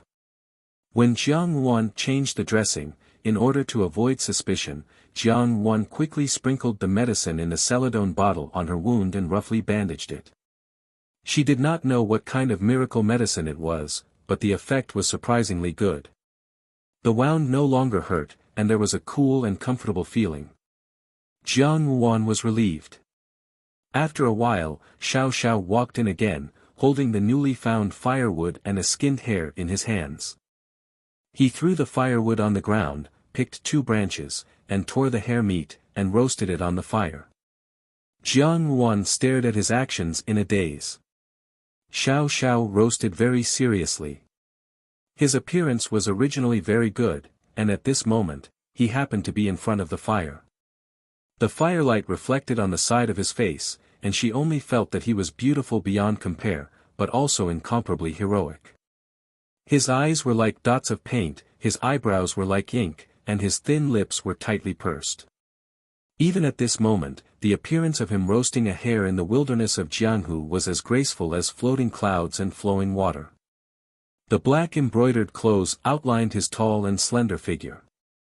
He was originally cold and aloof, but the firelight softened his appearance a little, showing just the right amount of gentleness.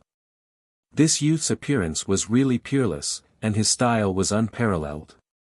He handed the roasted hare meat to Jiang Ruan. Jiang Ruan looked at him strangely, raised her eyebrows, and said, "What's wrong?" Jiang Ruan returned to her senses and stared at the roasted rabbit meat, which emitted a rich fragrance. The rabbit meat was a mouth-watering golden yellow. She was already extremely tired today, and her stomach had long been rumbling with hunger. Seeing this delicacy, she unreservedly took it, temporarily forgetting her vigilance against Xiao Xiao, and said with a smile, "Xiao Wanye's culinary skills are excellent." Xiao Xiao roasted his own portion. His long eyelashes drooped down, concealing the emotions in his eyes, and he did not say much. Jiang Ruan took a bite of the rabbit meat and said, "Xiao Wangye is noble like gold and noble like jade, but he actually knows these trifling matters. It's unexpected." As a son of nobility born with a golden spoon in his mouth, not only did he have medical skills, but he also knew how to do these things. Jiang Ruan could not help but think of the rumors about Xiao Xiao in her previous life. After the death of the old Jinying Wang at the age of 10, he took over the embroidered uniform guard. At that time, everyone was waiting to see him make a fool of himself, thinking that a youth still wet behind the ears would only make a fool out of himself. Who knew that after he took office, he would be ruthless, and not long after, he established an absolute prestige in the embroidered uniform guard. 300,000 embroidered uniform guards bowed their heads to this young master. People had always seen glory, and not the sufferings behind it. For Xiao Xiao to have such achievements, it could be assumed that he had suffered a lot. A person with such a tenacious temperament was even more so not to be underestimated. She tilted her head to look at the youth by the fire. He was only in his early 20s, and the calmness of his body made it extremely easy for people to overlook his age. That was the calmness that had been accumulated over the years. He was domineering and reserved, arrogant to the bones, and as he walked in the night, he was naturally distinguished. Even in this gloomy and windy land, it seemed that because of this person, there was a trace of security.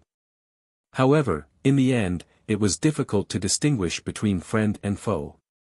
Could it be that Xiao Xiao had saved her because of the Prime Minister's fu? In her previous life, Xiao Xiao had later stood on the side of the Crown Prince, and he and Xianli could not live under the same sky. She had dealt with the Prime Minister's fu, so she was equivalent to Xiao Xiao's friend. Was that so? Jiang Ruan gently opened her mouth and asked the question that she had always wanted to ask, "Xiao Wangye, why did you save me?" At this moment, in the Jiangfu, it was as if the sky had been turned upside down. 4 identical carriages headed in 4 different directions. Apart from Jiang Ruan's carriage, the other 3 ended up crashing into stone walls or tall trees, and the people in the carriages rolled along the mountain. Guan Lianghan had sent people to rescue them. Jiang Li and Jiang Dan were more or less injured, but it was unknown whether it was intentional or unintentional. In the end, they found Jiang Su Su, and Jiang Su Su's injuries were the most serious. The butterflies and dragonflies had scratched their foreheads, but Jiang Su Su's carriage had toppled over on a steep slope. When the carriage had flipped, Jiang Su Su had fallen out and coincidentally landed in a thicket of thorns. The thickets were full of barbed thorns, but because she was wearing thick clothes, she had not suffered any injuries. Instead, her face, which had already healed under the veil, had been pierced by the thorns and riddled with thousands of holes. When the imperial bodyguards found Jiang Su, her face was already covered in blood. Her expression was horrified, and she was screaming for help in a hoarse voice, like a ghost. Guan Lianghan ordered people to send the injured Jiang family's young miss back to the Jiangfu. Xia Yan was waiting anxiously when, out of the blue, a manservant came to report that the soldiers had returned with a carriage. Her heart thumped. How could it be so fast? Even if the officials walked to the Shuani cliff, it would still take half a day. How could it be so fast? Clearly, this was not the only thing that caused her heart to palpitate. The manservant said, "Second miss is also injured." Xia Yan immediately stood up. When she saw Jiang Su's unconscious appearance, her heart churned and she almost fainted. How could Jiang Su have suffered such a serious injury? Moreover, she had been injured on her face. In the future, who would dare to marry a disfigured woman as the wife of the head of the household? She pulled back a soldier and asked, "Sir, what exactly happened?" Seeing that she was the mistress of the Jiangfu, the soldier's attitude was gentle. Lian of the Prime Minister's Fu privately raised troops and plotted a rebellion. He has already been arrested. Several young misses have been injured, and the general has ordered us to send them back. Already arrested? Xia Yan's face was deathly pale. Lian had failed. Such elite troops had actually failed. However, she suddenly became anxious. If Lian had really been arrested, would he betray her? Just thinking about the crime of colluding with a serious criminal of the court, she felt her heart palpitate. She cautiously asked, why would there suddenly be a rebellion? Seeing that she was not concerned about the injured young miss of the Fu, but was instead concerned about these insignificant matters, the soldier could not help but look at her suspiciously. Seeing this, Xia Yan immediately said, "What does this scoundrel's rebellion have to do with my family's young miss? Why did he cause my family's young miss to suffer such grievances? I wish I could skin him alive and send him to prison." The soldier did not suspect anything and said, "He has already been escorted back to the capital. The other young misses of the Fu are safe and sound, but eldest young miss," Xia Yan's heart jumped. Only now did she realize that Jiang Ruan had not returned. Forcefully suppressing the joy in her heart, her face was full of anxiety. "Sir, what do you mean by this? What happened to Ruan, her?" The soldier looked at her apologetically. The eldest young miss of the Fu was forced into a dangerous situation by Lian and jumped off a cliff. The general has already sent people to search for her. "Madam, please do not worry too much." Xia Yan's heart swept away the haze of disfigurement on Jiang Su's face, and she could not help but want to laugh out loud. Jiang Ruan was dead. Jiang Ruan was dead. How could she have survived jumping off a cliff? Most likely, her corpse had been devoured by wolves until not even the bones remained. The expression on her face changed. Suddenly, tears streamed down her cheeks, as if she had suffered a great blow. She muttered, "My Ruan, madam, do not worry. If you really want to worry, you can worry about the Fu's second young master." Chow, Xia Yan's laughter froze as an ominous premonition flashed through her heart. How is Chow, That group of rebels chased after the Fu's 4 young misses, but did not touch a hair of the Fu's second young master. When the general found the second young master, he was still leisurely sipping tea in the carriage. The general suspects him of colluding with the rebels and has already imprisoned him together with Lian. Xia Yan was somewhat unable to regain her composure. What? How could Chow be a rebel? You must be mistaken, Chow is innocent. The soldier saluted her. The truth of the matter will only be known after interrogation. He was about to turn and leave when he suddenly thought of something. Turning back, he said, "Although the Fu's eldest young miss has fallen to the bottom of the cliff, Jining Wang has already personally gone down to rescue her. He should be able to return safely. Madam, please be at ease. Xia Yan stood in a daze for a moment. Suddenly, her vision darkened and she fainted. You're tuning in to the Han Li's Wuxia Adventures YouTube channel. We're so grateful for your support and don't forget to subscribe to join us on this incredible journey through captivating stories.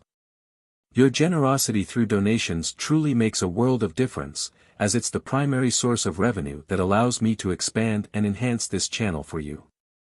Thank you from the bottom of my heart for being a part of this adventure.